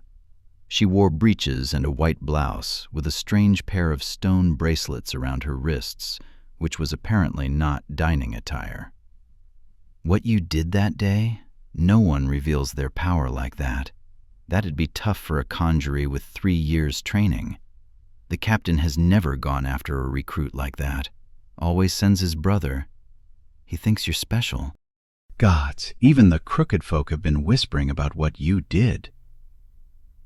Misha picked out an elaborate turquoise evening gown, the sort the high-born ladies of Merrill would have clamored to wear. She stripped out of her clothes where she stood, and Tori glanced away. "The people think it's the start of a new age," Misha went on, lacing herself up. Misha sat at the vanity and touched up her face. Her odd stone bracelets remained. "You should get ready, you know. Dinner will be in an hour, and I'm sure the captain will be making a big thing about your arrival. So wear something nice, and, wash up." "I don't have any clothes," said Tori, "except Vashti's damn bathrobe." Misha laughed. She bent over and clutched at her stomach. "Sorry, but you must see the irony of him asking her to lend you clothes. Not to mention you smell like Shenza. Take a bath, Tori. I'll find you something to wear, don't worry." The basin was in the middle of the room. Tori eyed it, contemplating for a moment. Misha laughed again. "Don't be shy. Get out of that filth and wash up." Tori peeled off her clothes. The smell had been less potent during the days on the road, but in the warmth of the bedroom, the stench was seeping back out. "Here." Misha held up a rough spun sack. Tori pitched her clothes in. "I'll send them to be burned. Gods, the smell's getting worse, I think." Misha tied the sack tight and disappeared down the hallway. Tori slipped into the tub. The luxury of a bath had never felt so wondrous. She wished she could lie in the warm water for hours, but dinner was approaching. She scrubbed herself vigorously, and then a second time, and a third. Slowly, months of grime slipped away. By the time she was done, Misha had selected a violet evening gown and draped it on Tori's bed. It fit a little loosely. Tori had never been so skinny in all her life. "How does the bath stay warm?" said Tori. "There's no coals." Misha smiled. "Look closer, underneath." Tori stooped and peered at the underside of the basin. Tiny flames hovered in midair, licking at the ceramics. "I'm a fieri." Misha flicked her stone bracelets together, triggering a spark, and then it transformed into a ball of flame that hovered above her skin. She tossed the flame in the air, and it vanished. "Just a little trick I came up with. Coals are so finicky. It's either cold or scalding. Don't tell the captain. He'd fret at the thought of marring this old-world basin. Gods, he's funny." Tori smiled. Perhaps her living arrangement wouldn't be so bad. "I think it's brilliant." Misha waved her hand and the flames disappeared. "Please, you turned a gallows into splinters and sent all the hardware through the guards' chests. Or is that only hearsay?" Tori shuddered, remembering the ghosts from the forest of Gen. She took a seat at the vanity, reaching for the powder Vashti had been using. "No, not hearsay." "Whoa, hold on there." Tori put down the powder. "What?" Misha grinned. "Yan AV princesses may pull that off, but your skin is too light." "I'm half Yan AV." "Really? Well, I suppose you have been living underground for a year. Let me help you. Use this to dab your lashes. We'll deal with those bushy eyebrows some other time. And for your cheeks, a little blush is all we want. You know, in Melanesia, fairer skin is a sign of royalty. Means you don't work in the hot sun. The highborns wear nothing to cover up their fair skin. Tori had no desire to look high-born. Were you royalty? Misha laughed. Gods, no. My father was a merchant. I was no peasant, but hardly royalty. In a few minutes, the cosmetics were complete, and Tori's wavy black hair had been tied back in a braid. It was longer than it had been since she was a girl, nearly reaching her shoulders. Tori barely recognized herself in the mirror. Not just because of the gown and the cosmetics. She felt different all over. So much had changed. It seemed like a lifetime ago she had been in Scalero's household, with Darian and old Mary. Would they even recognize me if they saw me now? Let's eat. I'm starving, said Misha. Then she looked Tori's rail-thin body up and down. Sorry, no I'm not. Don't worry, Tori. You will not stay skinny long around these halls. Part 5. The Assassin's Den. We are the dark cast away by the light, the night that comes before dawn. The soul shines not upon us, but within, her secret bidding, her whispered will, her last true seekers. Take solace in our watching eyes, O people of the Red City, but look upon us and despair. Chapter 13. When Astoria Buradai entered the hall, every eye fell upon her. Every eye but Cale Andovier's. Cale watched his brother's eyes, watched them widen and focus on the slave girl, watched him rush from the head of the table to greet her, watched him fawn and dote before his followers. Tori cleaned up well for someone who, 3 hours ago, had looked like she'd been raised in a pig stable. Her tussle of black hair glistened in the lamplight. Her light brown skin, paled from months in the citadel, had been touched with hints of cosmetic that made it radiate. Dressed in her violet satin gown, she was captivating. All eyes followed her about the room. This quality was exactly what Wren wanted, and it was exactly what made Cale feel uneasy. Things were moving forward for the Shadow Watch, and though Cale should have been pleased, he was not. Wren introduced Tori to the host of watchers, his hand on her bare shoulder all the while. He made a rousing speech about their coming glory, the rise of the Shadow Watch, how they would return to power and the world would be made new again. Tori smiled at all the right moments, and when Wren took her by the hand to lead her to the head table, Cale noticed her flush. What was it about his brother's charisma that made Cale feel this way? It was not jealousy. Well, not exactly. Cale did not fancy Tori, but it was always Wren the gentlemen and ladies gravitated towards, and Tori was the latest example of this truth. Cale was a mere shadow, cast into notice at the whims of his brother, and left in the corner when it did not suit him. It had always been this way. Usually Cale did not mind living in the shadows. He was not one to long for thrones and great halls.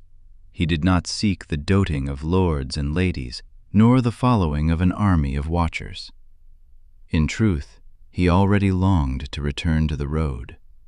He had much more pressing matters, even than the gallows girl. Tori took her seat between Cale and Wren. "You look nice," Cale managed. He was not one for speeches either. Wren laughed. "She looks gorgeous, stunning."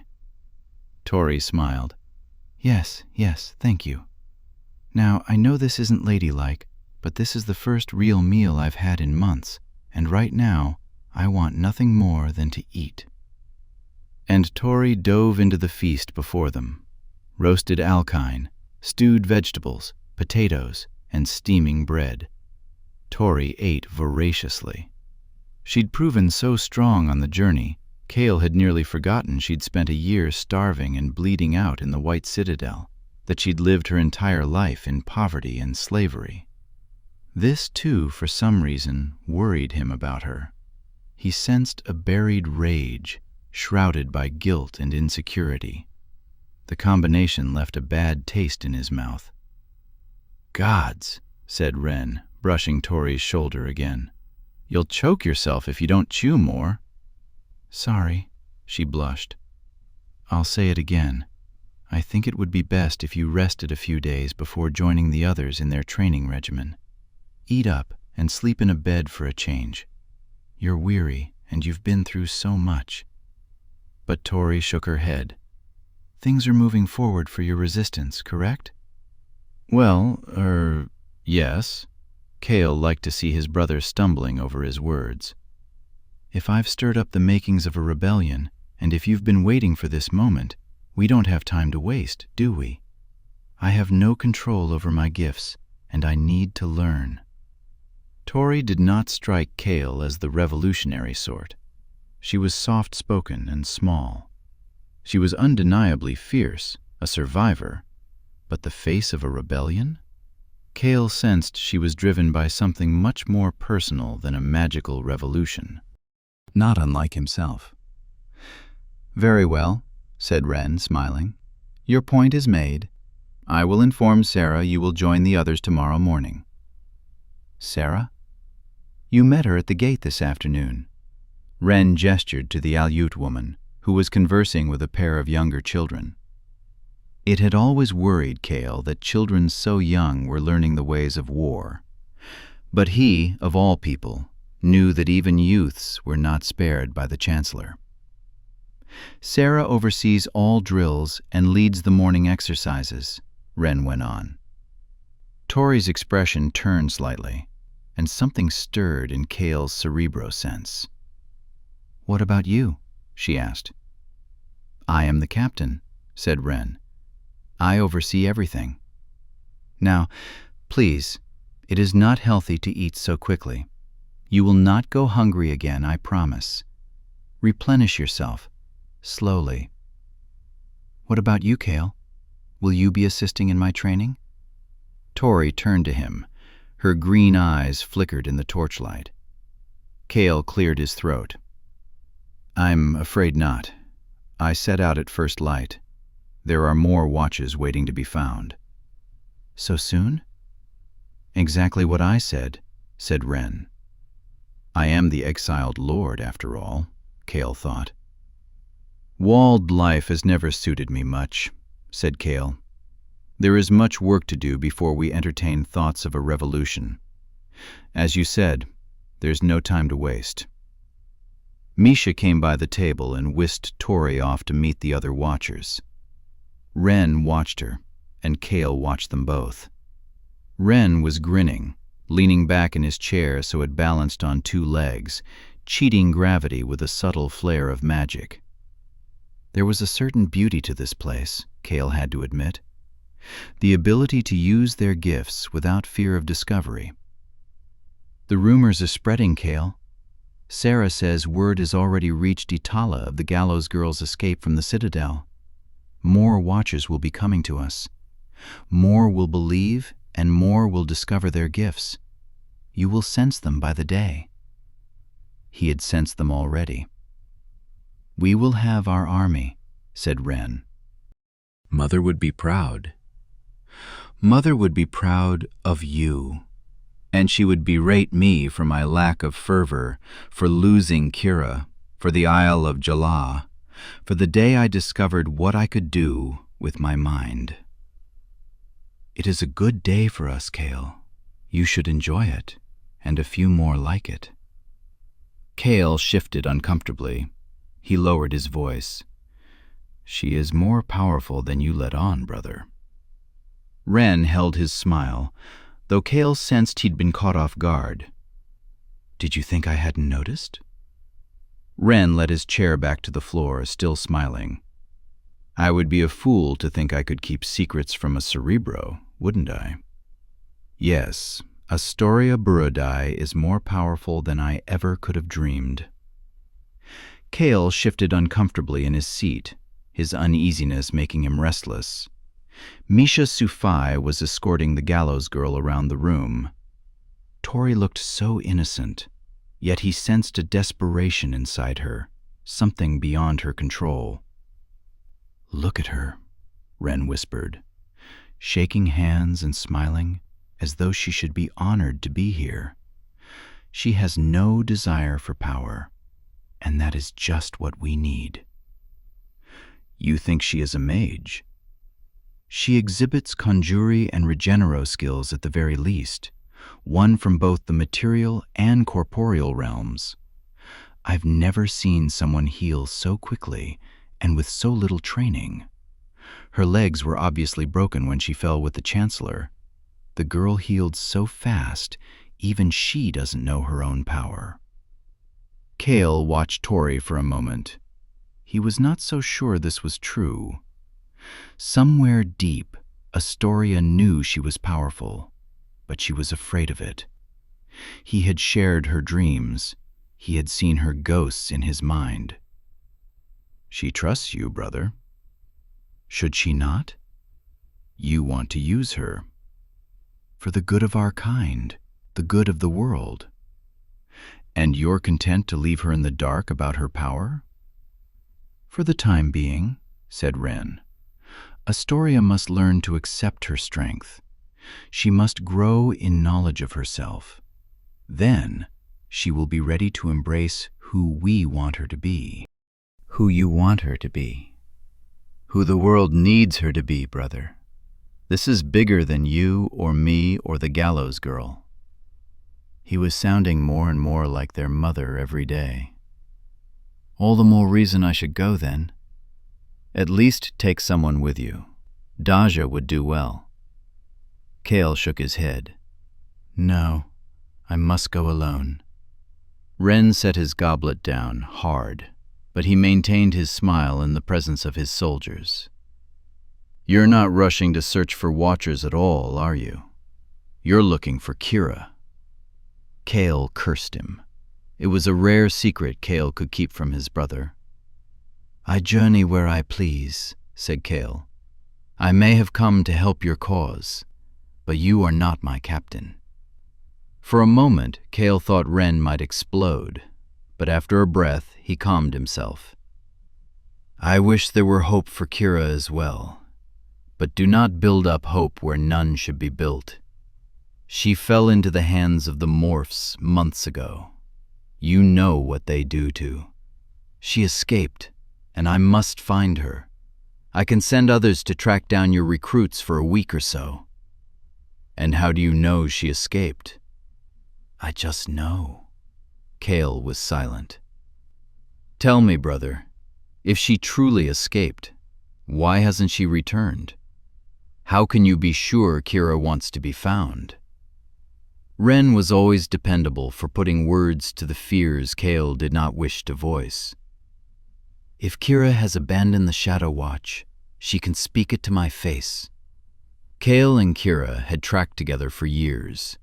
They had been partners before Ren found his long-lost, exiled brother, before Ren had recruited them in a gamble to restore the old ways. And Kira believed in the cause, oftentimes more than Cale did. "If Kira is hiding, there's a reason." "You think she's gone after the Godstones," said Ren. He was not pleased. "It was that damned fantasy hunt that got her captured in the first place." "You know this revolution will not be won with a handful of watchers." "Oh yes," Ren said scathingly. "Our salvation belongs to little magic stones from the old world, the ones that created the new, the ones that created the Morphs." "Mother believed they existed." "Our mother is dead, and this revolution will be won with men and women, watchers, not mythic weapons from the old world." "The Chancellor is harvesting magic from Watcher blood," Cale said. "How do you suppose he's doing it?" "You think he's using the stones?" "How else could he keep up his army of Morphs? They're not immortal." Ren sighed.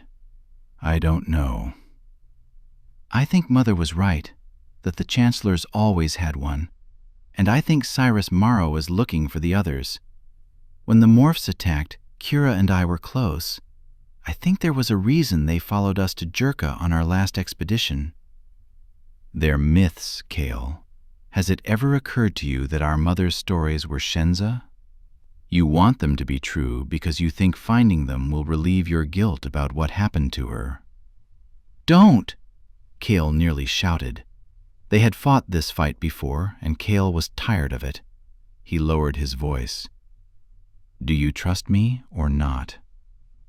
I trust you, but not your heart, brother, said Ren, clapping his shoulder like patronizing elder brothers had since the days of the ancient men. You were always the soft one. Godstones or not, I have sensed Kira, and I am leaving. Whether with your blessing or not, I fly at dawn across the steppe. You think Kira is among the Yan Avi? Said Ren, his tone growing lighter. Well, that is convenient at any rate.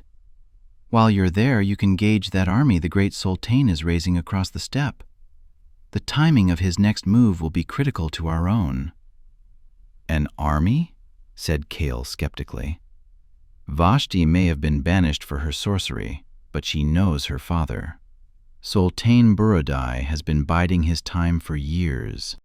With the legions marching south, and Morgath soon to fall, he will be readying the 12 tribes for a counter-resistance to take back the western steppe, maybe even Greater Osha.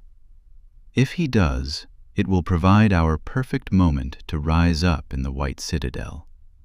Scalero says the High Council is tired of Cyrus Morrow, and there are more who would welcome back the old ways if given the opportunity. Does Vashti know you wish to use her people to initiate your own rise to power? Ren glared. Vashti hates her father. Just find out what the great Sultan is scheming, and then you may search for Kira and your silly stones as you please, with my blessing. Ren always had to have the last word, but Kale was glad for his blessing nonetheless.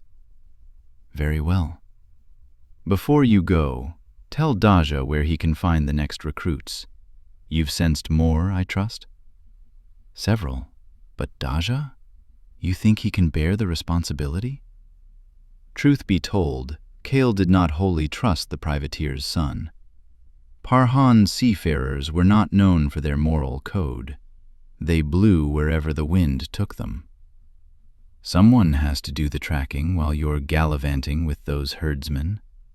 Daja is quick and ruddy sharp at getting out of a bind, and he's itching to prove himself. Didn't you see the glare he gave me when I asked him to tend the mounts? If you say so. I do. Ren raised a glass of wine, smiling, though his eyes had narrowed. You're right, brother. There is much work to do. Kale excused himself and made for his quarters. He was so focused on his thoughts that he nearly trampled the girl as he turned a corner. Astoria roamed the halls alone. You should return to the feast, he said. Her face fell a little. It feels wrong to celebrate while there is so much suffering elsewhere. I've never known comforts like this place. Kale could sense her thoughts dwelled on the people of the fringes and the gallows boy who haunted her dreams. It is good not to forget those who suffer. Kale knew this well. It is also not wrong to enjoy comforts. Otherwise, you lessen the hope of everyone else. What do you mean? Don't forget those who live as you once did. But don't cheapen what they themselves long for and die for: comfort and freedom. You should speak more, you know, said Tori. You're wiser than you look. Well, that stings. Tori smiled. Have a safe journey, Kale. I hope you find more watchers, but don't stay gone too long. You deserve some comfort yourself.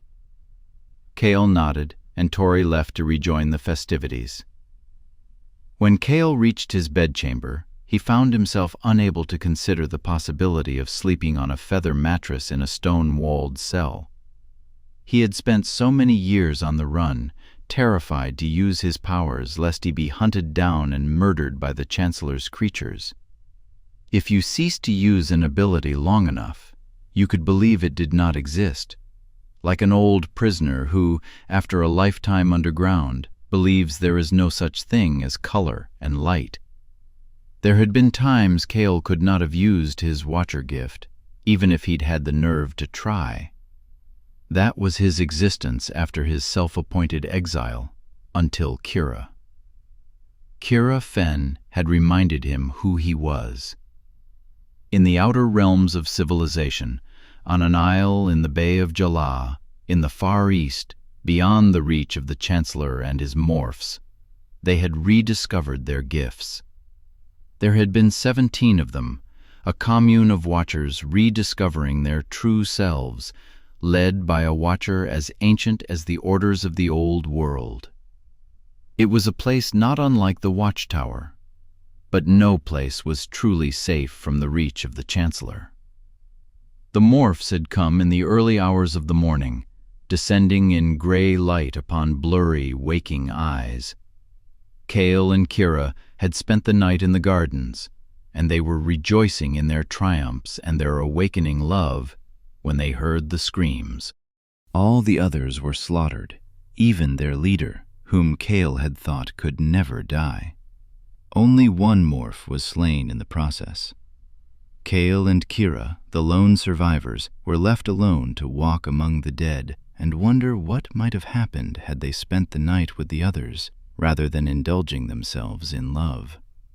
Cale had hardly spent a night in the same place since.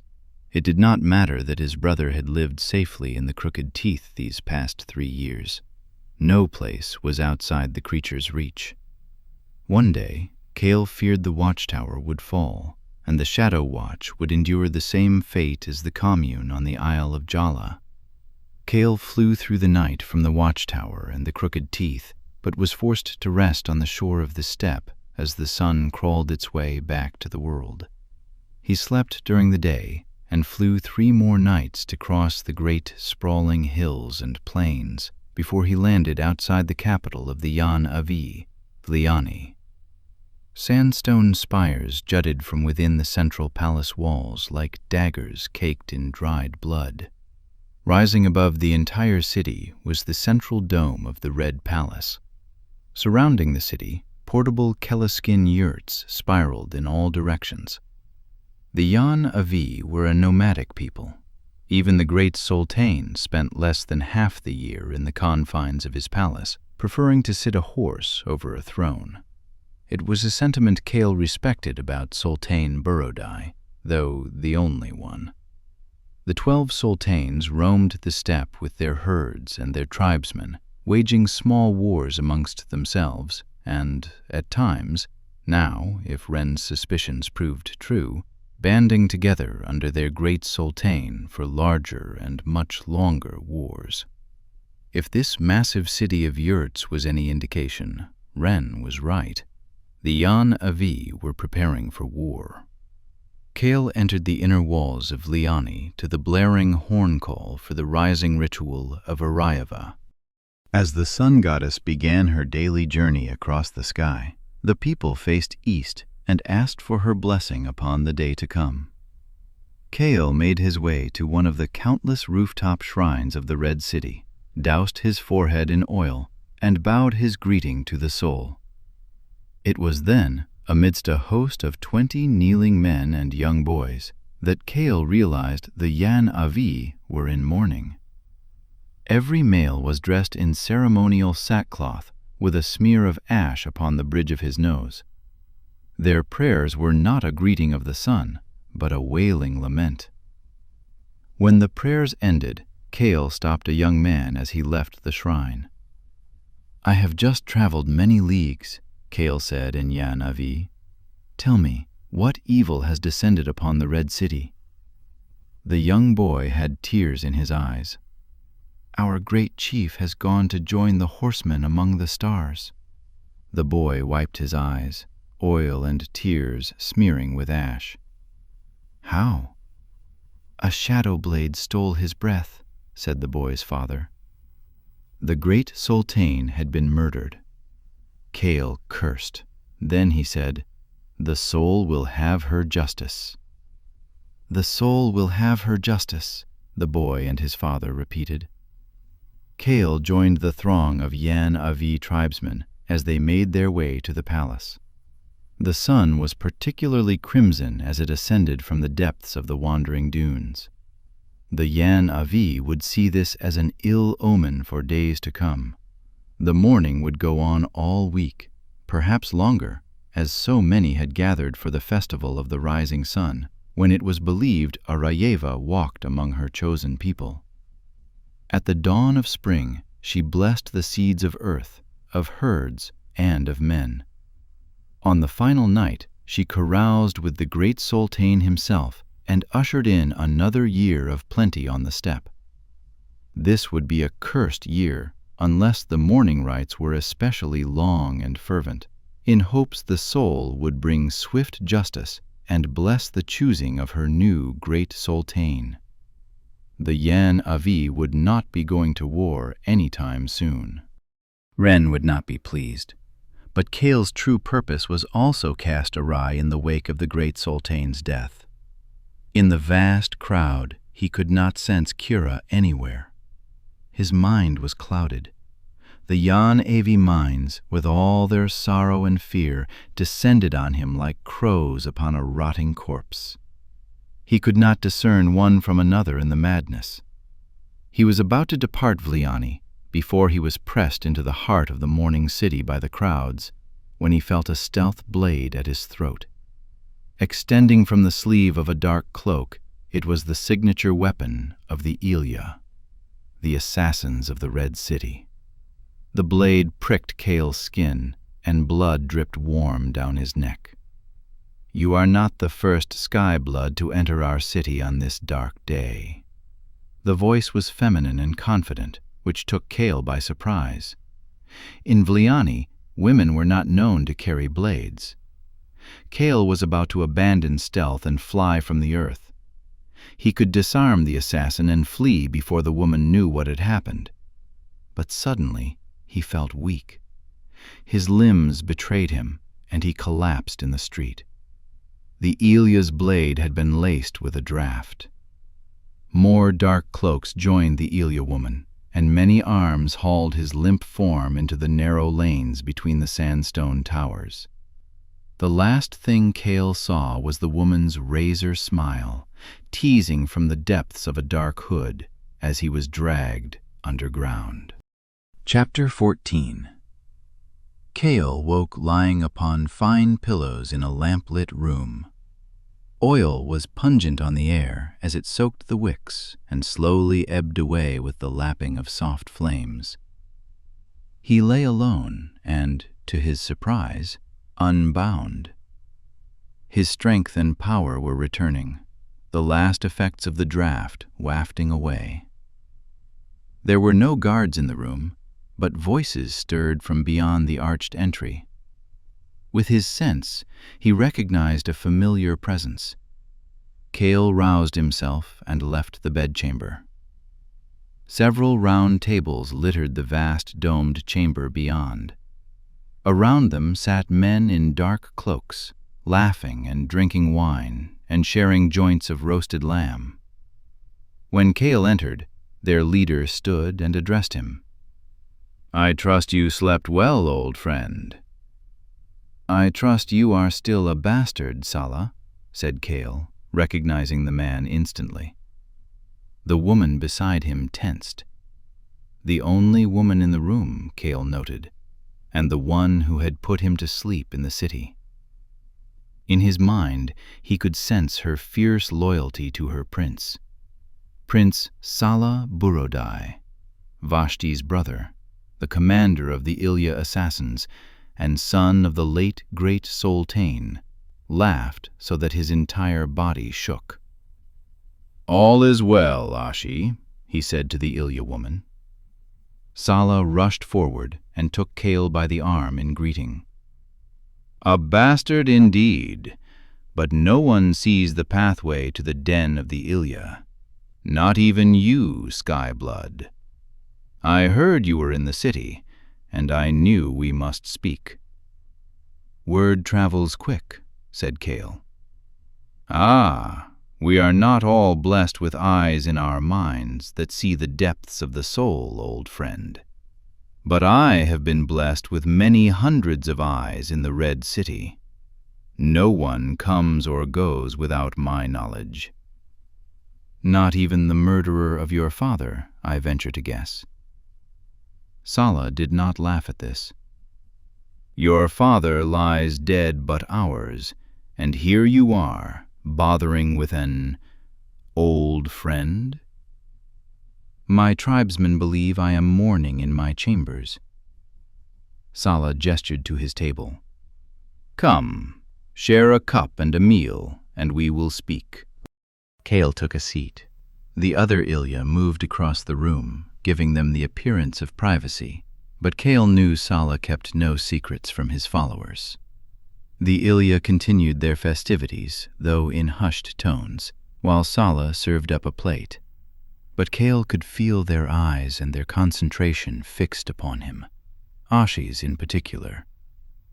"You've come seeking her, have you not?" said Sala, pouring Cale a goblet of wine. For a moment, Cale was puzzled, his thoughts still fixated on the Ilya woman. Then Sala added, "Kira." Cale tried not to let his excitement show. "Yes, though I sense she's left the city already, thanks to you." He had guessed it the moment he'd heard of the great Sultan's demise. Sala patted Cale's arm and sat beside him. "Eat, please." Cale did. As he ate, Sala explained himself. "The ability to become as a shadow is one quite desirable among assassins. We may go unnoticed, but to disappear entirely, as Kira can. I have longed to recruit a Skyblood for some years. I tried to recruit you not so long ago." "Yes, and Kira is wiser than I." "I helped her escape the morphs." "In exchange for the murder of your father?" Cale's tone was dark and cold. He tore the lamb's roasted flesh off the bone. He could sense Ashi's fierce gaze. Sala sipped from his goblet. "Do not blame me because you failed her and now you feel emasculated. I aided Kira out of honor. I requested her help in return, and she obliged, perhaps because she sees the values of the Ilya. Or perhaps it was because you had something she seeks. You know something of the Godstones." There could be no other reason Kira would walk into Sala's snare. Sala lifted a dark, trimmed brow. "Perhaps. You should know this about me by now, old friend. I do what is needed to accomplish what needs done." Cale did know. Sala had discovered the Shadow Watch, after all, in time to save his sister's life. He was resourceful, and not at all like his father. Though still, Cale could not say he trusted the man, certainly not when he wanted something. "My father was a bastard," Sala went on. "He deserved to be murdered long ago. It was out of love for my people that I arranged his death. Do you know why my father feared Vashti's power, Cale? Why he put his own daughter to death? She was a woman. It was an abomination for her to seek power." "Seek power? Arayava! Is it seeking power to be true to yourself?" "But you are right. That was part of it. She was a woman seeking to discover the power within her, which is an abomination among my people. And yet we worship a woman, don't we? A powerful goddess." "That was always a puzzle to me." Sala tore a strip of meat and chewed slowly. "My father values women he can control, or who bring him pleasure. Arayava is our provider, and yet she enters his chambers during the festival. It's all Shenzha, of course, but the great sultans allow a goddess because even a goddess seems beneath them. A male god would make the great sultan seem inferior and weak. A goddess, though, they can control. When Vashti began to reveal her ability, my father knew what would happen. The people would have come to see her as a goddess, descended from Areva herself, a goddess he could not control. The women had already begun whispering prayers in secret. As Vashti's power grew, the men would have had no choice. It would have been undeniable. In time, there would have been an uprising. So my father accused her of blasphemy and put her to death before the rumors spread. Yet she lives, said Cale, recalling the harrowing plan Sala had concocted to save her. And you would, what, have her now ascend the throne? You do not know my people, Cale. Ghosts do not bring good omens. The Death Walkers of the old world were a cursed race. Your brother hoped to make her a queen and rally my people. My sister survived the stake by a miracle of her healing power, but she could never return from the dead. Not to her people. She would be marked a scourge of humanity, and she would be put to death. Properly this time. They would send her into the belly of Zarila. Cale had heard tales of the old world monster beneath the wandering dunes. During their years of desert exile, in the wake of the war between the worlds, after the first chancellor had conquered their nomadic ancestors, the monster had taken many Yan Avi lives, it was said. Giant whirlpools formed in the sand from nowhere and swallowed men whole. They could spring up anywhere in the shifting desert without warning. No one knew whether Zarila was many beasts or one, or if it was merely an anomaly of nature and no beast at all, for no one had survived an encounter. A fact that made Cale doubt its existence. Nevertheless, the monster was still greatly feared by the Yan Avi. Sala stood. I longed to create a world in which my sister would never have been executed in the first place. When the mourning for my father has ended, and the lots are cast for the next great sultan, I will be chosen, and things will change. Now the Ilya can manipulate fate. I will be chosen, and Vashti may return, not as who she truly is, not as Vashti, the princess of the Soltea, but she may return to her home and to her people. Cale was growing tired of the conversation, and he could sense Kira's presence drifting farther and farther away from Bliani, like a cloud on the horizon about to slip over the edge of the world. If you are such a saint, Sala, why didn't you resist your father then, when it mattered? Sala lost his cool demeanor for the first time. He pounded the table. Do not piss upon my love for my sister. You know nothing of honor, Skyblood. The Ilya stood but kept their distance. Cale remained calm and gestured for the prince to return to his seat. Sala caught his breath, ran fingers through his slick, dark hair, and then sat. His Ilya did the same. Nevertheless, said Cale, Vashti is dead to the Yan Avi. She is with my brother now, and there she can be herself. She can become what she was meant to be. She could never come back and hide in the Red City.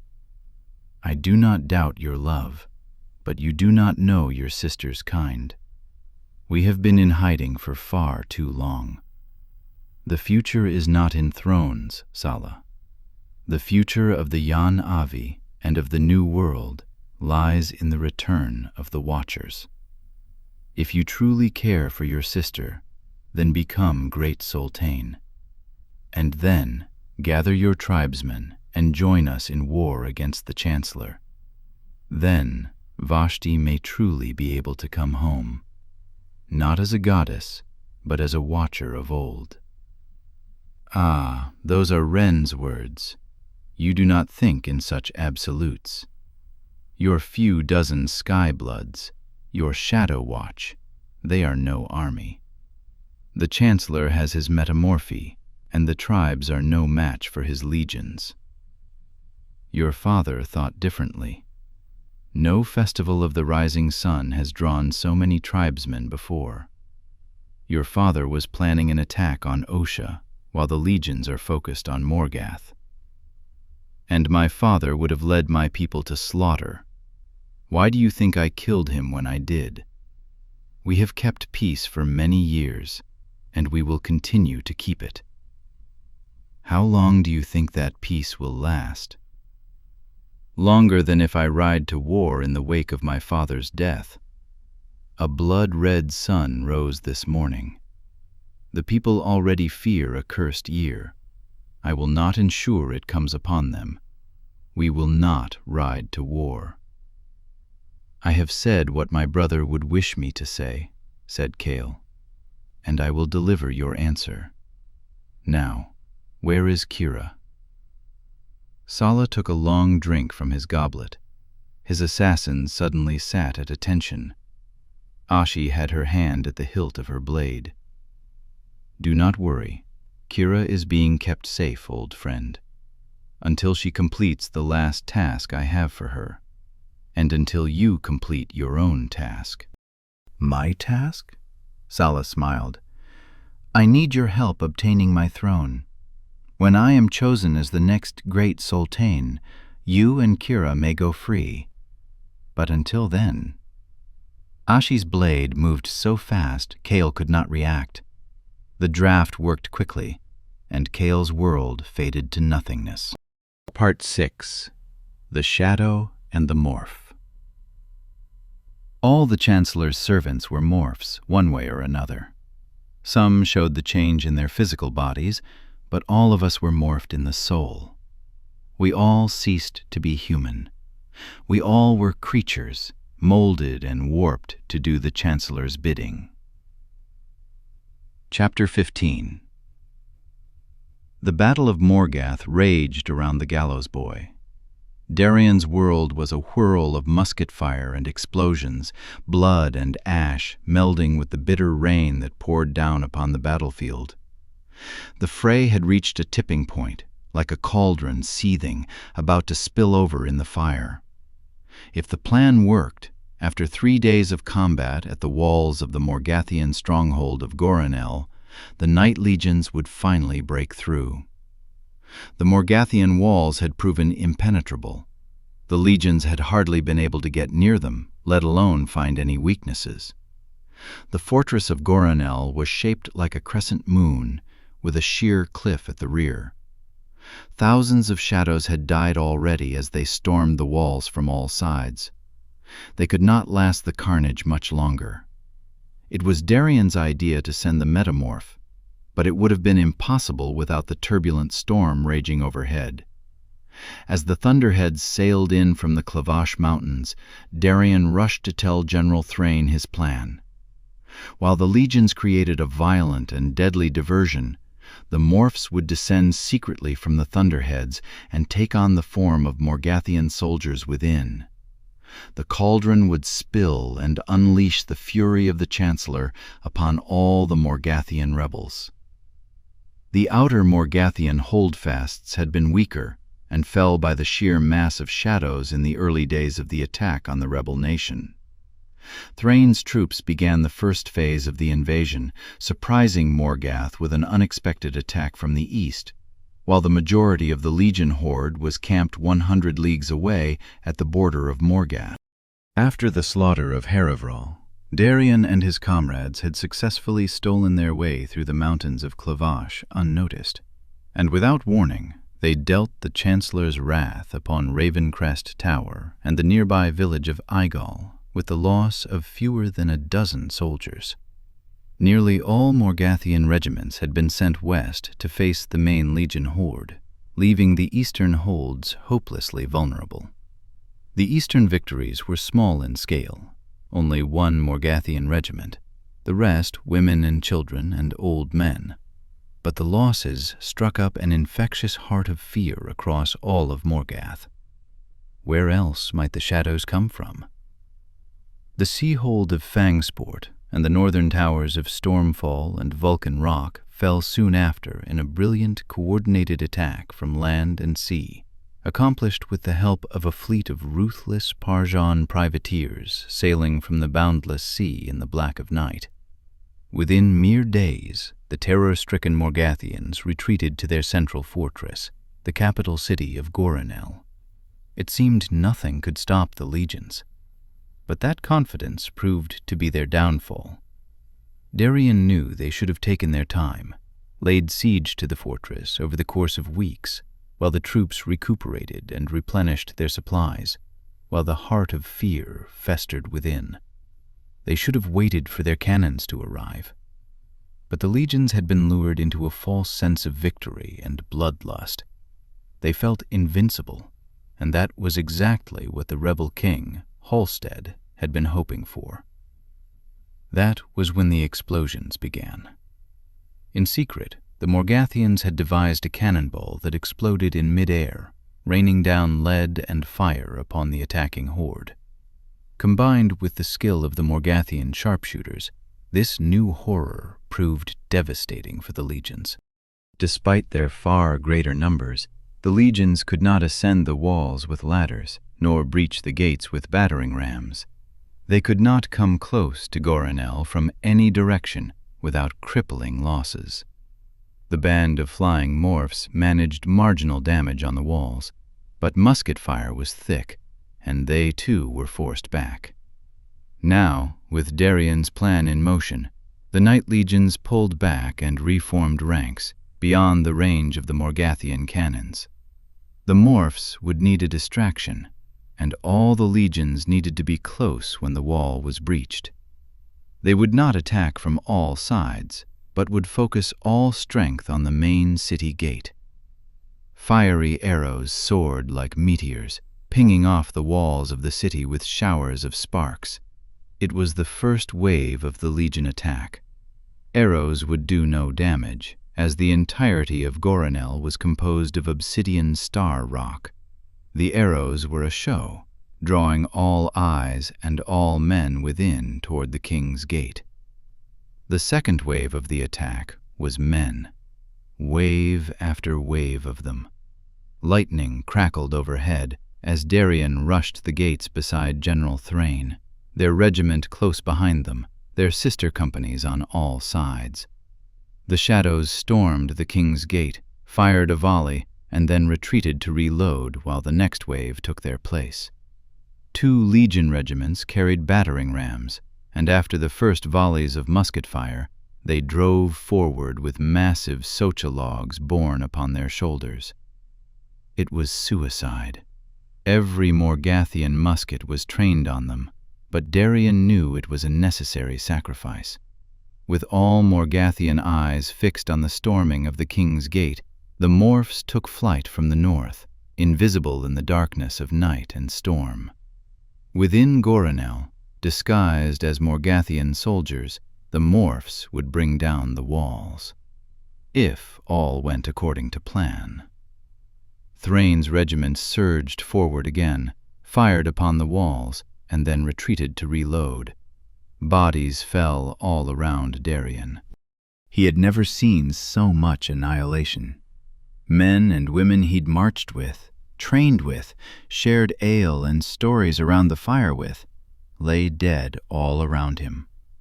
He'd lost sight of Mary and Jujan and Valeria by their third charge, and could only hope they were not among the fallen. He kept close to General Thrain and reloaded his musket for the next wave. A nearby explosion rocked the earth and threw him to the ground. His ears rang.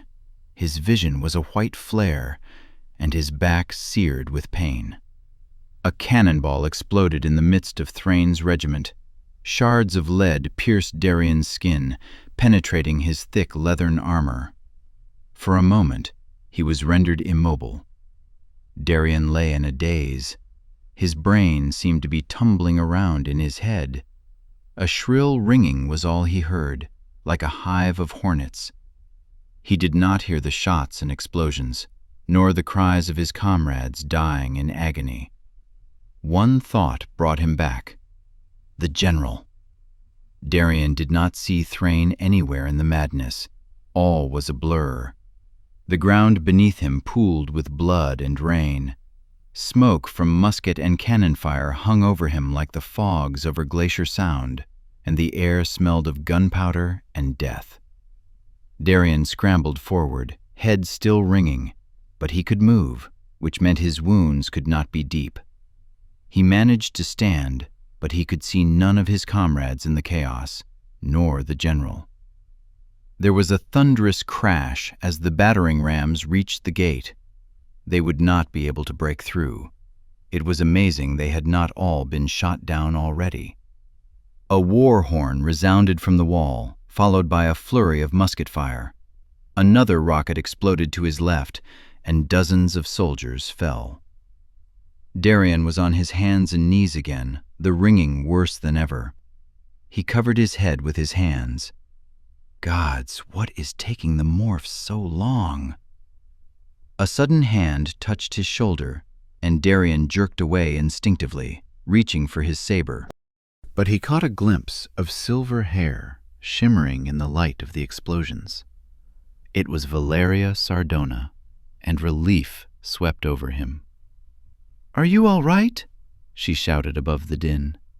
He nodded, his hearing still muffled. He drew nearer. "Where's the general?" "I don't know. I lost everyone after that first blast. Gods, you're bleeding." "I'll be all right," he said. His voice sounded distant, as though coming from outside his own body. "It's not deep." Valeria pulled him to his feet. His back ached with pain, but it was bearable. The second blast had only jarred him. A regiment marched past and fired on the wall, hitting only a couple Morgathian marksmen, who tumbled over the side of the towering wall. Screams filled the air, and the surviving legions retreated from the gates at full speed. The thud of the battering rams ceased. Darian grabbed a musket from a dead comrade and loaded as fast as he could manage. Valeria did the same.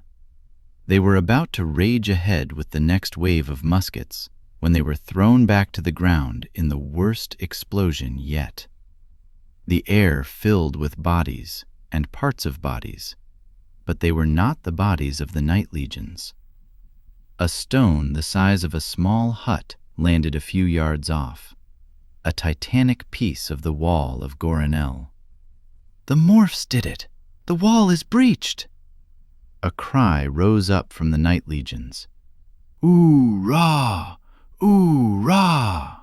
as the walls of Gorinel exploded in all directions, leaving behind a gaping hole the width of a city street.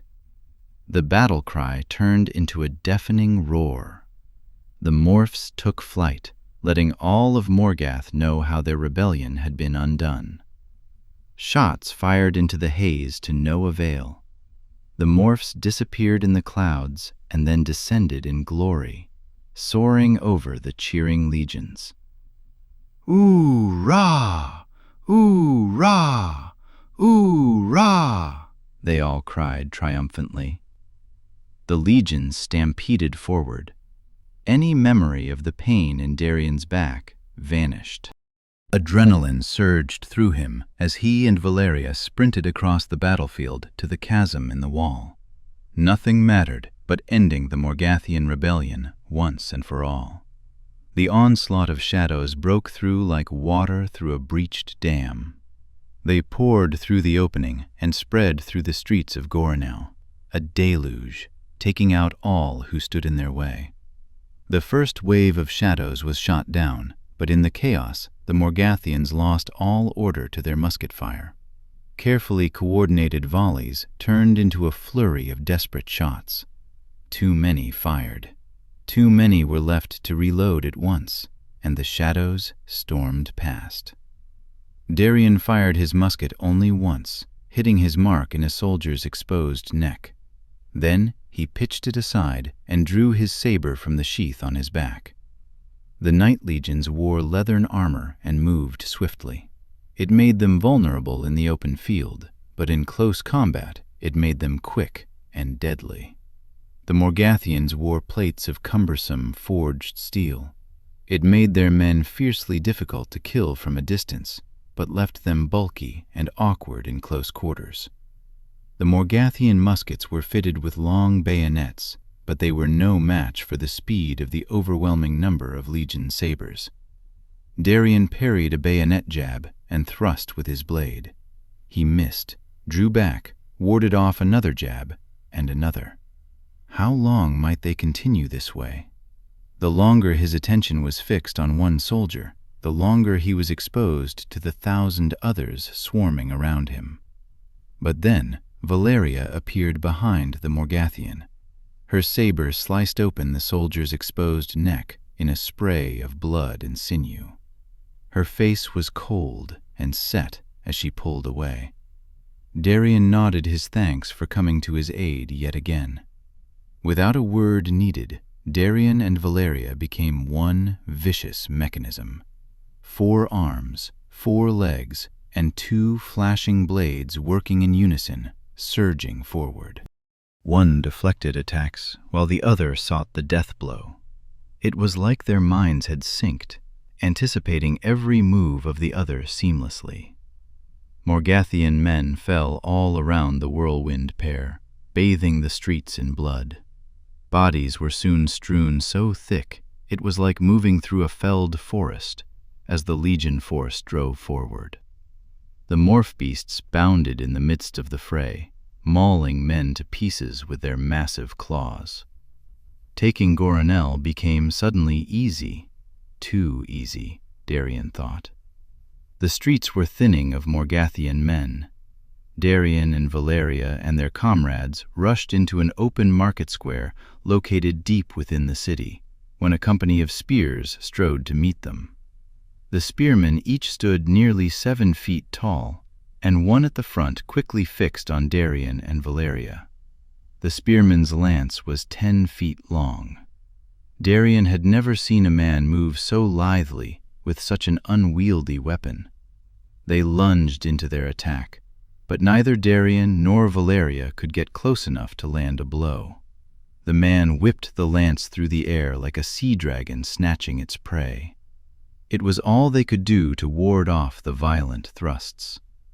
As he parried, Darien's sword was wrenched from his grasp, and he fell to his knees. Valeria blocked the spearman's death blow, but the force knocked her back. She stumbled over a corpse in the square, leaving Darien exposed and without his weapon. The spearman stepped forward, grinning. He shifted his lance in his hands, then thrust at Darien's lightly armored chest. A shot rang through the street. The lance fell short and dropped to the ground. The spearman's neck splayed open at the impact of the rocketed ball of lead, and he collapsed. "Hoorah!" Darien glanced back. Jujin was grinning madly from a Morgathian wall, pumping his fist. A host of Legion sharpshooters had taken a central Morgathian tower within the city. While Jujin reloaded, the others fired, picking off more spearmen. They were left with no choice but to flee the square. As the Morgathian spearmen retreated, the legions fired another volley, and a dozen more spears fell. Darien had never been so relieved to hear Jujin cry out in maniacal victory. "Hoorah!" Darien shouted, pumping his fist at his comrade. Valeria and Darien scrambled to their feet and left the open square behind. The streets were soon emptied, and the legions proceeded cautiously, wary of an ambush. But it never came. The Morgathians had fled for the innermost keep of Goronel, their last line of defense before King Holstead's central palace, and the final victory. Battering rams were brought forward, but the Star Rock gates would never be breached with wooden rams. The obsidian stone was several feet thick. The central palace was not built for offense. It was built to be impenetrable. No shots rained down on the legions, but they could not fire any themselves. Of course, the end was inevitable. The Morgathians were routed and weak. They might survive a few days, maybe even a month under siege, but there was no doubt the rebellion was crushed. If Holstead was wise, he would surrender and spare the women and children the agony of starvation. The legions swarmed around the thick palace gates. The rams ceased their onslaught as a cry rose up from the rear. Jujin and the company of sharpshooters came forward, rolling 3 of the Morgathian fire cannons to face the gate. The legions cried, "Oorah! Oorah!" like never before. The rebels' secret weapon became their downfall. The Star Rock did not give at once, but after several volleys, the gates began to crumble. The legions braced for attack, but there were no Morgathian forces beyond the gate. They had retreated deep into the inner fortress. General Thrain stepped from the masses and approached the devastated gate. Darien was filled with relief. He had not seen his commander since the rocket that tore apart their regiment outside the city. "Holstead," Thrain shouted to the towers of the palace. "You are undone. There need be no more bloodshed. End this civil war and save the people who yet live." There was no answer from the tower. The storm had ceased, Darien noticed for the first time. The sky was beginning to turn gray with the coming morning. Commander Zammel rode forward on his ebony courser. He spun at the gate and faced his legions. "You have fought valiantly, Shadows. You have crushed the rebellion." "Oorah! Oorah!" they roared. "Now we finish this civil war once and for all. Kill anyone who stands in your way until Holstead comes groveling before me. May Morgath never forget the day they rejected our Chancellor's mercy." There was sudden movement in the palace tower. One after another, thick sacks came hurtling from the precipice. Firebombs. Valeria grabbed Darien and pulled him to the ground along with her. The explosions decimated the legions. They had all gathered thick in one place, and the bombs ripped through them like they were made of lace. Limbs and blood filled the air. Commander Zammel was launched from his mount when its legs were blown out from beneath it. The earth shook with blast after blast, 7 in all. There was a palpable silence as the smoke settled. The surviving Shadows did not dare move, bracing themselves for another explosion. But it did not come. General Thrain was the first to stand. He helped Zammel out from under his dead horse. Darien helped Valeria to her feet, grateful they had survived, knowing many of their comrades had shielded them with their own lives. The other Shadows stood in the settling smoke and waited for the command. "Kill them all," Zammel cried, raising his saber high. "Leave none alive." And the legions stormed through the gaping palace gates to end the Morgathian rebellion, once and for all. Chapter 16. Beyond the gates, it was a slaughter. Holstead's inner palace was buffered with Morgathian women and children, packed tightly in the narrow, pillared lanes.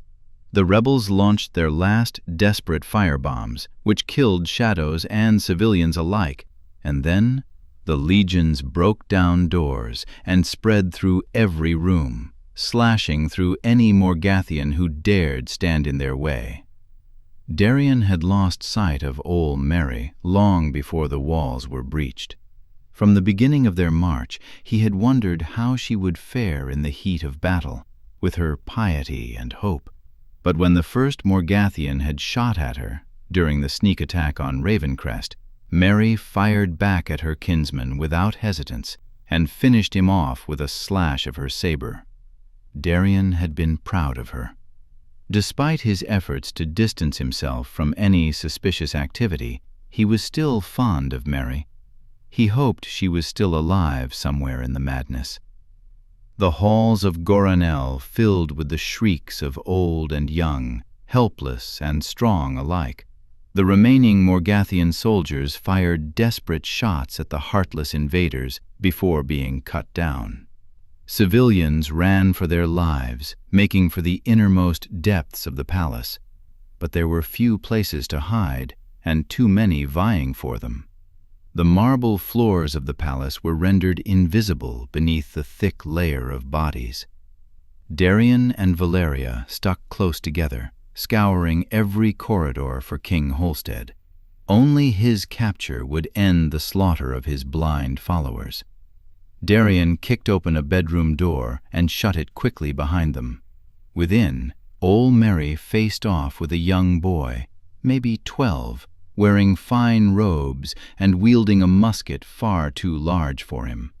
Mary's saber was raised, but she spoke softly to the boy.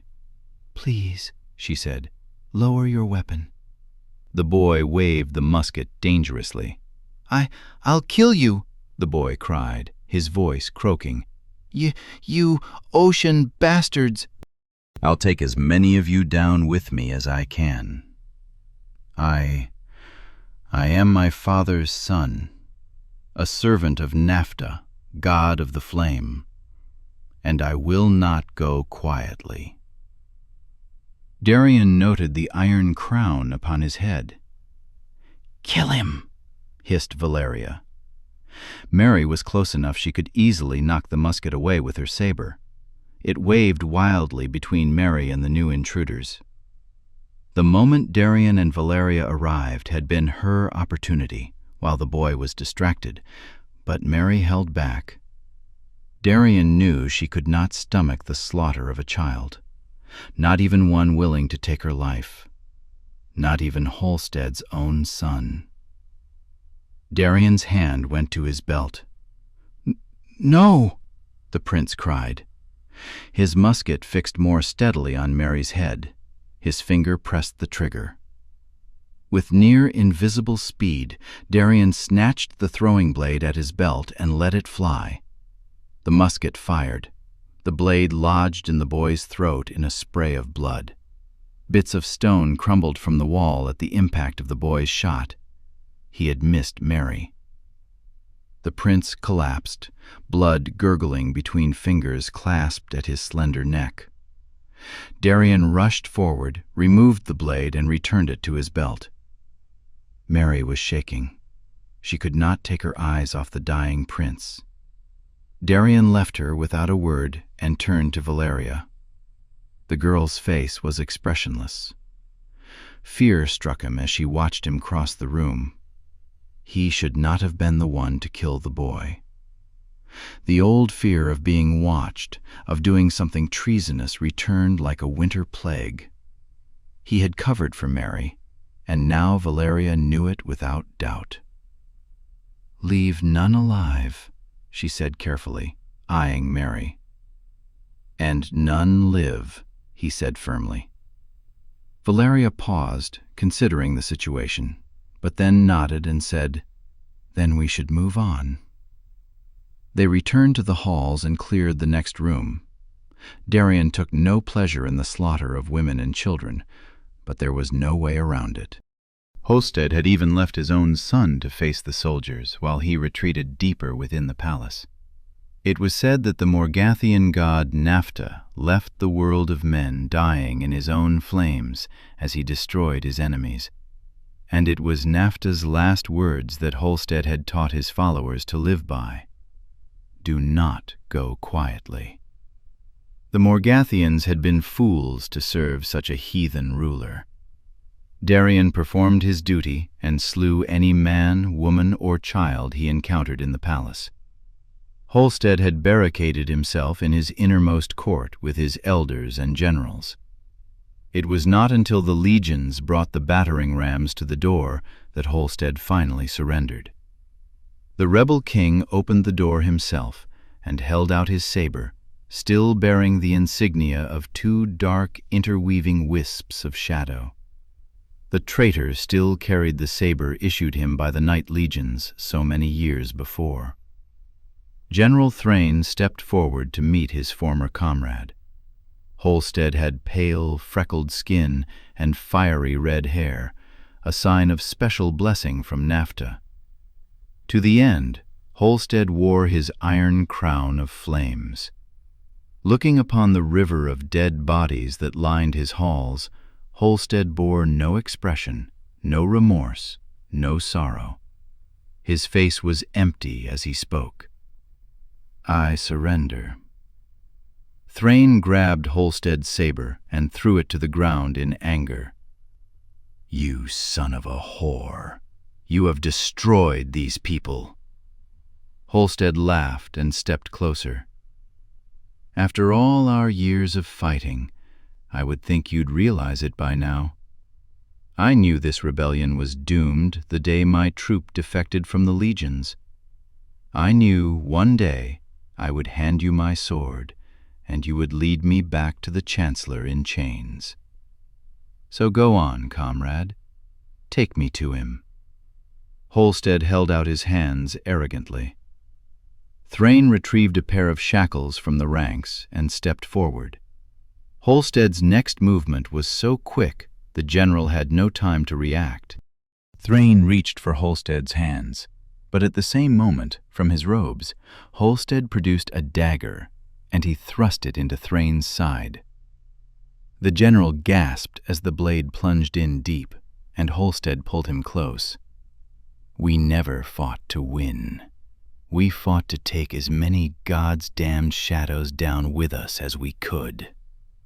Holstead pulled the blade out viciously, then sliced at Thrain's neck.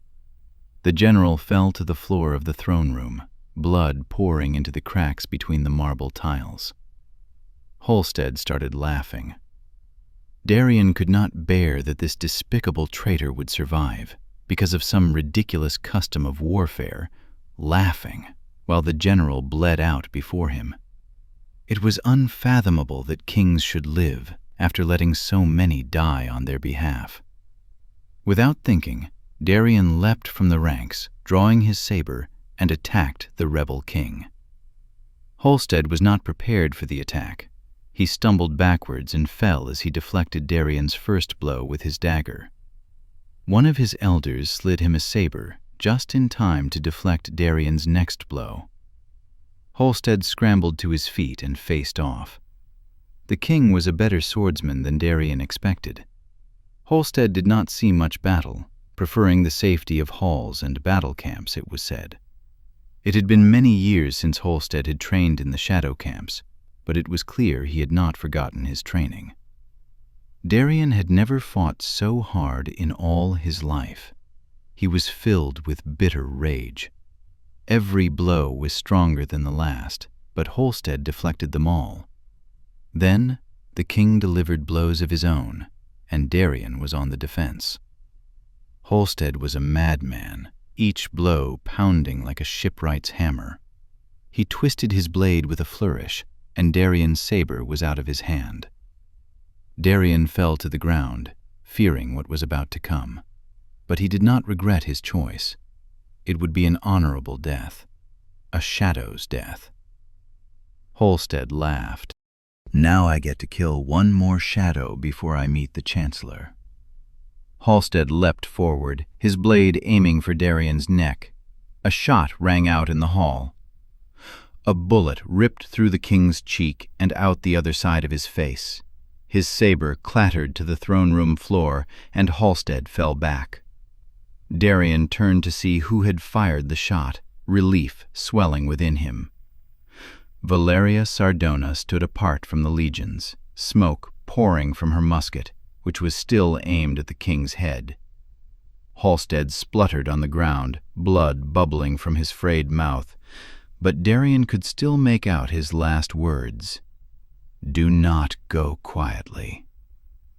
The rebel king's elders and generals rushed forward to make their last stand, to take as many shadows down with them as they could, just like their god. Chapter 17. When all was told, the Battle of Morgath, Holstead's last stand, the battle of fire and fury, the great rebel slaughter, lasted 3.5 days, leaving 6,000 Morgathian soldiers, women, and children slain, along with 5,000 shadows, largely found in the Goran fields outside the fortress. No Morgathian soldiers surrendered. All went down in a bloody fight until their last breath. Though many were slain, the old men, women, and children who survived were given the option to swear allegiance to the Chancellor, so long as they forsook their pagan god. Most obliged. The survivors would see the Chancellor as a kind master in contrast to Holstead. They would become loyal subjects, all notions of rebellion quenched. It was a mercy they did not deserve, but the Chancellor was wise and gracious. Darien could only hope his ruler would be so gracious when he and Valeria arrived back at the White Citadel. Bound by the wrists, the two war criminals were escorted from Goranel by Commander Zamel. Darien mourned General Thrane's death as he had his own father's, in chains and in silence. If given the chance, he would attack Holstead all over again. He did not regret his actions. Damn the traditions of warfare. The rebel king had not deserved to live. Though it might mean flogging, banishment, or worse, he would never take back that choice. Threading carefully through the mass of bodies that stretched across the Goran fields, Darien and Valeria were led to the Legion encampments at the edge of the king's forest. Valeria had not spoken a word. It had been folly to fire that shot.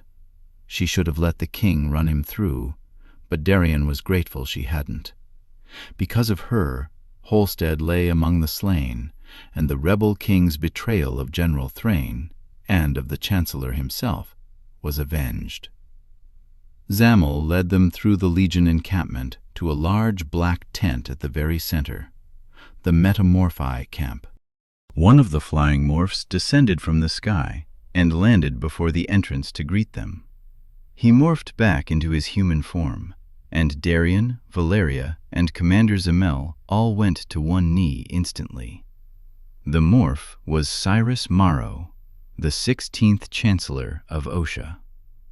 Darien trembled at the sight of him. The last time he had been this close to his ruler, Darien had defied him, and now he had defied the Oshan laws of warfare. "Rise, please," said the Chancellor evenly. He pulled back the flap and ushered them into the tent. The place was lit by a circle of lanterns surrounding a small throne made of pale snow pines. How long has he been in disguise? Darien wondered with horror. Did he march with us the whole way? Fight in the battle? "Zamel, leave us for a moment," said the Chancellor. And before Zamel could protest, he added, "Do not fear. I am in no danger in the company of these comrades." He flashed a thin smile at them, which made Darien feel queasier than he had the entire battle. Zamel nodded to his master, handed him Darien and Valeria's chains, and left. "Gallows boy," said the Chancellor. Darien sheepishly met the intense gaze of his master.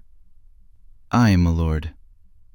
"Last time I saw you, you were defying me in front of all my lords and ladies."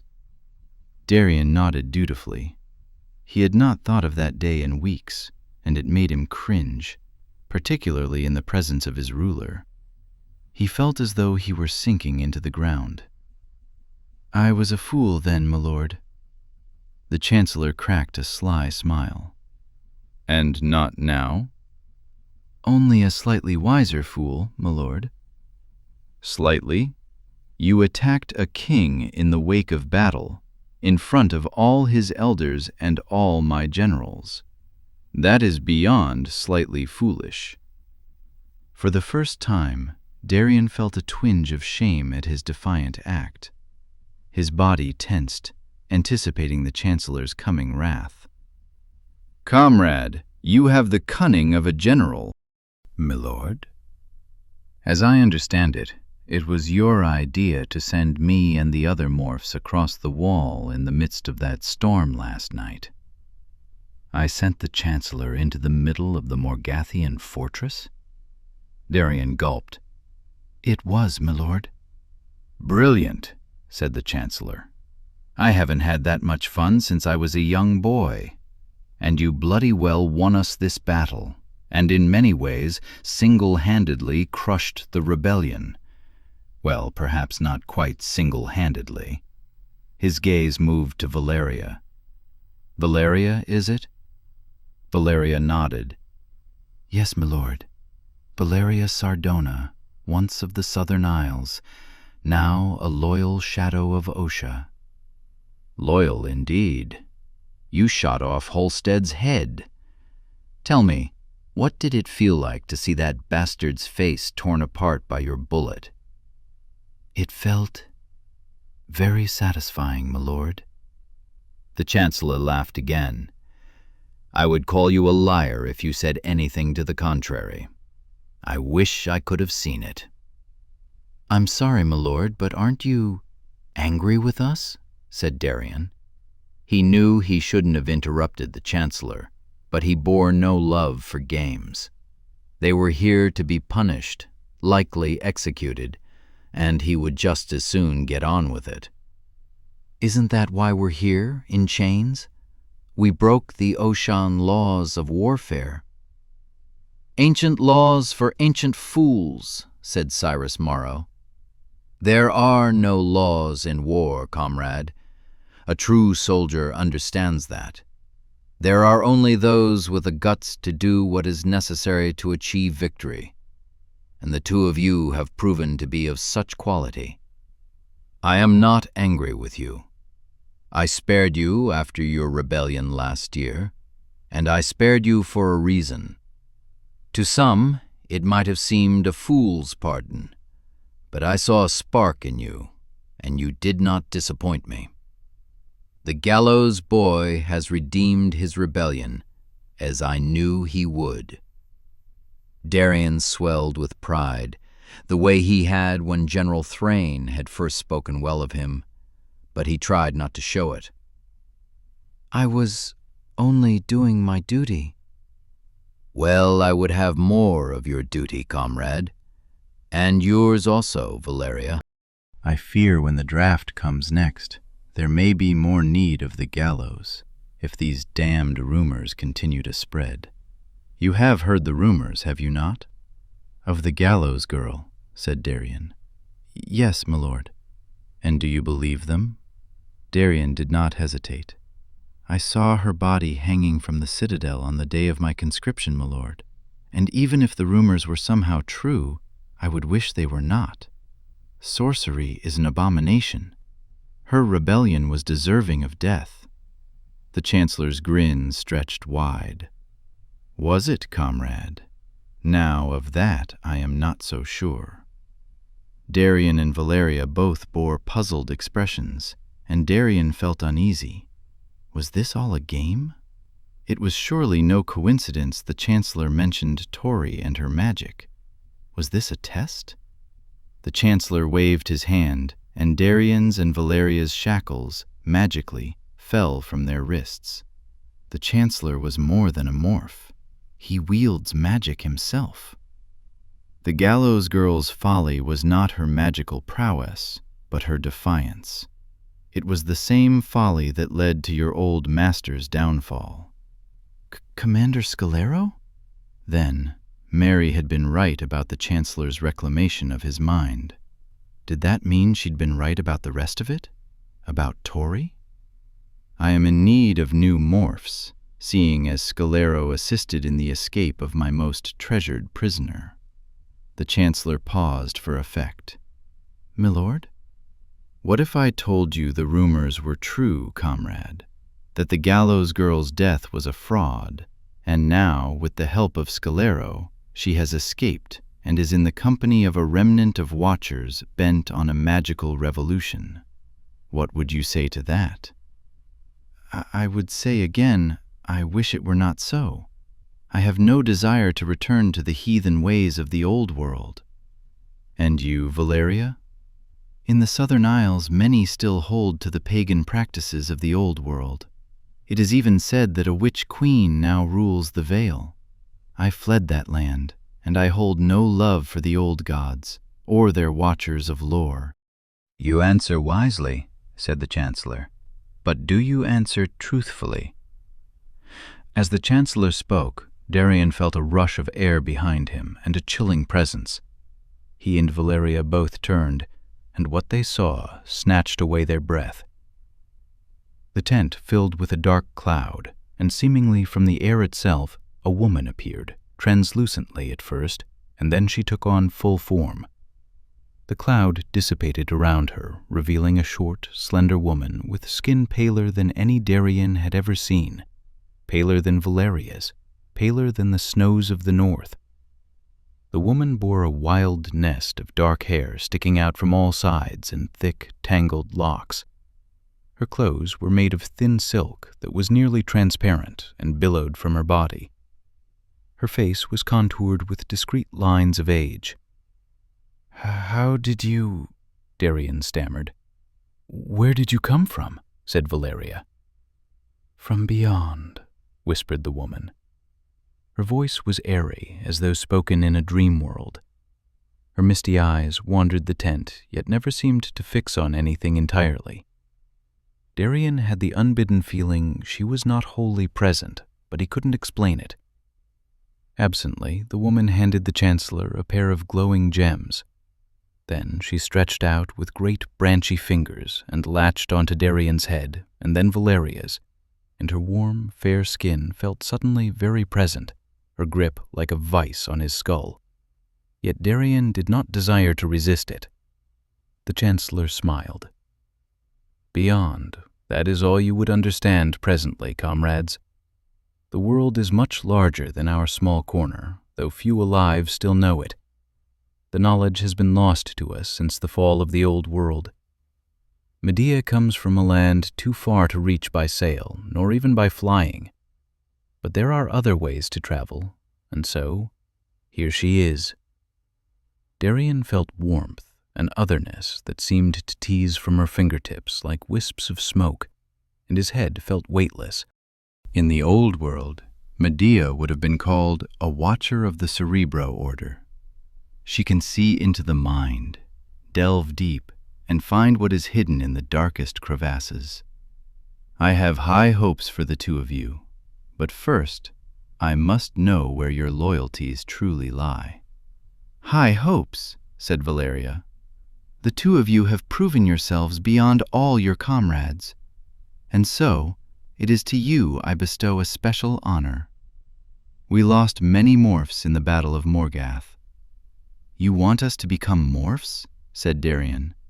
The idea was strange, but then, everything that had happened to him in the past year was strange. "My personal army of sorcerers. Of course, if you do not wish such an honor, you may return to your regiment. There is no shame in a soldier's life. I have full confidence you would both become generals of your own regiments some day. But that, in my mind, would be a waste of your cunning. I have greater plans than you could dream up yourselves, but you must desire those plans." Darien and Valeria made eye contact. She nodded to him. Darien felt the warmth of Valeria's fingers weaving between his own, and he knew this was what he wanted. The feeling of energy increased from Medea's fingers and seemed to pour into their minds as though her magic were a tangible thing. "We want your plans for us, my lord," Darien and Valeria said in unison, as though suddenly possessing one voice. The Chancellor smiled and knelt, clasping his own hands around their intertwined fingers. "In the legions, your minds were known and molded outwardly, but my metamorphi must be known inwardly." As one, Darien and Valeria said, "We are your servants, my lord. We have nothing to hide." The feeling of warmth filled Darien's senses as Medea's energy poured into his mind. He had never known such lightness, such knowledge, such meaning. He could feel the woman, her innermost essence, binding to him, and he could feel Valeria's as well, as though they were parts of the same being. And then, in the midst of everything, he felt the Chancellor's presence, and he realized who that being was, binding them together. The Chancellor. He was the center of it all, the meaning to Darien's existence. There was nothing else. Part 7. The Watchtower. In the old world, the Watchers were believed to have descended from the gods themselves. Though the magic beings counseled countless kings, the Watchers did not seek power for themselves. They devoted their powers and their lives to preserving peace and protecting the weak. Once, a faction of Watchers sought power. That was shortly before the fall of the old world. Chapter 18.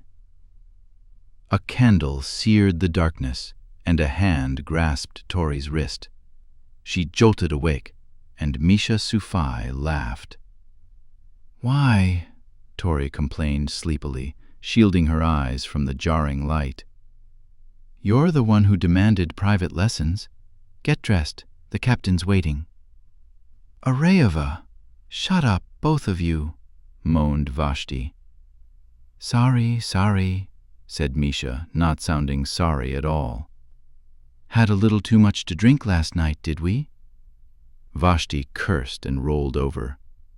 It had been only a month since Tori arrived at the watchtower, and already there had been 3 new arrivals. The latest was a young boy named Jan, no older than 12, whom Daja Bhati had found in the Triumvel. The welcoming banquet had not been as extravagant as Tori's own, but everyone had been generous with the wine. Vashti most of all, though this was likely because Wren had seated Tori at the head table, which was apparently not common if you were not the new recruit being welcomed. Vashti had sat brooding while Misha and a Medici named Zaya flirted the night away, and Tori caught Vashti glaring up at the head table more than once while she chatted with Wren. Tori didn't see why she was jealous of the attention. Wren had been discussing her struggles in conjury training, which was when she'd asked for private lessons. This morning would be the first. "Be quick," Misha whispered to Tori, shaking her playfully. Tori rolled from bed and slipped into a pair of woolen breeches, a tunic, and a thick cloak lined with kendrak fur. Wren had supplied her with an entire wardrobe of fine clothes, tunics and cloaks and dining gowns, finer than any clothes she'd owned in all her life. "Gods, it's still dark out," Tori muttered, rubbing her eyes as she gazed out the window. "The captain is waiting in the courtyard," said Misha. "Have fun." Tori slipped out the door, but not before she heard Vashti muttering more demands for silence. Tori found Wren standing alone in the snow, his white cloak glowing against the darkness. The courtyard was lit only by the pale light of the sisters. A sharp chill nipped at her nose and cheeks. Even the summers were cold in the teeth, especially at this hour. "Are you certain your strength is returned?" Wren said. "In truth, I was not surprised you've struggled in the exercises thus far. You've been through so much." Tori did not wish to be doted on. She was frustrated, and she was still waking. 1 month, and she had not been able to summon so much as an apple from across the table with her conjury power. "I am recovered plenty." "Very well then," he said. "Show me what you can do." Tori had never used her powers at demand. The sense always came of its own accord, and this was her problem. She could not control it. It was as though her body was rejecting the abilities, like fighting off a sickness. Tori reached out with her mind, trying to recreate the sense that had come so easily during her escape from the White Citadel. Now, in the safety of the watchtower, with Wren's sparkling eyes watching her every move, she sensed nothing. "That bench," said Wren, gesturing across the courtyard to a wooden bench toppled on its side. "Raise it." Tori focused and held out her hands toward it. Wren laughed. "What in the names of the gods are you doing?" "Trying." Tori clenched her fists tight, then released them. "Do you expect a rope to fly from your hands and move it for you?" Wren was smirking. Tori glared. "When Misha uses her flames, she waves them away. Several of the conjurers use their hands as well." Wren laughed again. It was getting annoying. "That adds nothing. Your power does not come from within your body, Astoria. It is out there." Ren gestured at the sky in a sweeping motion. "You have access to the forces behind the world. Use your mind. Reach out with your senses." Tori focused again on the bench and tried to recall her magic awareness, imagining what it had been like back in the fringes. Ren hovered above the ground, watching her intently. Tori gritted her teeth and concentrated. There was no awareness. She could not make the bench move. How could she do anyone any good if she couldn't replicate that sense? Already, the enthusiasm of the other watchers was waning. Tori's first few weeks of training had been a letdown for all. 2 days previous, Tori had overheard Vashti whispering to a fairish girl named Kala about the folly of the gallows girl. And Tori did not despise Vashti for it, so much as herself. Tori cried out in frustration, and a pair of ravens started across the courtyard and flapped away, squawking. Tori dropped to her knees. "I am not the girl you were hoping for."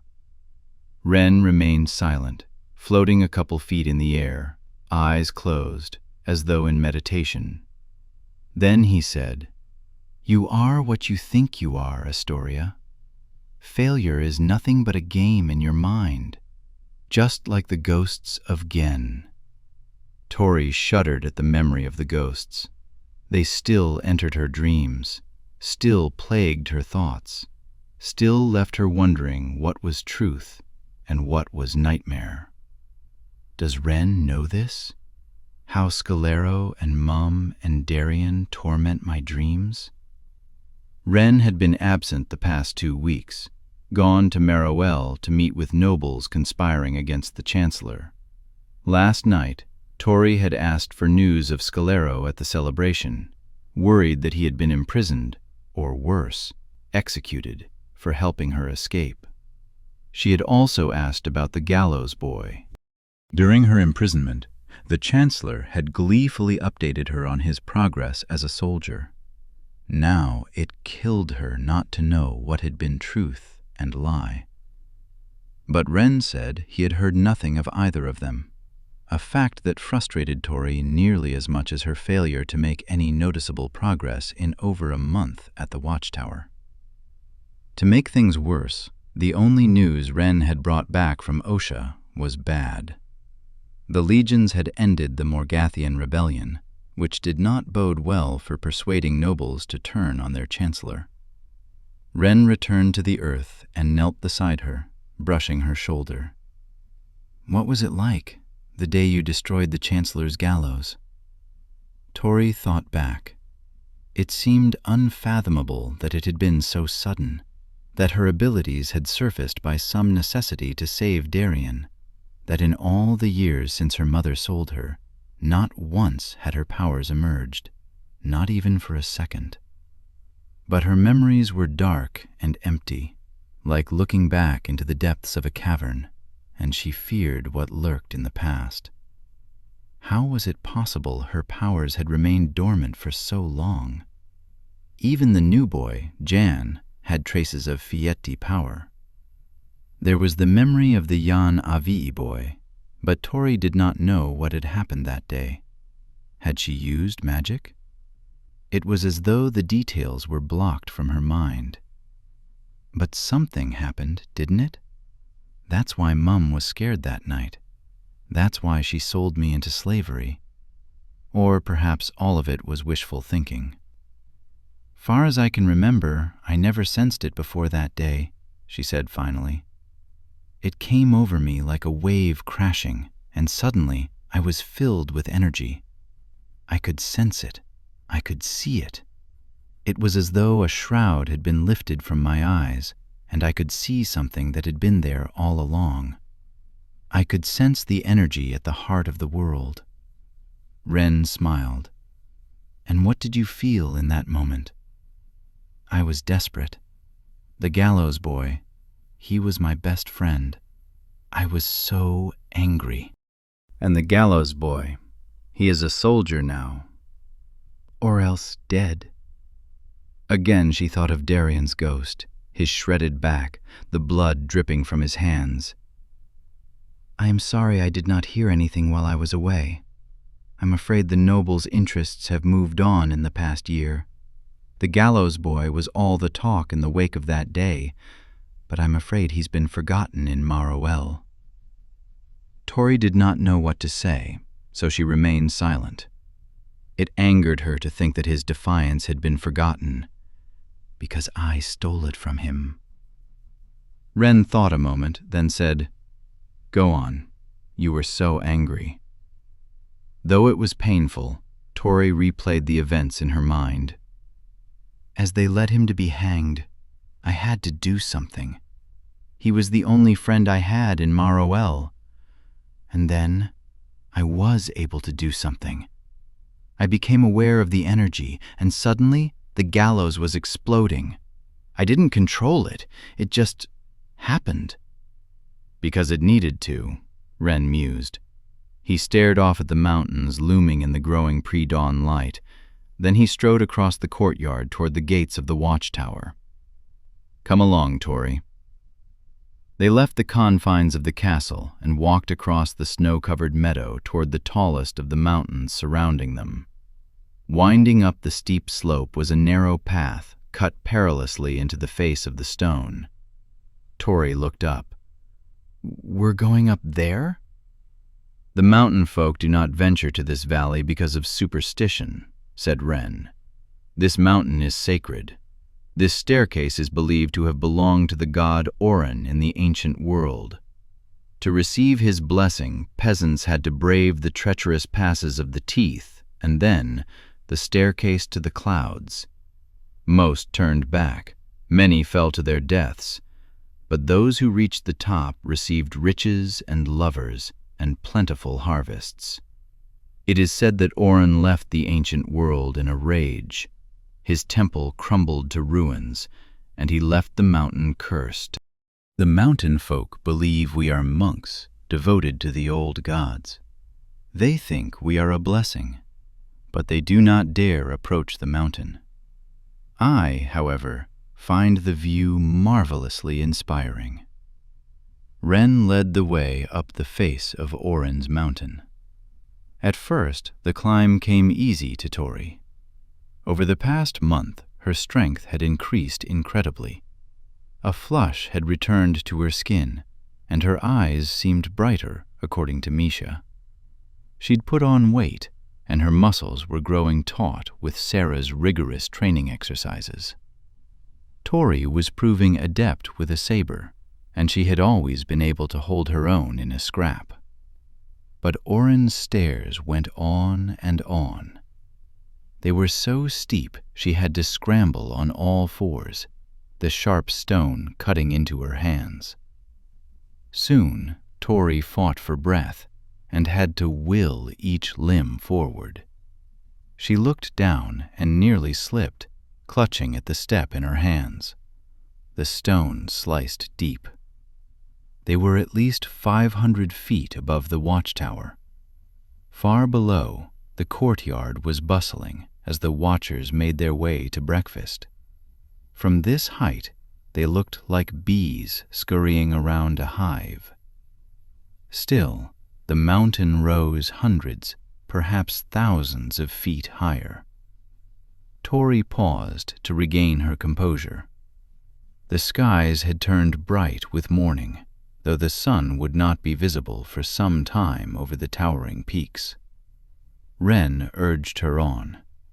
They had still not made it halfway up the face of the mountain when the sun crested the peak and painted the valley with color. Ren led her to a small niche in the mountain to rest. The ledge looked down upon the watchtower.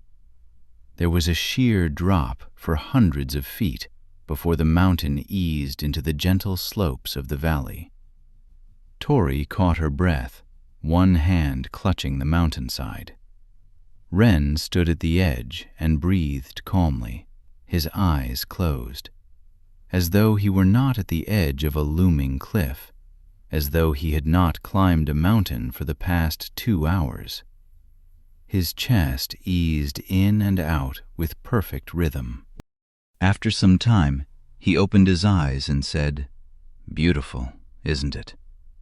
Trying not to gasp, Tori managed, "It is." "I must confess, there are times I think it wouldn't be so bad to stay here at the watchtower. It's beautiful and safe. Marwell is conniving and dangerous, and I wonder if we might do all this only to run straight into our own demise. But it is only my mind playing tricks with my heart, just as your mind is playing with you now, telling you that you have no more strength, that you have no control over your gifts, or perhaps that they are Shenza altogether." Tori did not respond, perhaps because she was still dying from lack of breath, or perhaps because she knew Ren was right. "My mind tells me things too at times," Ren went on. "Fear and doubt and guilt have a hold on us all, but some of us step out to the edge and face them." Ren held out his hand to her. "Step out to the edge, Tori." It took all her willpower to let go of the mountainside, but she did. Her legs were so weak she did not trust them to steady her, but she forced herself not to think about it. She looked out at the valley rather than at the sheer drop below. It was beautiful. The valley was painted with a warm glow in the morning light. Summer grass poked through patches on the hillside where the sun shone the most. "Now breathe," Ren said. Tori breathed, slowly, acknowledging the chilling sensation as the frigid air filled her lungs and reappeared in a warm cloud. "You are strong, Astoria. You have always been strong, though you have been taught not to recognize it. But your body knows.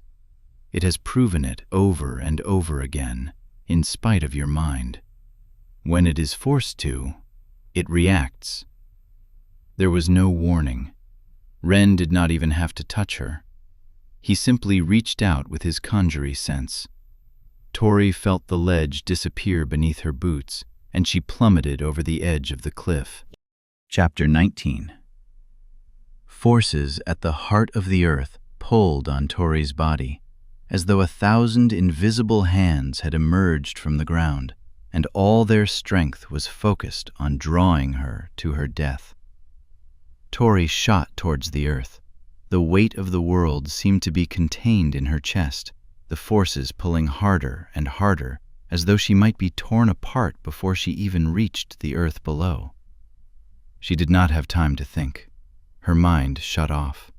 The world was a blur. But her body reacted. At the last possible moment, her body lurched upward. Tori missed the rocks and landed in a heap upon the scree. She tumbled down the face of the mountain, scraping her face and hands raw. Finally, she latched onto an exposed tree root and stopped her fall. Nothing but pain filled her senses. Her head felt like it might burst. There was blood everywhere. Shards of rock specked her skin like gruesome freckles. Ren landed gracefully beside her. Tori tried to raise herself up, but her arms gave out and she collapsed, screaming in agony. "How many bones did I break? That insane bastard!" But then, before her eyes, blood retreated from Tori's bare hands back into her body. The skin closed over. Her leg shifted beneath her, straightening itself out. The bones pieced themselves back together. It was incredible. The pain subsided and then disappeared altogether. Ren was smiling at her, undisturbed at her healing. You knew that would happen?" Tori stammered. She was still shaken from the fall and from her regeneration. Ren took her hand. "My family survived the purges of the first chancellor. Our house preserved the tales of days when watchers did not have to live in secret, when we counseled kings and kept peace across the entire old world. You do not know how rare it is to wield two gifts in our world, but I do. You are exactly the girl I was looking for, so I will not stand to hear you voice your doubts to me." Wren helped her to her feet. "You are strong, Astoria. I know you don't like it when I call you by your true name, but it is only one more proof of your fear and your doubt." It was true, as though Wren could see her thoughts. She did fear it. When she met with the Chancellor, it had felt like she was being true to herself. But now Astoria, the gallows girl, felt like some other person. Who was she to be the hope of the lowborns? Who was she to lead a rebellion? "I'm just a slave. All this, my magic, it's all an accident, a mistake." Wren shook his head. "My mother used to tell me that there are no accidents in this world, only those too afraid to embrace their own destinies. Your mother named you after the goddess of the weak and the destitute, the defender of the poor and the downtrodden. Astoria gave them hope and strength, and it is believed she gave humanity its first awareness of the magic behind the world. Tori, you are strong, even when you don't feel it, even when others call you a sham, even when your mind tells you lies. Look at what you just did. You fell hundreds of feet, and you do not have a scratch." Suddenly, Tori understood. 2 gifts. This was how I survived the fall with the Chancellor in the fringes. I didn't fly. I healed like the Regeneros. "I healed," she said. Wren nodded. "But what does it mean?" "It means that while you may not have control over your abilities, or your fears and doubts, you are still incredibly strong. In here," Wren pointed to his temple, "and you will become much stronger." Wren held onto her hand, but he did not lead her down to the watchtower. He turned and faced the mountain. "Now," he said, "again." And they began the arduous climb up Oren's mountain once more. 3 times? Misha Sufai exclaimed over the noonday meal. "He made you jump off the mountain 3 times? "Well, technically he pushed me off the first time," said Tori. She had missed breakfast and spoke between eager mouthfuls of warm stew. A bit dripped down her face, and she wiped it with her sleeve. Zaya Shalvar laughed and handed her a cloth. "No wonder you missed the morning run." Run was an inadequate word, making their morning fitness regimen sound like a leisurely jog. For beings who could fly, the Watchers did precious little of it. Sarah believed that in order to make proper use of their gifts, they first needed to grow strong and disciplined without them. The morning run consisted of hauling weighted sledges behind them as they trudged through the thick snow with webbed Aleut maluks strapped to their boots. Tori never came close to a running pace, but Sarah would run the course, then come back and spur the others on with unfathomable enthusiasm. Tori had never seen anyone with as much stamina as their Aleut trainer. Tori was unsure which was worse, the morning run or climbing the staircase to the clouds. "Yes, I'm sorry to have missed that." Zaya chuckled, leaning closer. Her sparkling golden eyes reminded Tori of Darien. The Medici hailed from the Clavache mountains of his childhood. "So how was it?" "How was what?" said Tori. Misha smiled, locking her arm around Zaya's, and whispered, "Spending the morning with the captain, of course." Just then, Vashti brushed past, bumping Tori's chair as she maneuvered past their table. More stew dripped down her chin. "Excuse you," Tori hissed. But Vashti did not respond and chose a seat across the room with Kala. "Gods, I am sick of her Shenza." "Yeah, she's a cold one," said Zaya. "You're telling me," said Tori. "I've never been anything but decent to her." "Probably makes her hate you all the more," said Zaya. Misha had gone quiet. Her eyes lingered after their roommate, but not with the anger that Tori felt. Misha looked sad. "You okay?" asked Zaya, touching her arm. But before Misha could answer, Daja plopped down to join them, his bowl spilling over as he had filled it so high. He followed their gazes to Vashti. "Ah, don't mind her, Agnes. She ain't used to being second in line." "What do you mean?" said Tori. "The captain don't exactly give private lessons all around, you know." "Vashti was the only other one," said Misha. There was softness in her voice. Misha teased their bunkmate, but Tori realized Misha was fond of her. Tori couldn't understand why. Vashti did not seem to be fond of Misha or anyone else. "Ain't you heard how she came to the watchtower? There's a bloody tragedy, what her father done to her."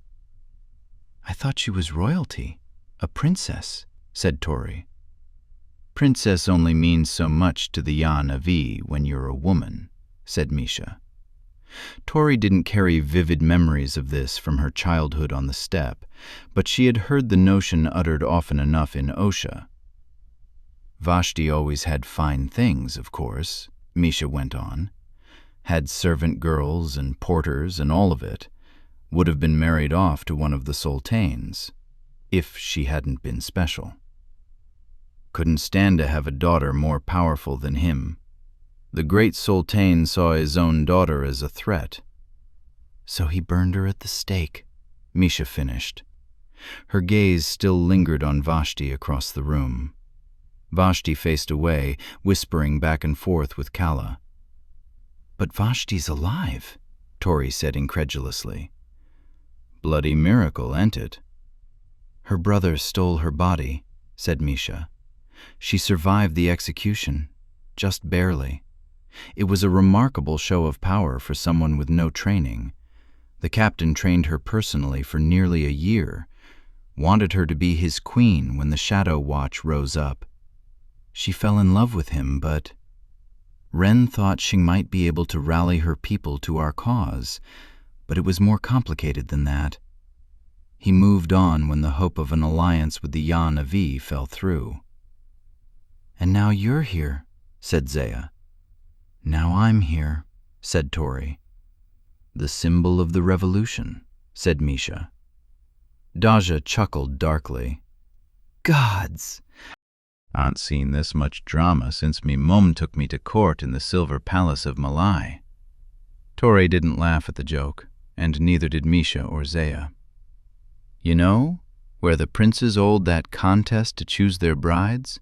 If that don't breed drama, I don't know what else." "We know what it is," Misha cut him off. Zaya took her hand.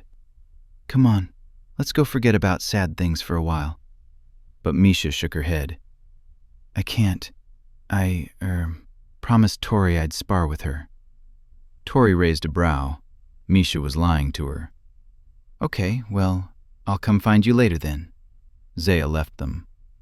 Daja soon scurried off to another table, muttering about how Tori and Misha needed to learn to see the humor in tragedies, and something about how they would die crying in their sleep. But Tori was not really listening. Ren caught Tori's gaze from the head table in the dining hall and smiled, his eyes twinkling in the lamplight, and Tori could not help but smile back. She longed to prove herself to him.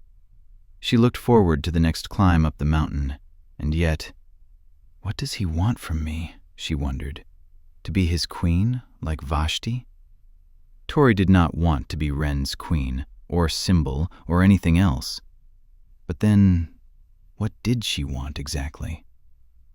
The coming weeks followed the same routine each day. Tori and Ren would climb Oren's mountain 3 times in the mornings. Tori would nearly fly, just enough to slow her fall, but not enough to land the way Ren did, and she would heal from her wounds.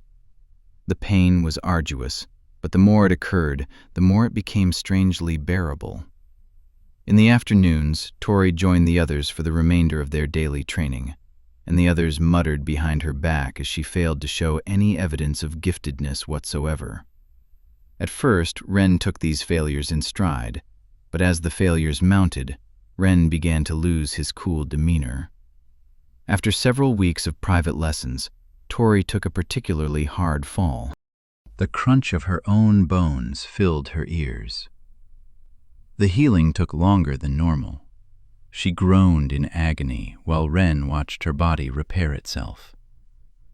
"That was the worst attempt yet," Ren said as she finally managed to raise herself from the ground. "The point is not to prove how well your body can heal itself. We've damn well established that. The point is to fly, Astoria." A bone in her arm righted itself with a snap, and Tori cried with the pain. "I can't fly." "Nonsense. I've seen you. Gods, I swear your flying has gotten worse the more your body proves it will heal no matter how hard you land. What are you afraid of?" "I'm not afraid." "Shenza, you have fear dripping off you like sweat. You have to face it. Embrace your power. Rule over it." "Don't you think I want to? I don't know how." Ren watched her for a moment, his chest heaving. Tori had never seen him this frustrated. Usually he was so calm and collected. But it had been weeks of this, and Tori had only regressed since her first fall. Ren's heaving breaths subsided. His expression softened. "I'm sorry, Tori. I expect too much of you. You've been through unfathomable horrors, seen things far worse than I could believe. It is no wonder you are afraid." He took her by the arm. "Enough for today. You should rest." Ren turned to head down the mountainside, but Tori shrugged away his hand and spoke through gritted teeth. "No, again." "I don't know what's wrong with me," Tori confided to Misha that night. The two of them sat on their beds. Vashti was in the library. The princess spent a lot of time there lately, probably because she knew Tori couldn't read old scrolls, and so would have no reason to go there. Zaya was off studying anatomy with the other Medicis. Sarah insisted this was as important as any healing ability, and it kept Zaya busy most evenings. Alone, Tori felt she could speak more openly. "I can't control it. I've never been able to." "You expect too much," said Misha. "This is normal. The captain knows that." "But I'm the gallows girl. You're thinking it. Everyone else is thinking it. I'm supposed to be different. I'm supposed to be strong." "You are strong." "I'm letting everyone down. I'm letting him down. Ren tries to hide it, but I can tell. He wanted me to rest today." "Maybe you need to rest." Tori sighed and flopped back on her bed. "I'm not a resting sort of person." "Who are you trying so hard for?" Misha asked. "I've been trying to figure it out for a while. You just don't strike me as the revolutionary type. All this, it's personal for you, isn't it?" Tori thought of Darien, pictured him marching, killing in the name of the Chancellor because of her. She pictured old Mary, her mum, Commander Scalero. Their ghosts would not leave her dreams. They taunted her failure, her weakness. "I don't know, Mish. Maybe that's the problem. What are any of us fighting for? The return of the Watchers? None of us were alive then. So what's it matter to us? For safety? We could hole up in the teeth forever, and the Chancellor would never find us. You tell me, what are we fighting for?" "We're fighting to be true." The answer did not come from Misha. Vashti had slipped in and leaned against the doorframe. There was a flash in her eyes and an edge to her voice. "We are fighting because our world tells us we have to hide who we really are. And that is Shenza. You never knew what you were. You didn't have to live your whole life pretending to be something you're not. You didn't live in suffering every single day, fearing morphs or watching eyes or jealous fathers. Suddenly, the frustration that had been building up inside Tori exploded. Vashti didn't know the first thing about Tori or what she'd suffered, or how she'd made others suffer. "Don't talk to me about suffering," said Tori bitterly. "You strut around here like the world owes you some damn thing." You think you're the only one who's had a hard life? Tori, Misha said, appalled.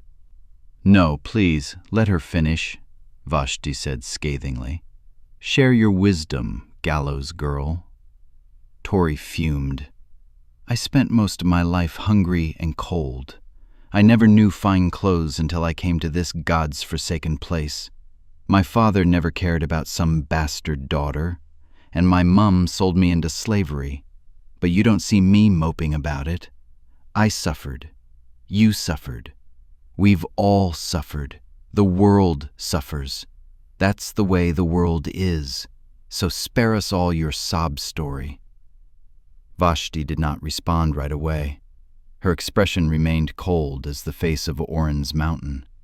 She spoke each word like it was an arrow, drawn slowly and methodically. Well, we've all wondered what it was that drew the captain to you. Obviously, we knew it wasn't your abilities. Turns out it was your way with words. Tori shot to her feet, ready to pummel the sneering princess. But suddenly there was a great ball of flame separating them. Tori and Vashti leapt back from the searing heat.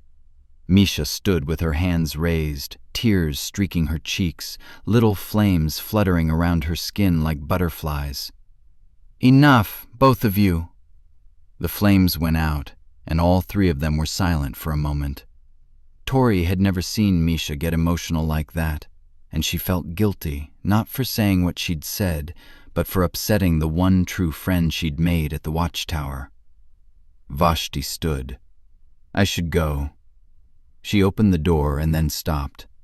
Oh, I nearly forgot. The captain asked me to fetch you, gallows girl. Looks like he has something special planned for you in the courtyard. With that, the Jan Avi princess left. The courtyard, said Misha, wiping at her eyes. I've no idea what she's talking about, said Tori. The two of them descended the spiraling staircase of the central spire. The courtyard was lit by torches, and at the center, an immense gallows had been erected. It was nearly identical to the one Tori and Darian had built for the Chancellor's drafting ceremony. Tori felt like she might retch. Dozens of other watchers had gathered around, all wondering what was going on. Ren stood upon the platform, a noose wrapped around his neck. All eyes were fixed on Tori as she approached. What is this? Tori shouted. Ren motioned her closer. I've been thinking long and hard about what to do about our situation, Astoria. You are powerful and strong, but your mind is bent on convincing you otherwise. And all the other watchers doubt you too, and to be honest, I can't blame them. They have not seen you in action, as I have. Don't do this, Ren, Tori stammered. Her whole body was trembling. She clutched Misha's arm in a death grip. I can't do this. Don't make me do this. The little Fieri, Jan, was on stage with Ren. His hand was on a lever connected to the trap door of the gallows. You are afraid, Tori. Afraid of the things you've done, of what you might do, what you might become. Who might get hurt, who might die because of you. You're afraid to have any other life in your hands, because even when you've tried to help those you love, you believe you've failed. And I think it all comes back to this. Ren gestured at the rope around his neck. Tori pictured Darian hanging from the gallows, his neck cockeyed, his legs stiff. She pictured his ghost in the forest of Gen, blood dripping from his hands. She had saved him from one terrible fate, but she had turned him into a soldier, a killer. She knew the ghosts had spoken truth. Every night she dreamed of it, and it ate away at her insides. "Captain, please," Tori managed at last. I can't. There's no way I can." "You don't have a choice," Ren said. "My life is in your hands." "Ren, no, please. I can't." "Don't think. Just react." Ren nodded to Jan. 3, Jan counted down. "No, please." 2, "Ren, no. Gods!" 1. "I believe in you, Tori," Ren shouted. Jan pulled the lever. Chapter 20. For the first time, when she desperately needed them, Tori's powers failed her. There was no time to focus or harness her power. It was supposed to be instinct. That was what Ren was counting on. Every other time, desperation seemed to compel her abilities, like a dog compels a hare to run for its life. Every other time but this. Ren shot through the trap door, and the courtyard filled with a splintering sound as the rope drew taut around Ren's neck. Tori screamed, helpless. For a moment, she froze. Surely Ren had foreseen this possibility. Surely he had rigged the noose somehow, or had used his conjury powers to prevent the rope from actually drawing tight. Any moment now, Tori thought frantically, he'll open his eyes and demand someone get him down. But Ren did not move. His body hung at the end of the rope, still swaying with the momentum of the fall. No one in the courtyard dared even to breathe. All eyes were on the gallows girl. Tori snapped from her catatonic state and rushed forward. "Cut him down! Somebody cut him down!" But no one moved. It was as though a spell had been cast over the entire Shadow Watch. They were in shock, all of them, even Sarah, their trainer, the toughest of them all. Jan had collapsed to his knees upon the gallows platform. He stared blankly at Ren's head, floating in the open space of the trap door. Ren's eyes were still closed. His face was contorted from the pressure of the noose. It reminded Tori of the way dead bodies became bloated in the summertime in the fringes. Tori snatched a blade from a nearby watcher and rushed up the gallows steps. It took her 2 hacks at the rope before it frayed and released Ren's body to the ground. Tori leapt from the platform and landed hard, pain shooting up her leg, but she didn't care. Ren's eyes were wide, unblinking, his limbs lifeless. She felt at his neck and tilted her ear over his mouth, but there was no pulse and no breath. "Ren, you can't die!" Tori pounded her fist on his chest, as though somehow this might shock him back to life. She was shrieking, her words drowned in sobs. But still, no one had come to help her. "What's the matter with you people? Somebody help him!" But they all stared at her in shock. Tori's tears drenched Ren's tunic. "Why? Why would you do this? I told you I couldn't do it." She pounded his chest a few more times, and then slumped over him, her body shaking with sobs. "Gods damn you! You can't die! You can't die! You can't die!" His body was limp beneath her.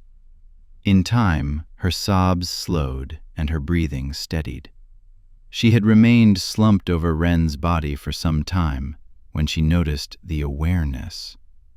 It was as though she was connected to Ren. She could feel inside him, feel life. Blood did not run through him, and his lungs drew no breath, but still there was a sense coming from his mind. Her own senses honed in on Ren's body. She became aware of the makeup of it, the organs and tissue that filled him, and she could feel something wrong.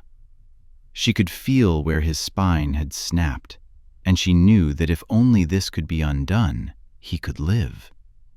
She focused her sense further, to a more complex level, and she felt the tiniest elements that made Ren who he was, the infinitesimal components of his bones, his blood, everything.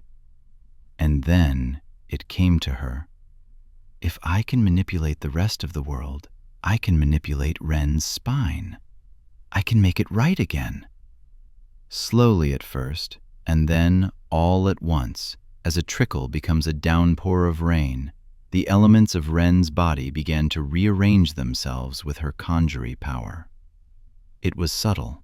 There were no jarring movements, as when Tori healed after a fall from Oren's mountain. It was strange how such diminutive changes could take or grant a life. Carefully, Tori righted what had been wronged until all the parts were aligned as they were meant to be. But still, there was nothing. No pulse, no breath. But Tori was no longer frantic. Peace had settled over her, a deep inner focus. Ren needed breath in order to breathe, and so she needed to give it to him. Tori leaned over, spread open his mouth, and blew breath into his lungs. 1, 2, 3 breaths. His lips were cold, but with her sense she could feel life spreading, air filling his lungs. She reached out with her conjury sense, and, knowing his heart needed to beat, she compressed his heart from within. His chest spasmed as it brought air and blood to his body once again. There was spluttering and a desperate gasp. "He's alive!" Tori sobbed with joy. She brushed his cheek with her hand. She had never been so relieved in all her life. "Oh, thank the gods!" Ren coughed. There was a trace of blood, but he managed to speak in a whisper. I thought you wanted the gods to damn me." Ren shook with coughs again. Or was he laughing? A sly grin stretched his swollen face. "Even in death you're a bloody idiot," said Sarah, kneeling down beside them. Sarah ran her hands over the captain, checking him over. She was a Medici, checking to be sure he was all right. Tori filled with rage. Sarah could have helped. She was a healer. "You were going to let him die?" For a moment, Sarah did not answer. She was focused on Ren. When she was content, she sat up. "You did well, Tori. Not the work of a Medici, but a few days with me and his spine will heal." "Why didn't you do anything? What if I hadn't saved him? What if your captain had died?" Before Sarah could respond, Ren spoke between violent coughs and deep, wheezing breaths. "I commanded them not to help you. I believed in you, Tori, though I expected to be saved before the rope got me." Ren chuckled, and then he was thrown into another violent coughing fit. "You need to shut up for once, Captain," said Sarah sternly. "Your body needs rest. Your spine is back in place, but the bones and tissue still need to heal, or your neck will snap right back again." Sarah called for Zaya and another young Medici to retrieve a stretcher from the infirmary. "Tori, that was incredible," Zaya whispered as they prepared the stretcher. The Clavache girl brushed her shoulder and smiled with wide golden eyes. Thanks." Ren was loaded up with a brace fixed firmly against both sides of his head, though not without protest. "Come now, I can get myself to my own chambers. Sarah, I don't need to be ferried around like some cripple." Sarah seemed to find satisfaction in the captain's weakened state. She shook her head. "Captain, you were just a moment from death, and your spine is fragile as a porcelain doll. Until my healers are finished, I don't want to see you out of your bed. For 3 days." 3 Days? At the very least, and I will hear no more of it. Medici orders. Perhaps the gods are